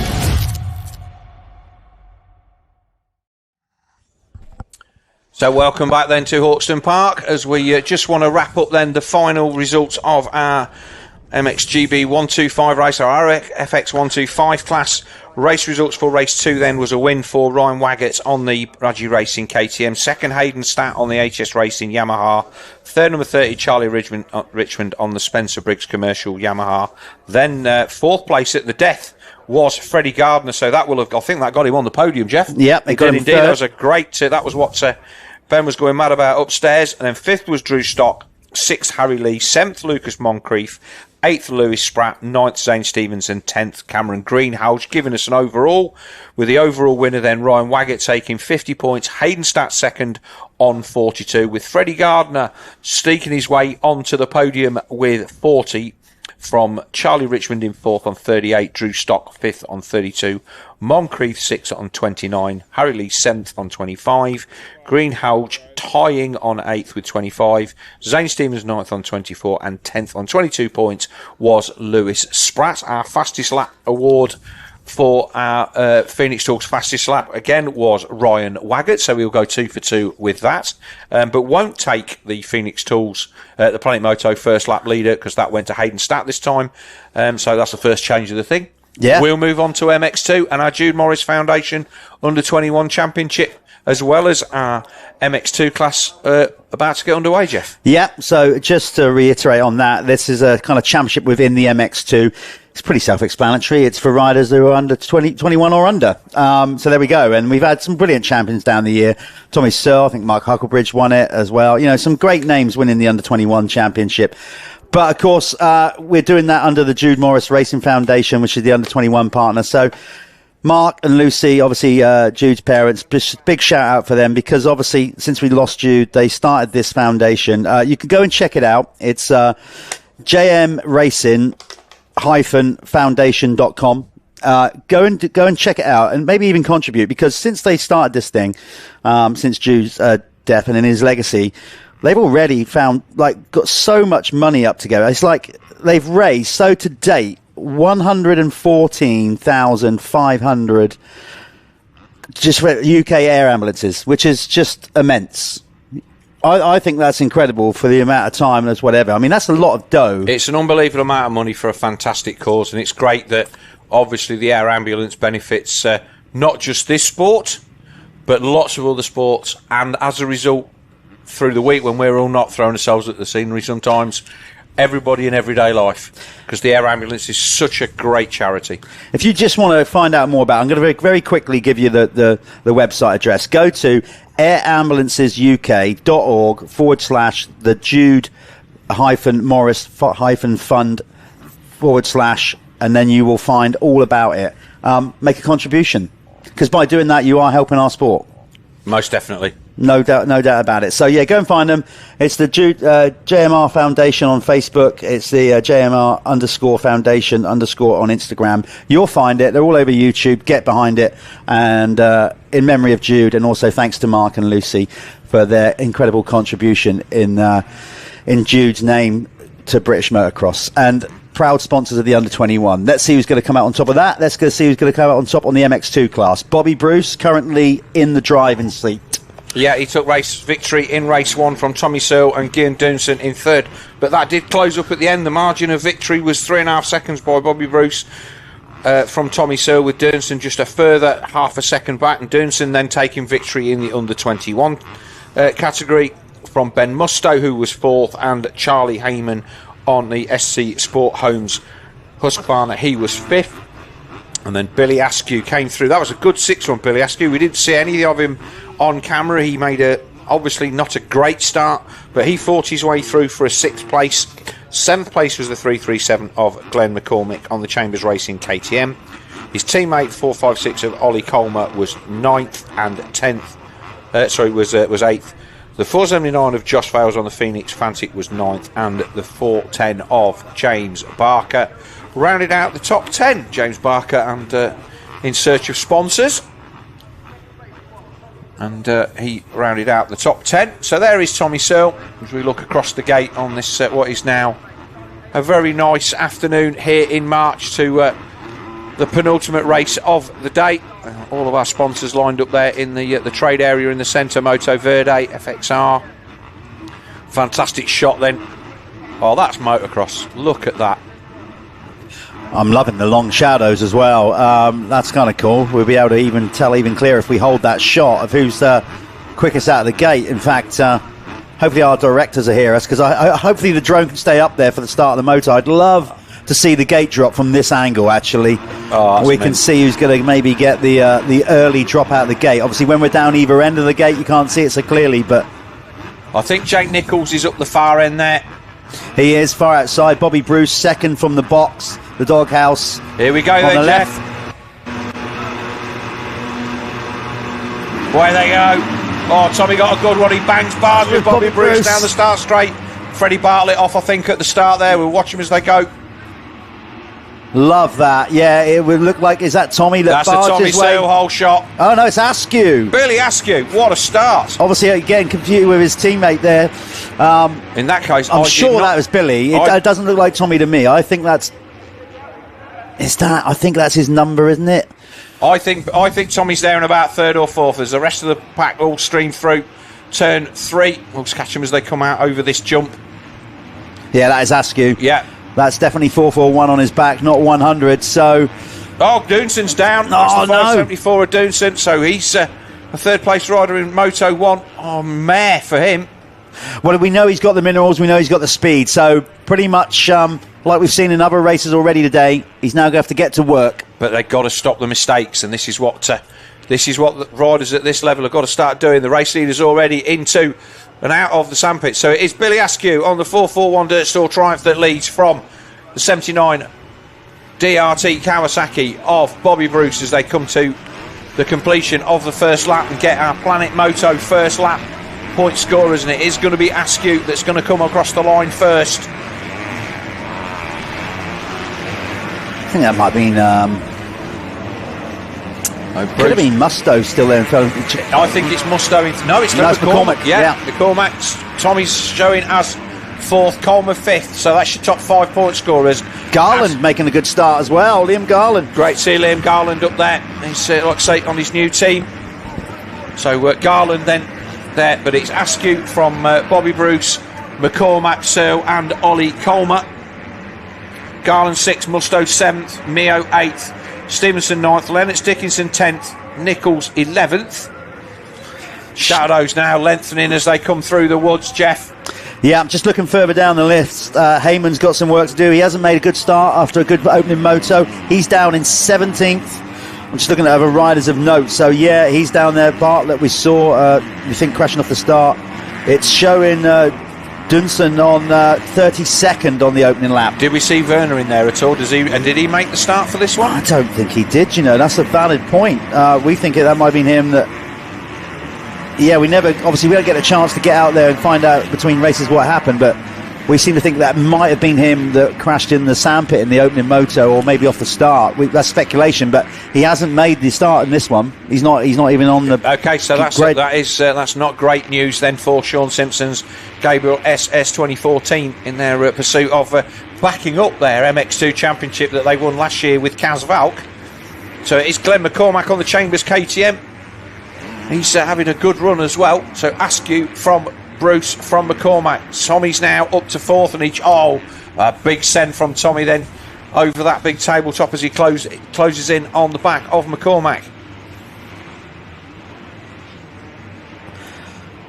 So here comes Askew. Now Bruce looks comfortable there. Of course, Billy, he'd love to take a race win here. even if he can't win the overall, to come out of round one, Billy Askew with at least a one race win would be a huge confidence booster for him. I've got a suspicion that Bobby Bruce is going to have something to say about that. But you know what? I think that having each of those guys come away with a race win today, that would be so good for the championship. Give both of those guys a little bit of confidence that they need. I know Billy's had a bit of a tough time with it, injury and stuff as well, and just to get a race win on that Triumph on his main British Championship debut on it, that would be an absolute. That what a nice line! Did you see Tommy go across? Yeah. He basically chose one part of the track where the ruts haven't got overly bad and went across on a 45-degree angle. This is new. Oh, we got a camera at the top of the hill. Somebody's been busy between motos, walking all the way up there. Oh my lord! Well, that's fantastic. That just goes to show the effort that our MXGB-TV team have been putting in. Thanks to Dirt Store for backing that, and great to get those shots at the top of the hill. But Tommy then past McCormack. Yeah, I looked at that and I'm like, well, we're on the track of that. That completely threw me. So Askew from Bobby Bruce. McCormack then demoted to 4th as Searle has passed him. Then it's Coleman, Musto, Florian Mio, Leon Garland having a great run in 8th, Nichols 9th, and Gav Stevenson up there in 10th. Oh, man, we did say the Dixon Honda racing man. He didn't mind being called a veteran. He's been at this game a long time. But great battles all the way down the field, and some pressure then coming onto McCormack from Ollie Colmer. Good to see Ollie starting to find some real form again. A youth rider that came through, moved into EMX. He looks like he's going to make the move here. Tall. I think he must be, 6'2", 6'3". He's a tall lad. He was always tall on the 85. He was a big lad on an 85, but I mean, he's almost Kendi Dyker-esque now. In the way that he rides, as much, not just his physical size, but the way that he manhandles the bike around. And you'd have to say that he's a guy that really needs to be on a 450 soon, just because he's going to struggle. So we watched our race leader. It looks like starting to go away, aren't they? Yeah. So it did look there like Askew was coming under pressure from Bobby Bruce. So we cut back to the leaders, because that looks like that might be getting pretty close. Yeah, they're definitely the top two are starting to check out, though. There's no doubt about it. They have really set the tone here for this race, and I should imagine they're going to go at it. It's going to be a big ask to Tommy Searle to hold on to the back of them. So Tommy in 3rd. McCormack's been now pushed back. You'll see that will refresh as they cross the line on your K-Tech timing poll. There you go. Tommy Searle now in 3rd. McCormack, Colmer, of course, made that move. Then it's McCormack. Musto looking good. I'm going to call there's the top of the hill again, and Askew still ahead of Bruce at the top of the hill. Big pass up the inside. Oh, Colmer running it in there hot. Yeah. So, just to tell you, the Phoenix Tool fastest lap of the race goes to, right now, Bobby Bruce. He has just turned the time the lap previously with a 2:18.861. He's closing in there, Jeff, on the 441 Dirt Store Triumph of Billy Askew. It's Tommy coming under all sorts of pressure from Ollie Colmer as well. McCormack still hanging in there. Then it's Musto, Mio in there on the SS KTM.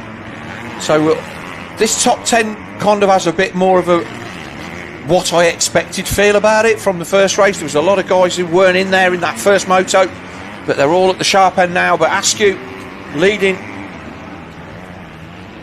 I've got a feeling he led a couple of these last year, but his debut for the Dirt Store Triumph team in this championship. That was tidy, I have to say. Billy was lovely through that section. Askew just picked the front wheel up, used that hole, hit the downside perfectly and launched again. I think Bobby Bruce has just taken a little moment, a little breather. As much as that's not taking anything away from Billy Askew, maybe Billy's just got on the march, but I'd like to think that the rider in 2nd, Bobby Bruce, has got the experience to not let him get too far ahead. Maybe just had a little run on him, seen where he's going, reassess. Oh, maybe not. It looks like Askew's just decided. He was a lot closer the last lap by Jeff. That's why I called it to get back to this battle, because there was only a couple of bike lengths between them. We'll have a look at the lap times if there's any hope of that, and see whether it was a mistake from Bruce or just Askew getting his finger out. But that was, again, so smooth, not firing it into the berm. This is This is some top-class riding from ACU, just really dancing that Dirt Store Triumph around the bumps, staying out of the deep sand, keeping himself on the hard-pack part of the circuit so as not to bury the bike. Yeah, well, he definitely went quicker. So last lap around, he did a lap time of 2:19.65, whereas Bobby Bruce has gone back to a 2:26.28. So a little bit of both. Back at the top went of the hill. a bit quicker, and Bobby went a little bit slower. So there's Tommy still in third. Coleman was right there again, not quite as close as he was last time, where he tried to put a move on the multi-time British champion at the top of the hill. Well, we also know he's leading the under-21 race in the race for that in this one, because he's also your race leader. It's pretty simple, that one. Yeah, and that, I think, with Doonson going down off on the first lap, and him being a few places in front of Ben Mustoe, that will put Billy Askew in for the overall in the June Morris Foundation under-21 championship, and we'll probably get him on the podium in the main class. It will. I'm just looking for where Doodson, if he's got up the field here. I can't see him on my list so far. Maybe I'm scrolling through too thick. All right, it's basically saying currently that he's in 32nd position and a lap down. So he still hasn't crossed the line. They're all crossing the line now. He should be over the line by now. I think so maybe he might have pulled out. I think he will have decided that, or maybe it was decided for him that things are not going his way, and he's so a double DNF then in this race, or a DNS and a DNF for Sean Simpson. That's not. That's a brutal start for his British Championship defence for the team. As we look at the 79 of Bobby Bruce on the bike at Dixon Kawasaki. Well, we don't know that for sure. That could be timing playing havoc. We don't know, but so far, anyway, if we're going by timing and scoring, he's outside the top 30. He's not going to be scoring any points. He's not going to be troubling the scorers today. Oh, Bruce coming up a little bit short into the sandpit. Askew has started to just gap away at the front a little bit. Tommy Searle then only has a second over Ollie Colmer. Again, difficult to trust the timing. We'll try and get a view of those guys in the background. This is going to be a good test for Billy Askew. Can he hold on? No, I can't remember. Again, this is where I'm going to be put straight. I don't recall him winning a race at the MX2 to this point. Has he? In British Championship? I don't think he has. I don't think he has, but he's come close. But anyway, we stood corrected. But this is... Well, you're going to be able to, if he does, you'll be able to ask him in the post-race interview. Yeah. But either way, it's whatever happens, if he holds on to it, it's going to be a brilliant confidence booster for him. Yes. And there we see Coleman all over the back of Tommy Searle, the Chambers KTM man. Just goes to show how steep the Hawkstone hill is, because you don't even see them coming up it. No. And then that last little bit, they appear. So the first part, that kind of as you get towards the top, and you come over the brow, it gets really steep up there. So we got kind of two races amongst the top four here going on at the minute. Then there's a bit of a gap. As you can see, here comes Mustoe putting in another solid ride. Yeah, the man from Cheltenham. He's definitely been kind of my dark horse for the season, and I think he'll be gone because obviously he came through to fourth in the first one, and he's currently running fifth in this one. So that will be fourth or fifth overall, possibly, for the 18-year-old on the Acer United Gas. But here is our race leader, Billy Askew, then on the Dirt Store Triumph. Nice. Oh, that was inch perfect. Really having to work it. You see the strain on a rider's body, where he's G'ing out, wheeling into that face of that jump. That all goes through his legs, through his spine, up through. Yeah. Brutal old game, isn't it? And he makes it look effortless as he's got a nice little lick going on here. He's riding a good rhythm, and he's got a good flow going right now, and that's probably why he's starting to just check out a little bit from Bobby Bruce. So I'd be interested to know what's going on under the lid of Bobby Bruce there, whether he's thinking, I'm holding back, or is he take the overall? Yeah, and the gap's definitely gone out, Jeff. So that's. I think this one now. I think we're going to be up to 5 seconds when Askew comes across the line to complete another lap, and he's going to be just then holding that gap steady and not letting Bruce get any closer. The smart thing that Bobby would do if he feels like he's not quite got enough to catch up and overtake would be exactly that. He's got 8 seconds or 6.5 seconds on Tommy Searle, according to timing, which may or may not be correct. But he's certainly got a gap that he can defend, and again, it's all about not taking risk, bringing the points home, and this is what Tommy Searle does well. You know when a win's there, and if it's not, he will just take the points. So race leader at the top of the Hawkstone Hill, and that's definitely gone out now. You can see he's out of sight. See Bruce then almost looking like he's having a rest at the top of the hill. And the colours at the top of the hill, they're absolutely fantastic. Radiant. Yeah. So yeah, it's looking good for Billy Askew right now as he starts to check out. I think you're right, Bobby Bruce. Well, look at that. Tommy Searle's coming back a bit. Yeah. To that. We've just trying to get this timing to refresh here to give you some exact times. I'm struggling with it. That shot at the top of the hill, that's actually a drone, apparently. Oh, right, okay. Just sat there minding its own business. Oh, brilliant. Don't you just love technology? We can get live shots on the top of a mountain, but we can't get timing. But anyway, here he is, Askew then. Now he will have a good look across at Bobby Bruce and know that the gap. There's one of the good things about Hawkstone, especially when there's no leaves on the trees, you can get a chance just to have a quick look over the shoulder, but nothing. Askew just concentrating on the race in front of him. Oh, that stepped out a little bit there, Jeff. He just lost the rear on on landing rather. He's looking good though. I think he knows he's he hasn't got it yet, of course, but he's looking mighty fine, choosing his lines nicely. And as we said, we don't know at this point how hard Bobby Bruce is actually pushing. Okay, we're just seeing Florent Mio off your screen. Yeah, he's just took a bit of a digger, so he's a retirement. He has got a clout on the nose somehow, and he's got claret pouring all out not out of his nostrils, out in the middle of his nose. Yeah. So, don't know if he's taken a rock to the head or he's had a crash, but anyway, he's out of this one, the Frenchman.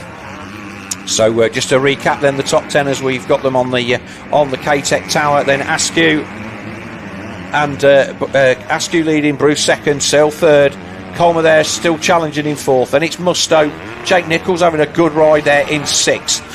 Mio then, he looks like he's gone out on that lap, so he won't be there. So McCormack will move to 7th, Heyman to 8th, Callum Mitchell 9th, and Liam Garland in 10th. We'll take this opportunity to take a short break and get to hear from some of our sponsors.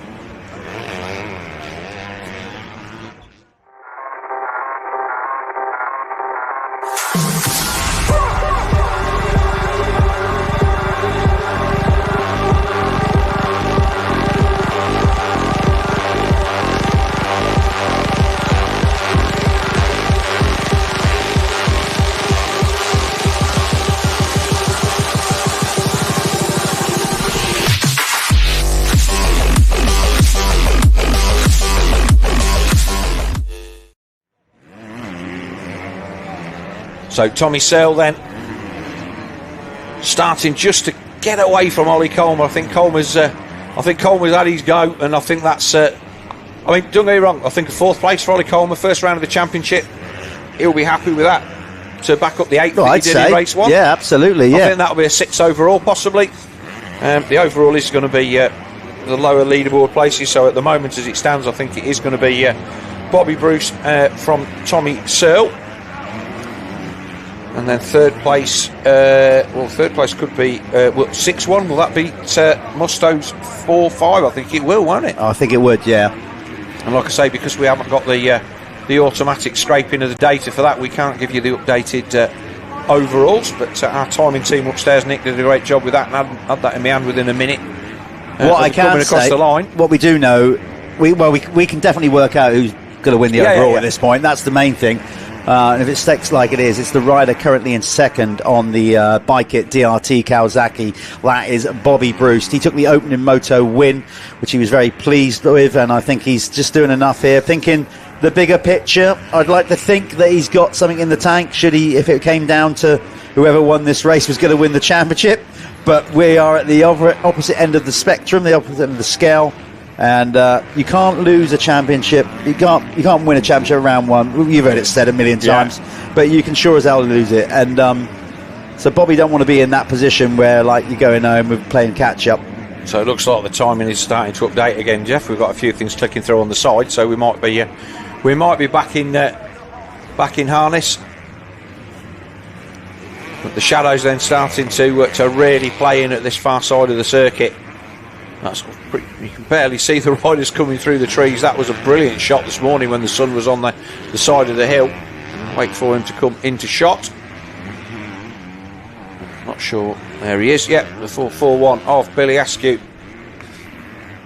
Again, still only a youngster. Oh, very much so. Yeah, you know, he's like I said, he's. That was a big moment. Bobster had a bit of a side shift there. The rear end kicked out, and Tommy's not out of this, by the way. Tommy Searley's having. He did this at the end of the last one, didn't he? He got a wriggle on in the final few laps. It's been a good ride from Colmer, like you said. You know, I think the overall is one thing, but the fact that he's sticking with this lead bunch in this moto will be huge for him, I think. Challenging Tommy Searle as well, so still looking at the possibility of going forward a few laps ago. But now I think late in the day, settling for a really nice 4th place to add to his 6th in Moto 1 for the Chambers KTM team will be a just reward for a man who you will have to say is certainly getting a bit on the big side for a 250. That's got to kill him off the starts, Jeff. Yeah, it would do. Okay, so we're coming up 19:24 on the clock in this 25 plus 2 lap moto. You can see where everybody is on the abbreviated leaderboard, the K-Tech suspension leaderboard to your left there. Big shout out to the guys at K-Tech doing what they're doing as a series partner. Of course, if you race this series, you can go and get your suspension serviced by them. They're every round. Yeah, they're based up at their Colville way up by me, and they've been there for absolutely donkey's years, and their businesses have gone from strength to strength. They were, I won't say they were a cottage industry, but they certainly weren't working out of a massive premises that they are now, and they obviously service for dealers and all sorts of stuff. So proper suspension tech stuff there available from K-Tech. So it was a timing glitch. So now looking at it, Guillaume Dusson is actually still circulating. He's now, that's great to hear. So that's great to hear. Obviously, and he has just popped up, and he will get a point. Yes, he's made it into the points. So a long way back. From what we can work out, his teammate Werner's not out there. Didn't start this one. So, but Dusson is there. He's still circulating. So, apologies earlier on. We were only going on the information we're given. Now it's updated. He is still circulating, and he's moving up the field. And obviously, all of this stuff about injuries and bits, but that will be updated on the Crocs. Pit pass later on today, which obviously it may sound daft. We're here at the circuit. We know less than anybody. We're in our lovely little comms booth, tucked away with no internet. Look at that fantastic drone shot. That is, if motocross gets any better than that, I would love to see it. Yeah, we're isolated from the outside world. And of course, remember, we've also got, I'm going to be doing a little brief at the end of the day. That's in association with Ride. So the Ride race recap, where basically, I'm just going to quickly run through what happened today for socials. So, because you're going to, if you're watching this, you don't need to watch that. But anybody else, pass it on. Don't forget to watch that. Loads of social media and etc. will come following each round and the lead up to the ones that follow. Guys are doing a good job with that. Track looks great, good branding. Like we said, it's like a new era for British high-end championship ACU motocross, and it feels good. It certainly does.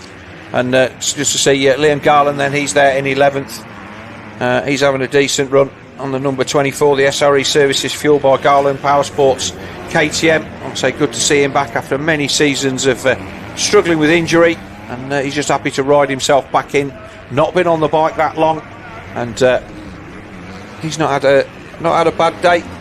17th in race 1. A few struggles on that one, but he's just on the outside of the top 10 as we stand at the moment, as Bobby Bruce comes through, not jumping into the sandpit. Let's see if Tommy gives it the send. Tommy is closing in, Jeff.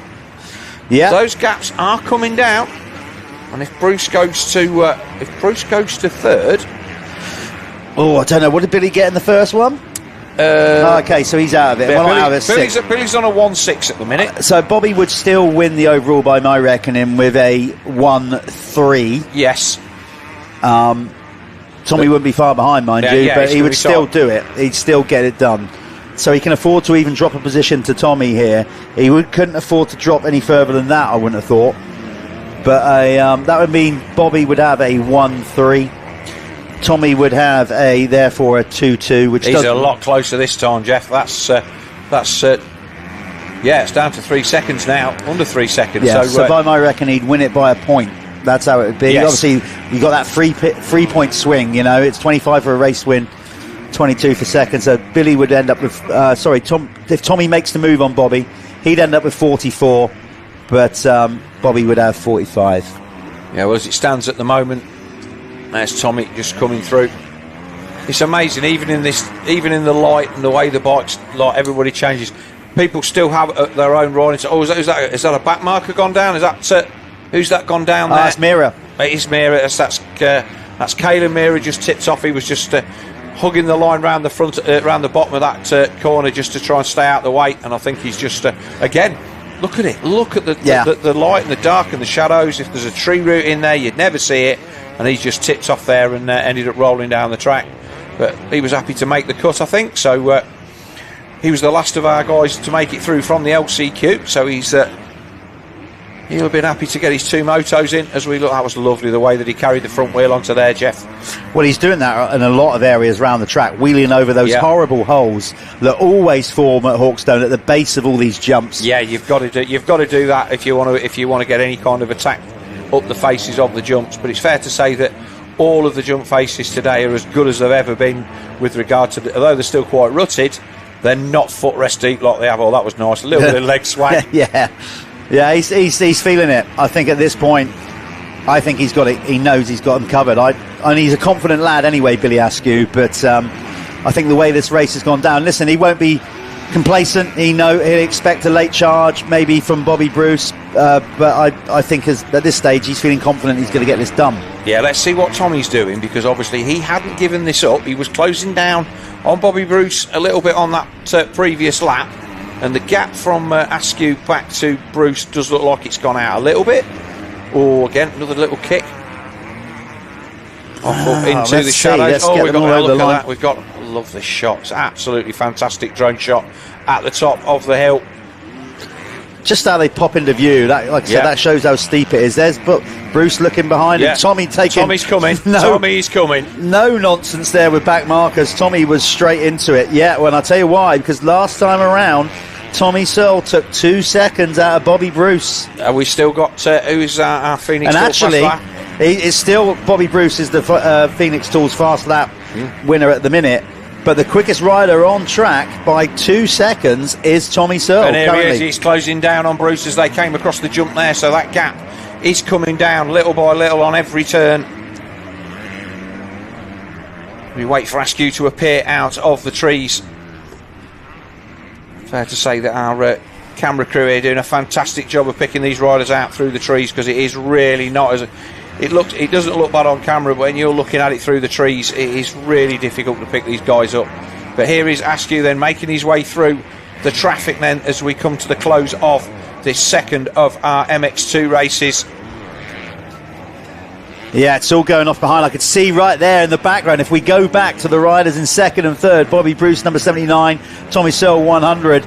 Searle was right there. He was literally inhaling the exhaust fumes coming out the back of Bobby Bruce's bike at DRT Kawasaki.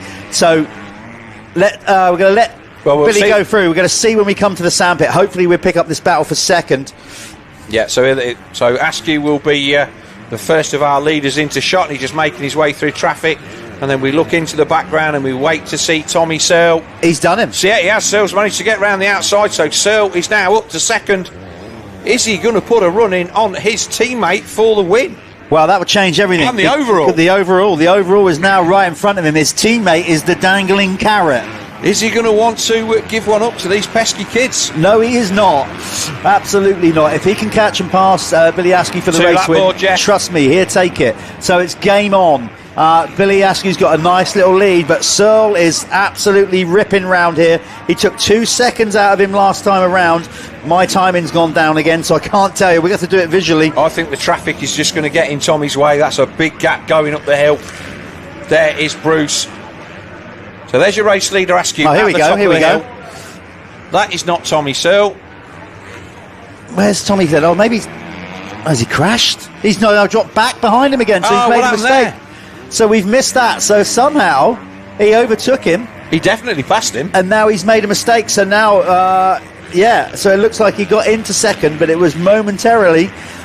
We'll probably get home and find that nothing of this sort happened, but he was definitely level with him coming out of the sandpit. We're so excited, Phil. We're starting to just hallucinate. We're seeing stuff that's not actually happening.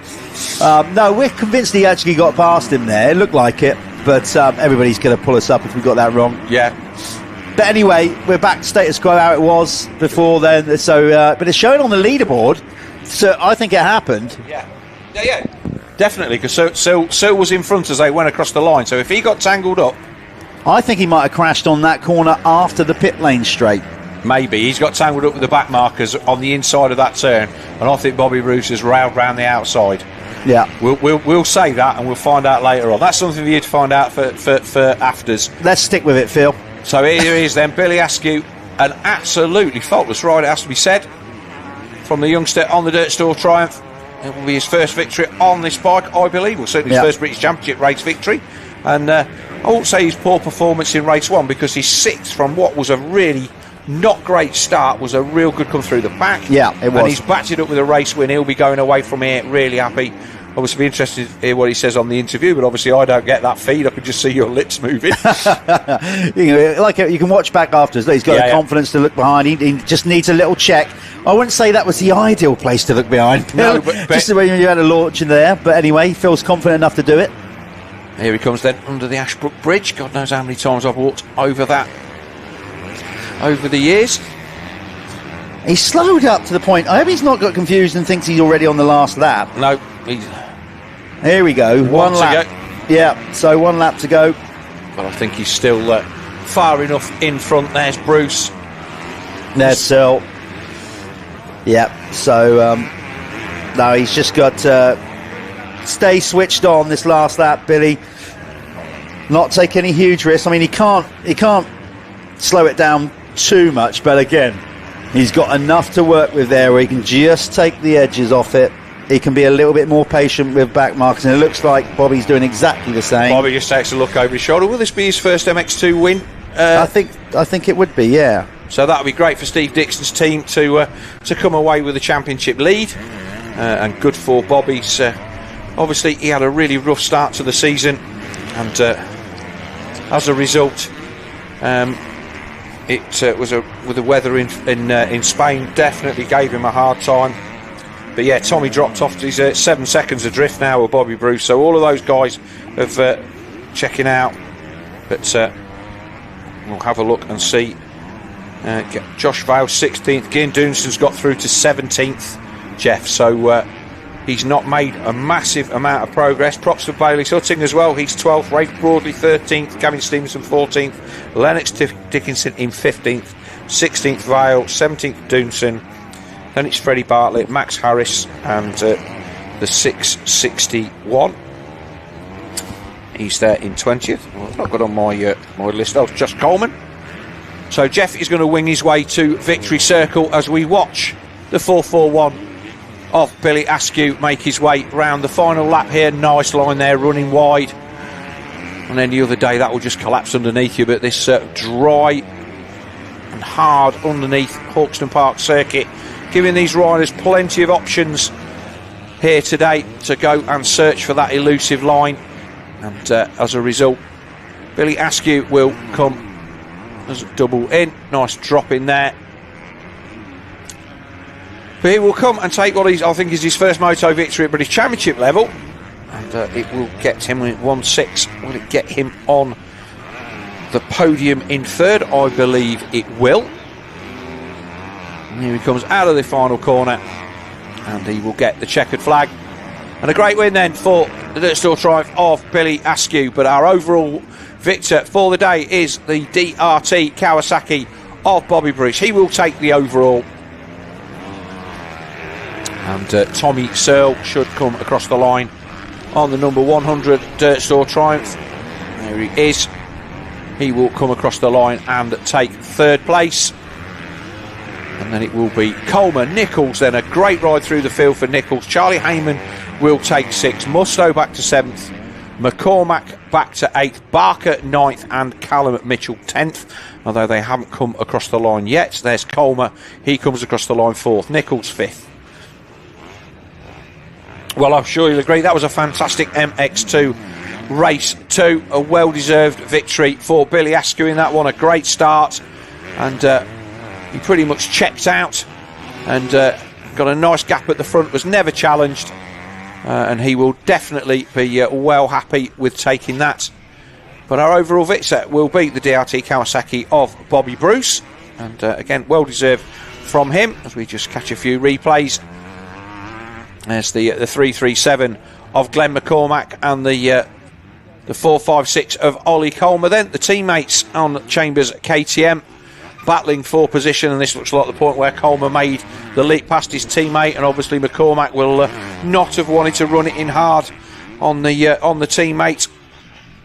Tim Chambers, then a man who's been supporting sport in this country for a long time, and great to see him making the move back to GPs with Adam Sterry, and obviously Ollie Colmer as well, going to some of the EMX stuff. And here is the 441 of Billy Askew on the Dirt Store Triumph, showing us the form that took him to victory in this second of our MX2 races. So Jeff's down there in Victory Circle, and we will go and have a word with him.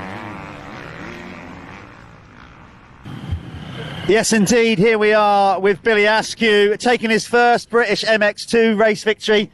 It looks like a little afternoon ride in the sun, as you're hardly panting, you've got hardly dirt on your face. If you're going to do it, what a way to do it. That was nearly wire to wire. You've got to be absolutely pumped with that, particularly for your new team as well. Yeah, I'm happy with that. I've felt good out there. It's usually my style, when I whole shot and then just ride up front good, and that's what I did, and that's how I feel comfortable doing it. Your teammates started to push on there. He got in a second momentarily, and then we're thinking, oh, what's Tommy going to do? Is he going to try and chase down? But it looked like you was in control the whole time. You're getting your pit boards, but we see you look back a couple of times. You knew what was going on, right? Yeah, I sort of had a gauge on where they was, so I was just making sure not to do anything stupid and then bring it home, really. I mean, Billy, you're a confident lad anyway, but this is now got to give you that extra boost. Like, you've done it in youth level, you know. This is it now. This is like the big leagues for British Championship motocross, and you've just gone out and gone wire to wire in that second moto. So, I mean, it's a big confidence booster for the rest of the series for you, surely. Yeah, it feels like it's been a while since I've been here, but it's only been a year, but it's been a long time coming. I've definitely had the pace, but I've just needed to put it together like that, and then it's definitely going to give me a bit of confidence going into the next round, and hopefully we'll do the same, get the whole shot, and then just do my riding up front, and that's where I'm most comfortable, so let's see if we can do that again. But not only for British motocross, for EMX 250, it's going to give you a massive shot in the arm. Yeah, definitely. Just every little thing just gives you a bit of confidence, makes you a better rider always, so super happy to finish the day on a win, and got good pace, and should be good.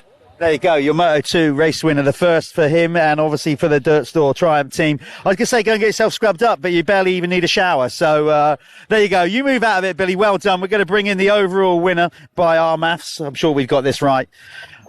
Equally ecstatic, a little bit stiff, a little bit sore.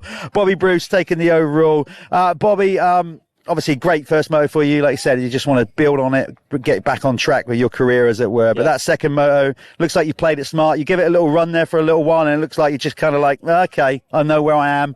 I can take the overall by finishing second. Yeah, I mean, Bill started off with a really good pace. Like, the pace in that one felt a lot stronger than the first one. So I just towed on the back of him, and then Tommy was coming, and I knew his game plan was to push with 3 laps to go. So I sort of held back a little bit, and then he actually passed me, and then I think he stalled it. But yeah, to get the overall and the red plate is not what I expected, but I'm happy I'm in this situation now. You'll have a happy team manager as well, because, you know, Steve sometimes doesn't show his emotions, but I'm sure he'd be over the moon with this as much as you are. Yeah, we needed this as a team. I think after the last few weeks, it's good for everyone. Well done, mate. It's good to see you back. It's good to see you back at the sharp end. Go and get yourself a few blisters, but that's motocross. That's what we do. All the best for the rest of the tour. There you go. Your overall winner in the MX2 here at the Motul MXGB Championship Round 1 at Hawkstone. It's Bobby Bruce. Again, we don't go too far because we've got one more race to go. We're going to wrap it up with the Pico MX1 class. Who is it going to be? Well, you're about to find out. We're going to go to a couple of our sponsors, people backing us all the way. Don't go too far. Continue to watch us on Dirt Store MXGB-TV. We'll be back in a moment with the final race of the day here at Hawkstone.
unique or choose from our wide range of base designs.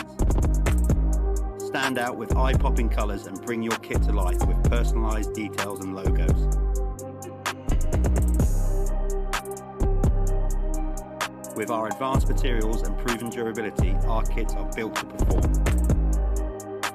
Head to our website and start designing today. Look good, feel good, ride good.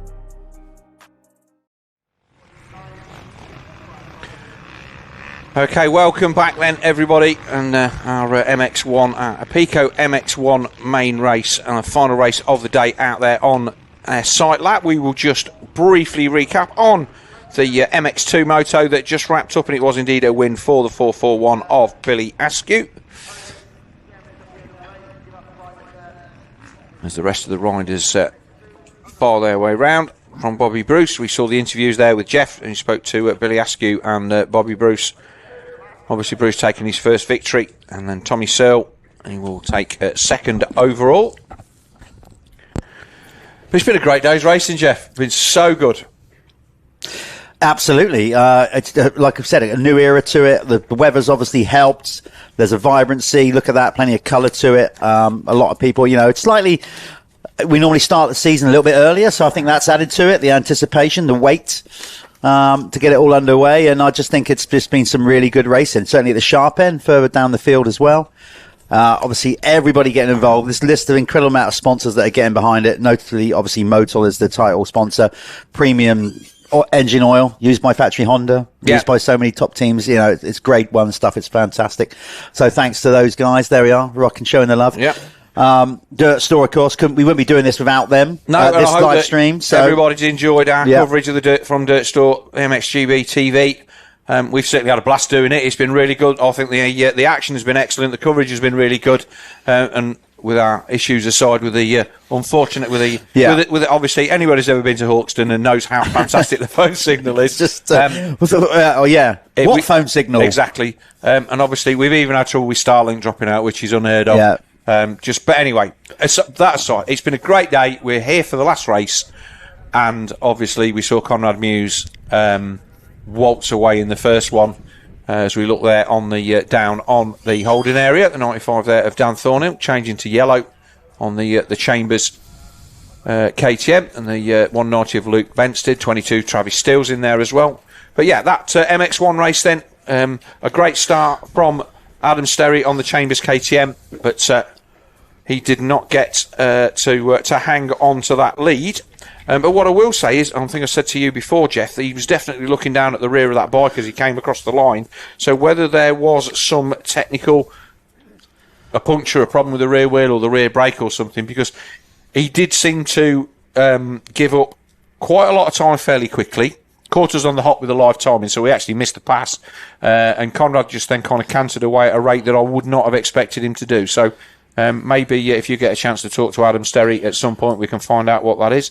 And obviously the Prox update that you're going to do after the meeting. Yeah, they're the kind of things that we need to find out. Absolutely, yeah. The guys will be going round. Don't forget to watch that in the week, as we said, the Prox pit pass.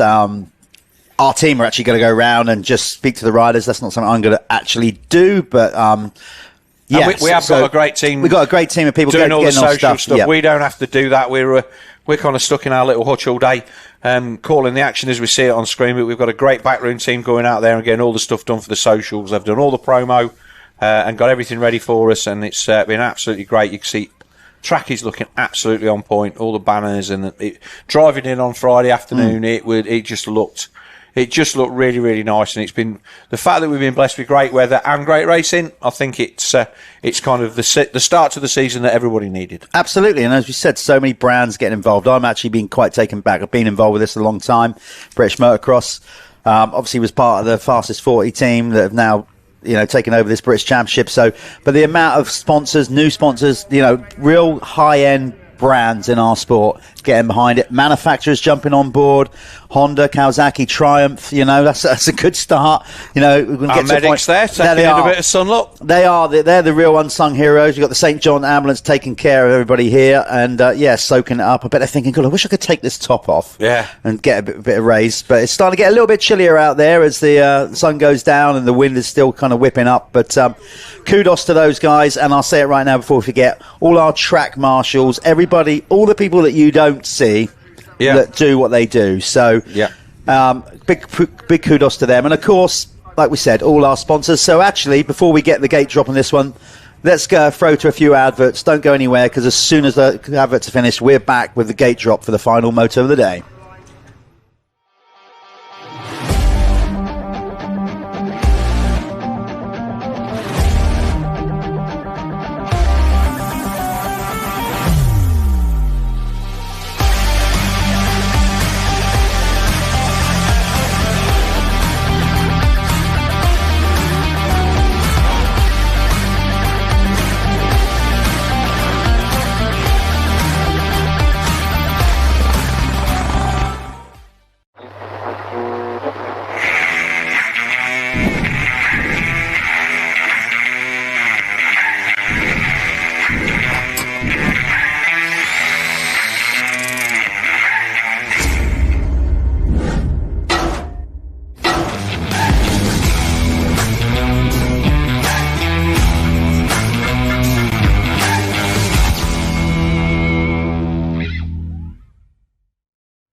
So we are back on the line then for the final Apico MX1 race. The 411 there of Declan Whittle on the Lings Triumph comes to the line. And the 711 slots there in behind him. That's James Cottrell. He was a DNF in the first race. Louis Kessel there on the KTM. All these bikes pull down hard. There's the 220 of Josh Canton. He comes all the way from Haverfordwest, right in the west of Wales. That's out there, isn't it? It is out there. That road seems to go on forever. So let's not forget, as they come to the line, this was done in the order of fastest lap comes to the grid first. So almost certainly that will have been Conrad Muse, Adam Sterry in there as well, Tristan Purdon. That was your top three in Moto 1 with Josh Gilbert, Jamie Carpenter and Brad Todd rounding out the top six. I just want to highlight one of our series sponsors are actually racing in this race. There's Jake Preston. You can't quite see him now on the JPR KTM. He's the second one in. The Substance KTM, so Jake is obviously Spiral Graphics. That's his company, and they are one of our graphics partners, our series graphics partners. So big up Jake for getting behind the series and also racing it. Yeah, we've got a few DNFs in the first one. Charlie Putnam was a DNF. He was going really well until obviously he tipped off somewhere. So he did 10 laps. James Cottrell, Thomas Murphy, obviously we saw Martin Barr, and Charlie Cole was a DNF as well. So the Phoenix Tour Fantic man did not make the finish, and there's a few gaps on the start line there. So we'll just that will obviously be why we've got a few short on the line. But we wait. Then here we go. 5 seconds.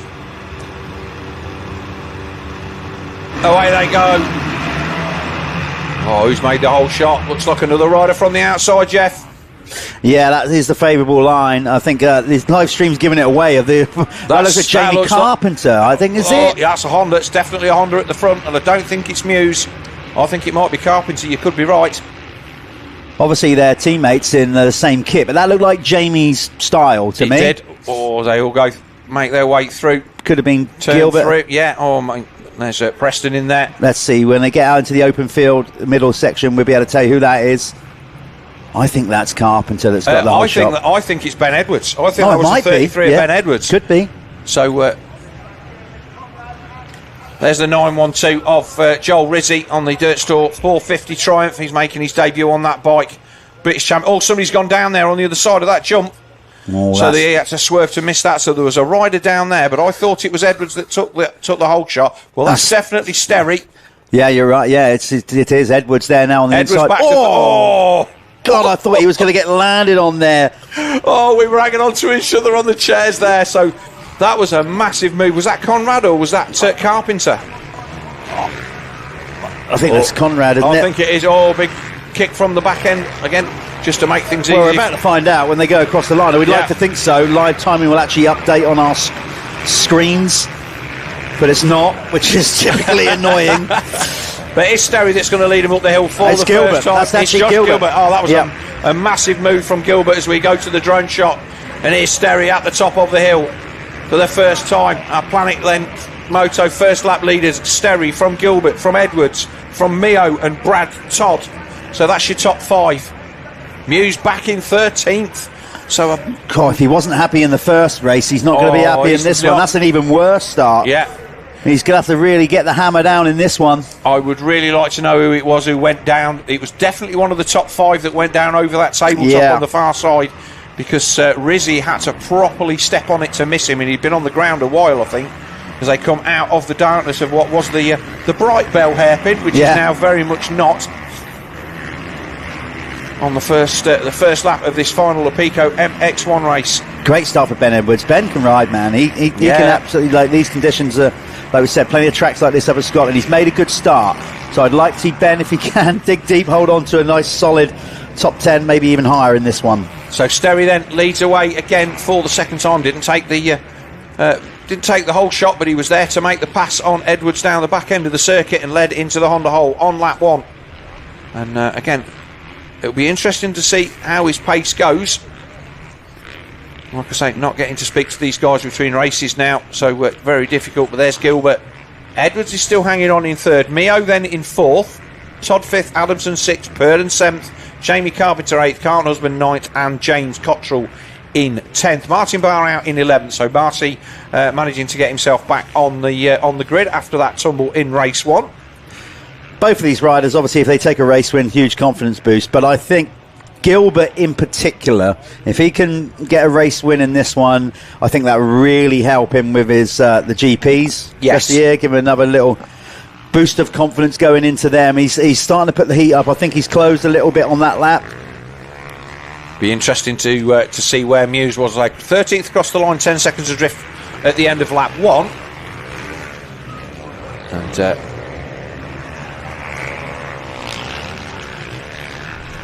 as they go up the hill then, nice line there from Gilbert, just taking a little bit of the higher line and jumping over the bumps on the way up the hill. And he's always thought he'd overrun that then and got the wrong side. You have no idea how steep that last little bit is, let alone the bit further down. And in fact, if you can see, that is the banner at the back of the start straight in the background there. That just shows you how steep that is. Yeah. Absolutely. I'm just seeing Conrad Muse up to 7th is showing on your screen there, but I'm checking his lap times. Quickest Phoenix Tools lap of the race so far is by your race leader, Adam Sterry, with a time of 2:19.018. So he's quickest. Muse last time around, let's just have a quick look, 2:21. So he's 2-3 seconds quicker than the riders in front of him. I'd expect him to be in a couple of laps at least up to Ben Edwards in third. I think Muse has just got the better of Carpenter there to move into 6th, but it's really difficult to tell as they came out of the light out of the dark into the light. But there was definitely a group there, and Muse was working his way through. But there is Gilbert. Sterry just a few seconds up the road, 1.5 as they crossed the line last time. Well, the beauty of this 2-moto format that we have, and of course with the points differential, you get that extra 3 points for a race winner, 25 points, 22nd. Yeah. Conrad's got to win it, because Sterry, if it stays like it is, he can't. Even if he gets up to 2nd, it's not going to cut it. I mean, that age-old thing, a second's as good as a win. No, it's not. But in this case, Sterry is in the box seat.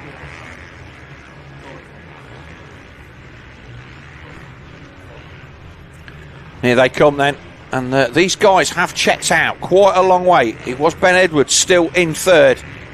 But Gilbert is still keeping Adam Sterry honest at the front, but the rest of the field not even into sight. The Chambers KTM then makes his way round to complete another lap.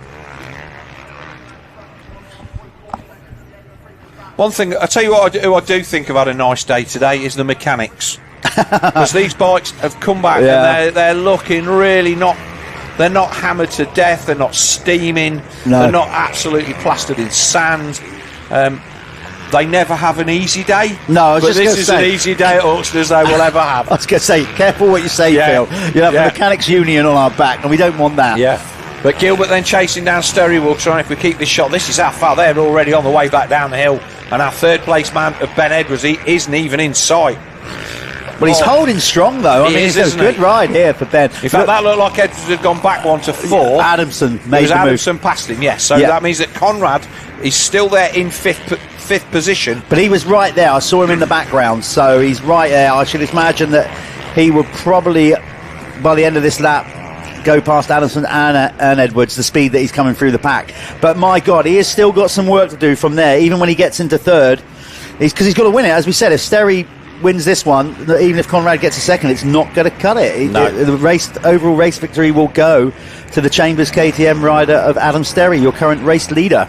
And it will be a nice return to the British scene full time for Adam Sterry. He does come and do the odd British Championship round wherever possible. When his German commitments from last season allowed him to, so he's not a stranger to racing here. But being back on a British-based team for quite a long while, and as I said earlier on in the broadcast, Jeff, he's definitely that year that he was on the factory 250 KTM, the Crone Racing team that for him and Henry Jacobi, that was one of his best seasons. And if he'd have just had another year at it, I figure that he could have really given himself an elevation into 450 that he ran out of time to get. You can see the ruts on the landing there in that sandpit as he flies in, just flips the top. Yeah, I think that some of them Gilbert was a lot nicer. Yeah, that pushed was it down. But I'm intrigued with the gap. I think you could see in the background going into what would have been the old Whoop section was either John Adamson or Conrad Muse or Ben Edwards. I think it was John Adamson. Yeah, that's the gap. I mean, the gap now between third and second is growing.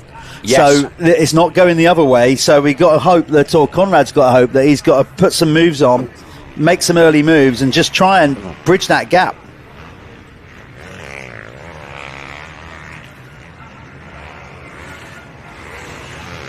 A rider there in the holding area. Can't quite see the number on that one. It does look like a Kawasaki. And looks like Gilbert is now starting to actually close in a bit. I'll just hold this. Let's hold this, because this shows the gap that Conrad's going to have to peg back if he's even already up to third, which I think he might be. Yeah, there he is. Right. That's what he's got to pull back. Right, so that is a lot. In that last lap, he's taken a massive amount of time out of these two guys, which is fine. Yeah, absolutely. But now he's got clear track. He's going to have to make it count. I'd like to say, if my time, we're only 8:42 on the clock of a 25 plus 2. Long way to go. We saw this in the last one. Look, it's a long race. A lot can happen. But like I say, if my kind of, not spidey sense, but I have a feeling that Sterry just had a little bit of an issue in that one, because his drop off was more than I would have expected. That's getting really chewed out there on the landing there, Jeff. That looks horrific. And again, of course it is. It's motocross. But the thing about it being dry and making it nice is also what makes bits of the track like that are awful, which would be much better if it's wet. But there goes Conrad then, over that jump in the centre of the circuit. 17 seconds, roughly. Maybe a little bit more, give or take. He's behind Sterry in this one, who's currently leading it. And Josh Gilbert, by the way, is now starting to close in. Last time around, he pulled a... Oh, no, they're back and forth. Basically, at the front, they're kind of yo-yoing on times. This is the one. The next 2 laps, this is where we'll see if now with a clear track, if Conrad is going to start taking chunks out of the 2 in front of him. And what we need to understand as well from the lap times is he... are the others coming back to him, or is he making headway? Yeah, exactly. Because if their lap times stay as they are, that's going to make it pretty difficult. So last time around, both the leaders recorded a lap time in 2:18 bracket. Conrad was a 2:19. We've got a yellow flag there on this jump. Hopefully that's not one of our race leaders. Don't think it is. Come under the bridge. Not quite sure who that will be. But our race leader then already over the line. 1.5 seconds the gap from Sterry to Gilbert, according to our K-Tech tower. Let's see. Well, get this. Wow, that last time around we didn't see it because we were following Conrad. Josh Gilbert has gone into the lead while we were watching Conrad Muse. So Gilbert's gone into the lead, and in doing so set the quickest lap of the race. So he is now the Phoenix Tools quickest lap of the race leader, with a time of, he was for about 16 seconds, because Conrad Muse has now gone quickest with a time of 2:17.2. But the point I'd like to make there is he's not taking chunks. He's only taken tenths. A little bit. So let's have a look then. So is this... So he literally took only 0.2 of a second out of Gilbert. He took a full second out of Sterry. It's not going to be enough. So there's Sterry. And Gilbert then should just be in front of him. There he is on track. So at the moment, this is a 2-2. It's suddenly not going to be enough for Adam Sterry. Gilbert is... well, it's an impressive ride from the Lexus MX Honda rider. He's definitely wanted a bit of it. Oh, Sterry just had a little lent into it a little bit there. And... yeah, it's 14 seconds is the gap. So Conrad is definitely coming, but there is your race leader, the 326 of Josh Gilbert on the Lexus MX Honda. His teammate John Adamson currently sitting in 4th position. So as it stands at the minute, Conrad will win the overall with a 1-3. Sterry will go second with a 2-2. Gilbert, I think, will end up with the 3rd position. He got a, what was it in the first race? He got a 4th, so a 4-1. Sterry's back in the lead. A big mistake then for Gilbert. He ran right off the edge of the track. Is his bike steaming a bit? No, I think he went into some wet down the bottom end and got caught in the sand. Had just caught the steam. So Gilbert made a mistake, ran wide, and Sterry back to the lead. Okay, well, that is going to have implications again on the overall. So now the pendulum swings back. You weren't even halfway through telling us how Conrad was going to win. And now Sterry is now back in the driving seat with regard to the overall. Has Gilbert gone, or is he just dropping back? Because it was a big mistake, but whether it was a mechanically induced mistake, I do not know. That's a big gap suddenly. It is a battle. We've got the. Okay, let's hold it on this if we can, because Gilbert's dropped way back. No, there's Gilbert. So it was. It was a mistake. It was a mistake. So there's Gilbert, and then Conrad needs to be coming in, and there's Conrad. Oh, my God. Right, let's check the times, because if 11 seconds then. Wow, there you go. Wow, so, okay, here we go. The Phoenix Tour's fastest lap of the race is now Conrad Muse again. So here he's starting to get a march on now. So a 2:16.5. He's got the gap down to 16 seconds still, though, to the race leader. I'll tell you what. So it's coming down. It's 11. Yeah. They've checked out. Jamie Carpenter now into 4th. He's passed John Adamson. Todd 5th. Edwards has gone back to 6th. Husband 2nd. Is there in 8th on the Phoenix Talks Fantic. Then it's Mio, and then finally the number 10 of Mira. So he's backing that up. But here it is, race leader, and now back in the box seat for the overall, Adam Sterry.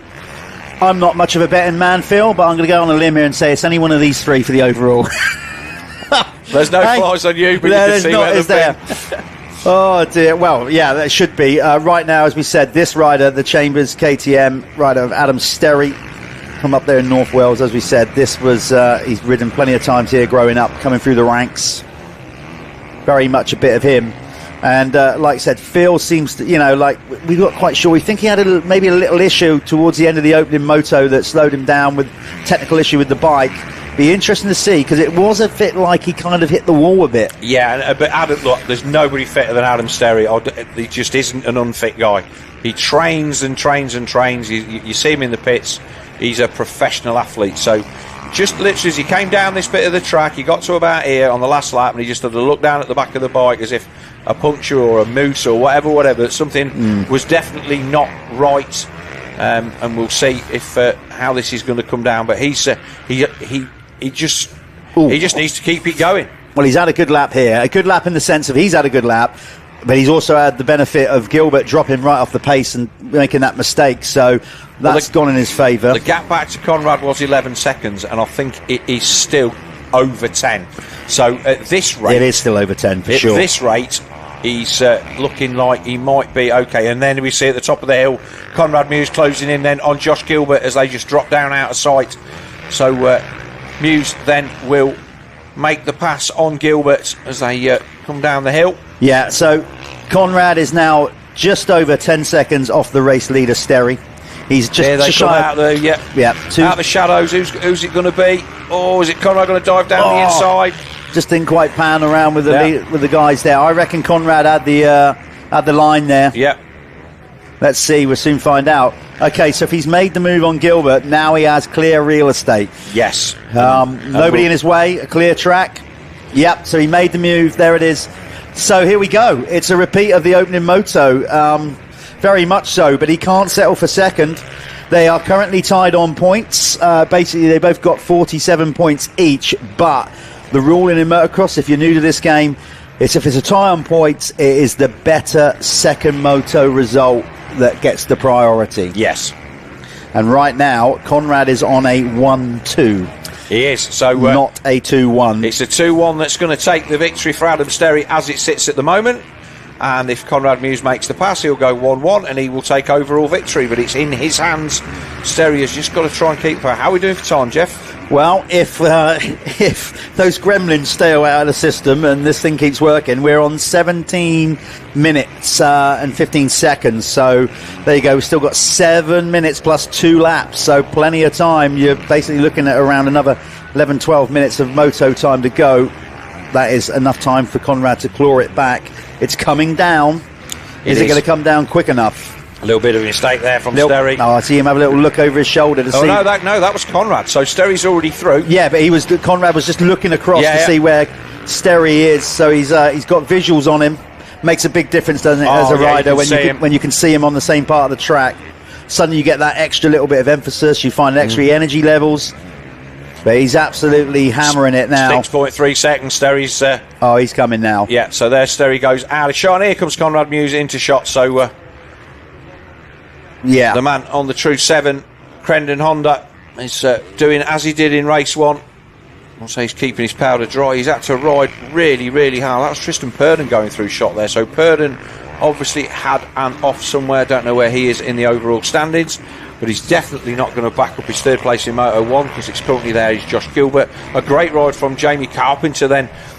Conrad Muse's teammate is a long way adrift, 30 seconds, but he's there in 4th, just in front of Brad Todd in 5th, who's now found his way past John Adamson. So the man on the DK Bike Sport Newcastle Honda, Brad Todd, the Scottish champion, he's going to back up his 6th in the first race with a 5th in race 2 as it stands at the moment. Edwards is there in 6th, Adamson has dropped to 7th, Husband 8th, Mira 9th, and Martin Barr in 10th, Matthew Mio dropping down the leaderboard. He's 11th, Rizzy is in 12th, Luke Benstead in 13th, Liam Knight 14th, and Tom Murphy in 15th. And the last of the point scorers, the 103, is Max Broadbelt. He scored a point in the first one. He's there 16th. The 401 Jack Beniston, Nunn in 18th, Whittle in 19th, and Dan Thornhill in 20th. Conrad there just pushing into that jump on the angle. That was sublime.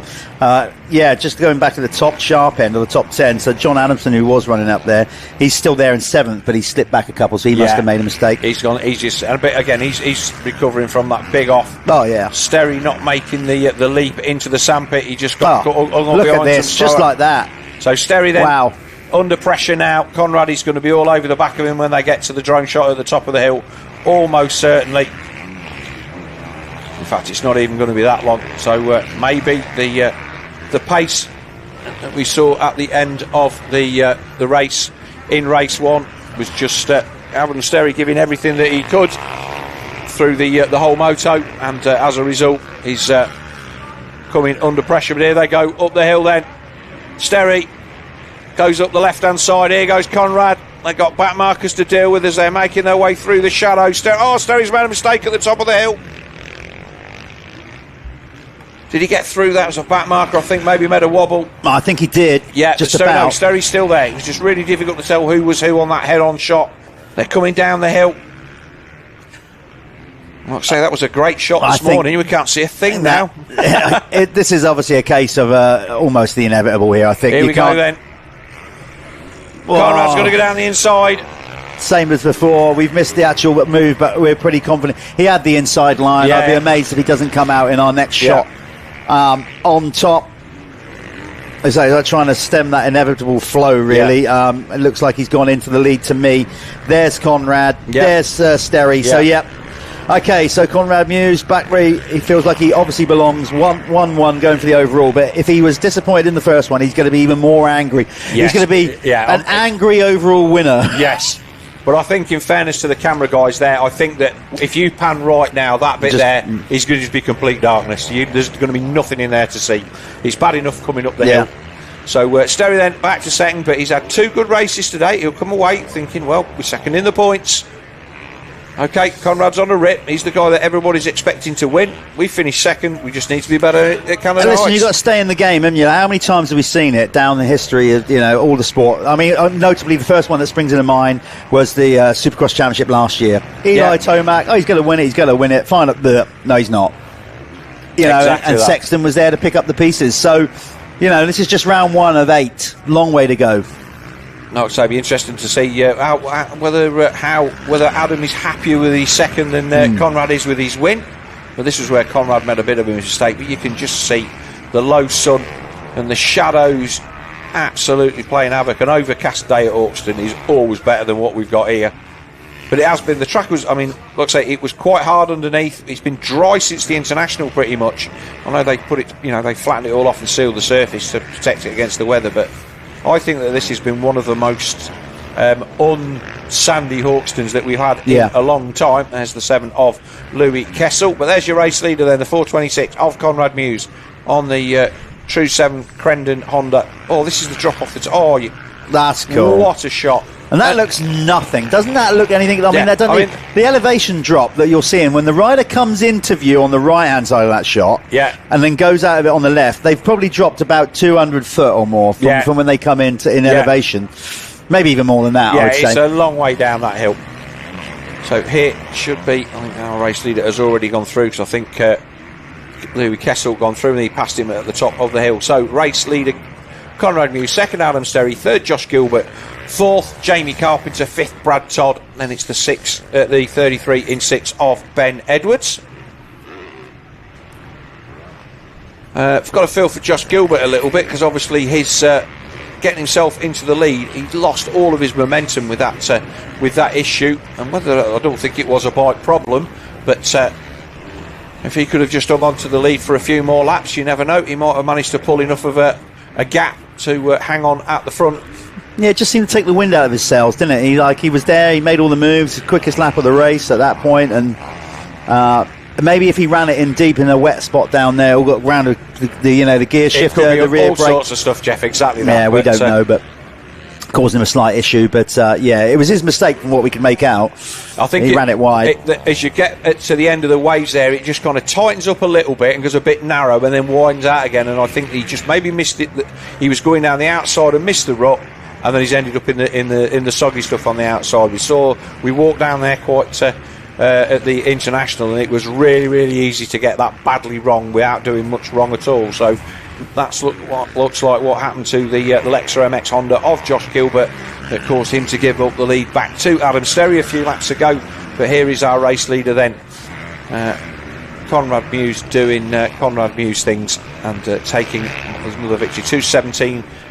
Bearing in mind that fastest lap in qualifying was a 2:09, so we're about 8 seconds off what we did in qualifying, and bearing in mind that the track is now beat to death. Well, it's interesting to see how Sterry is, again, just kind of... Again, we don't think he's hit the wall as such, but I think he's just conceded. He's only 17 seconds. Oh, you see the jump there? Yeah.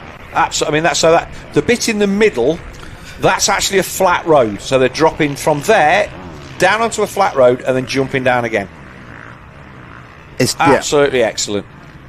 Yeah, I love that. And we got to obviously get more drone footage as we go along in this championship at varying different tracks. We've got to be careful at some of them. Might struggle a little bit when we get to Canaha Heights. There's electric pylons and trees everywhere. But you've got to be careful putting your own up there. Yeah.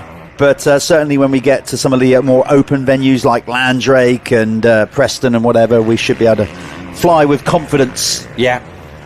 So have you got any battles further down the field, Jeff, that we can be having a look at? I'm just looking at that. They're taking a lot of time. I mean, the gap now is really stretched out. I wouldn't say there's anything overly tight. Actually, they're still waiting for the likes of Brad Todd, Ben Edwards to come across the line to see the differences between them, because it's saying they're one lap down. Of course, they're not. It's just waiting for the timing to refresh. I think the top 10, to be honest, Phil, is pretty settled. Yeah. There's no obvious one standing out to me here on the times right now. Yeah. At the end of the day, we can't show battles that aren't happening, and we'll continue to follow watch the fantastic form of our race leader, Conrad Muse. And like I said, he's come into the championship as the favourite without a doubt, and despite two what we would call fairly lousy starts by anybody's standard, he's ripped through the field and come back from 13th on lap 1 to lead this one with about 10 minutes to go. I take that back. There is a bit of a tight battle going on now. All the times have popped up between John Adamson on the Lexa Honda there in 7th, Martin Barr on the Apico Honda, who we saw go out of the opening moto. I think he took a crash, beat all his peak off it, whatever. There's only there's less than a second between those two, and Carlton Husband is right there as well, only 2 seconds back. So the battle for 7th, 8th and 9th is arguably the best battle in the top 10 right now. We can try and pick them up on the multicam. We will do that, but they're not 2 laps to go, I think, Phil. Have I looked at it? There is, yep. So we're drawing to a close on this one. I think we just need to bring them home now, Jeff. This is, like I say, going to be... is this going to be the pattern for the year? We said this morning that we thought the MX2 class was going to be the one that gave us the most surprises. And I think that's gone pretty much to form. But I don't think that we'd have, if we sat down this morning, that we'd have thought we would have had to see Conrad Mewse fight his way through the field in the way that he's had to. I mean, for the sake of entertainment, Dave Thorpe and Conrad and the team will obviously hate me for saying it, but I'm going to go out and say anyway. For the sake of entertainment, we need him to get bad starts at every round. But he won't want that. He'd be fuming under that lid. He was after the first moto, and he won the race by I don't know how many seconds. But like I said, after the first moto, I love the mentality that he's now got. You know, he's looking at the bigger picture. He wants to win the British Championship. He's clearly excited the fact that they're going to go to America. He's not talking about, let's go over there and see how I get on. He wants to win. He wants to go over there and make a statement race when he goes there and be at the sharp end. So that's fantastic. To hear that kind of attitude from Conrad. But, he's bringing it home with some style. That line there, that's the one that we saw in the MX2 race as well, from Billy ACU, just on that outside edge of that lump. But it's been a fantastic day's racing. We've had beautiful weather here at Hawkstone for the opening round of the Motul MXG British Motocross Championship, and Conrad Mewse wrapping up this final Apico MX1 race to go 1-1 and take overall victory.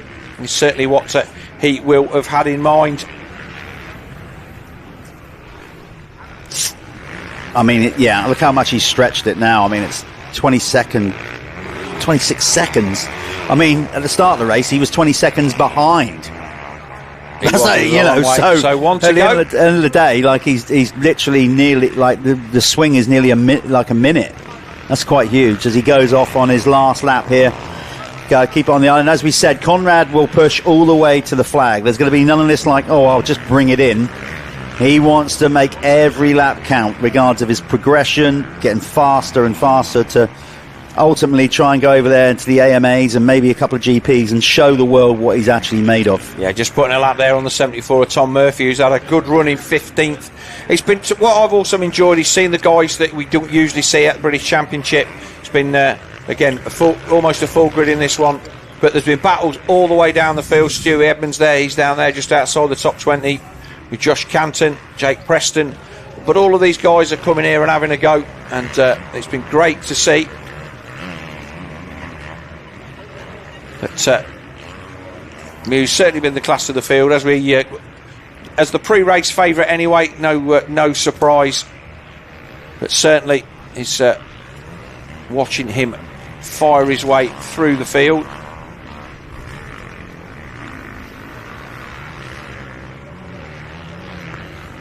The best, the nice style, and again the sun and the shade on the various parts of the circuit now definitely going to be at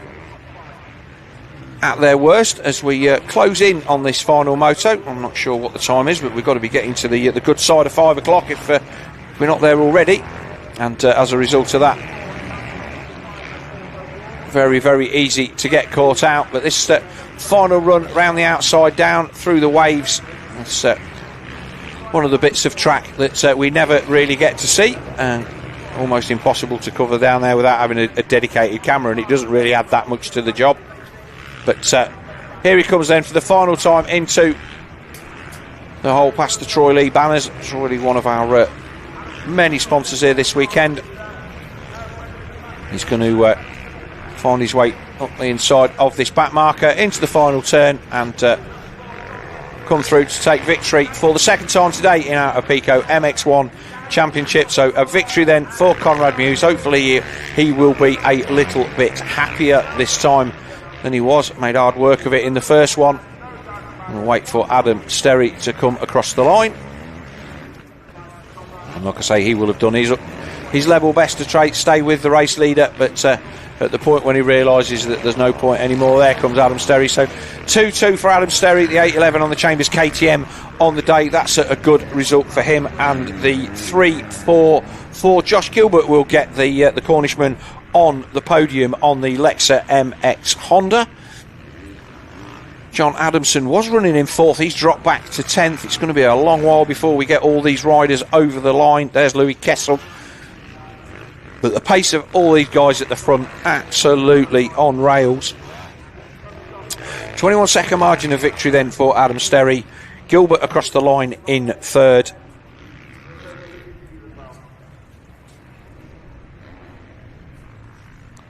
So there's the moment that Adam Sterry put the pass on the 33 of Ben Edwards to take the lead as the rest of the field streamed through. Coming out of the woods on the first lap, 4.33. Jack Lindsay, he was a retirement. We saw him in the holding area, and then this is the pass for the lead. Like I say, the shadows playing havoc with the cameras, so we're panning round here. And that was the launch. And a win then for Conrad Muse. So Jeff is making his way towards the victory circle, the winner's circle. I just hope that you've enjoyed our coverage here of round 1 of the Motul MXGB British Motocross Championships from Hawkstone Park. We are very much looking forward to seeing you at round 2, which is, I think, on the 18th of May. We'll double check those dates. And is indeed 18th of May at Canada Heights, Swanley in Kent. The Sid Cup Club hosting us down there for round 2 of the championship. It's been a fantastic day's racing. We've seen Ryan Waggett take the win in the RFX125 Championship. We've seen Bobby Bruce take victory in MX2, and Conrad Muse then taking 2 race wins for the overall victory in MX1. Our Phoenix Talks fastest lap winner then for that final moto obviously was Conrad Muse, and we will go over to Jeff, who has him in the winner's circle. In a few minutes' time. Thanks very much for coming. Take care. Okay, that's the first round in the history books here at the Motul MXGB 2025 British Championship. Conrad, you were quite angry, quite livid, even though you romped the first moto. I should imagine it's a repeat of that. You didn't make the start you wanted. You had to work hard. Yeah, I just messed the start up again on my behalf, which made life a little bit difficult. But I was happy with that one. My riding was better. We made some changes in between. Bike was working great in that one. I struggled a little bit in the first one, but speaking to Adam there after that one, he was struggling in that one. So I think the track is just in general very difficult today. But it was awesome. I loved every minute of it. 1-1. Perfect day to start the championship. And yeah, good job to the boys too. They rode awesome, and it's nice to have Stez back in the British paddock. Just very quickly before you sign off, the track, yeah, it was a bit different, a bit drier than we'd normally expect it. Was that the reason why a little bit different with bike setup, finding your way a little bit as the day went on?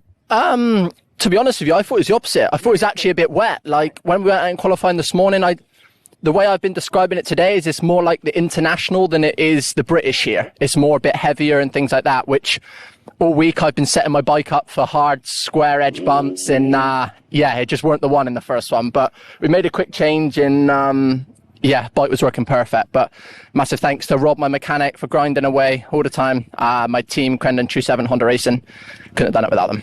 Good stuff. Well done, mate. Congratulations on it. There you go. He's the overall winner, leading the championship. Obviously, Conrad Muse on the Crendon Fast Track True 7 Honda. Conrad's going to move out of the way. We're going to speak to all the top 3 overall guys here very quickly. Let's bring in Adam Sterry. He's going to ride in. The beauty of an electric start means he doesn't have to fire it into life. I'm going to shake hands because it's just good to see you back in British Motocross, mate. Solid first day. I mean, Conrad's a tough guy to beat, but you gave it a damn good go. Yeah, definitely. I mean, coming into it, we knew Conrad was the guy to beat, and Yeah, for the first round, I guess it's not too bad. 2 second places. A little bit disappointed with my second half of the races.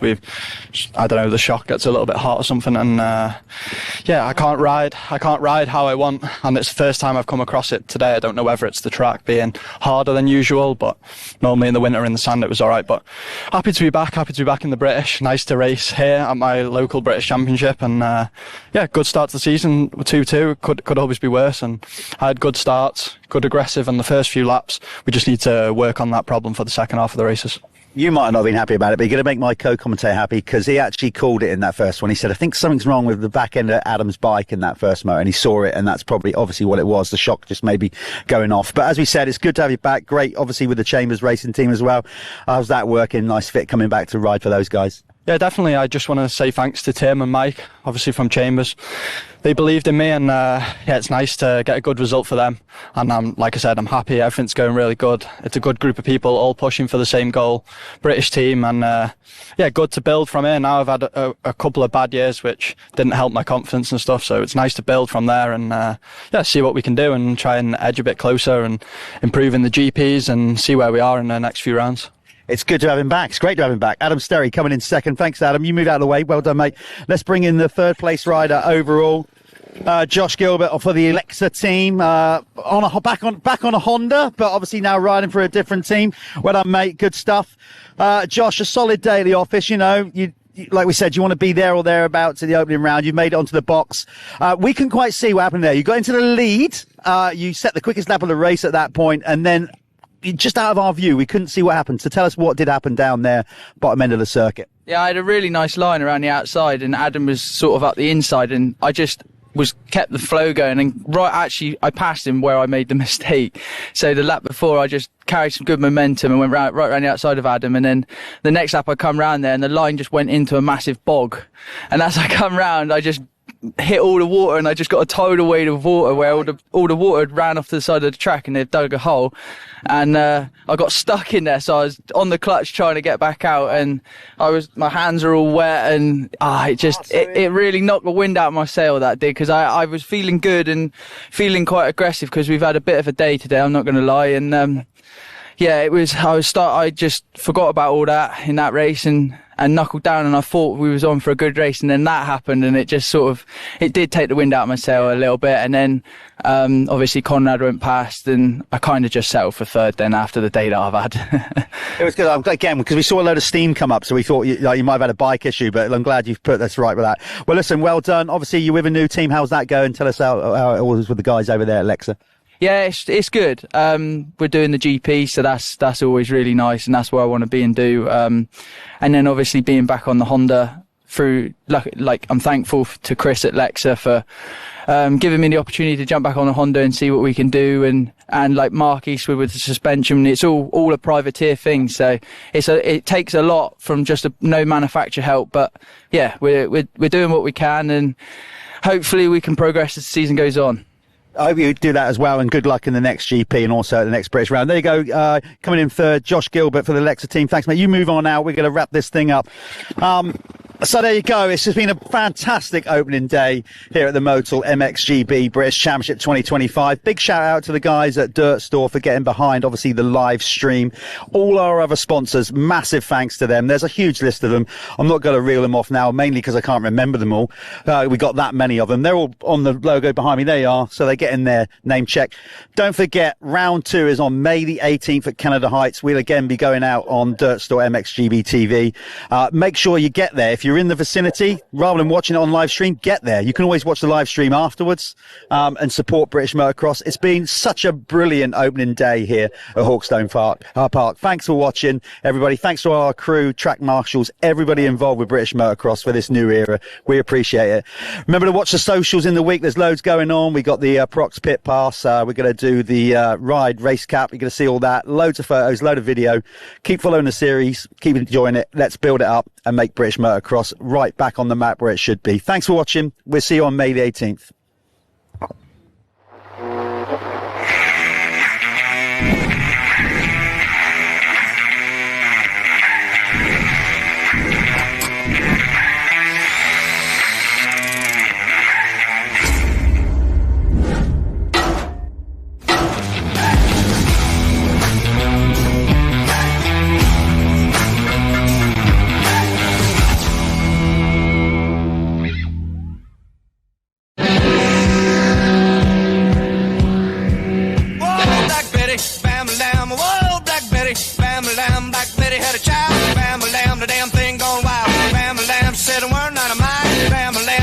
thing going black.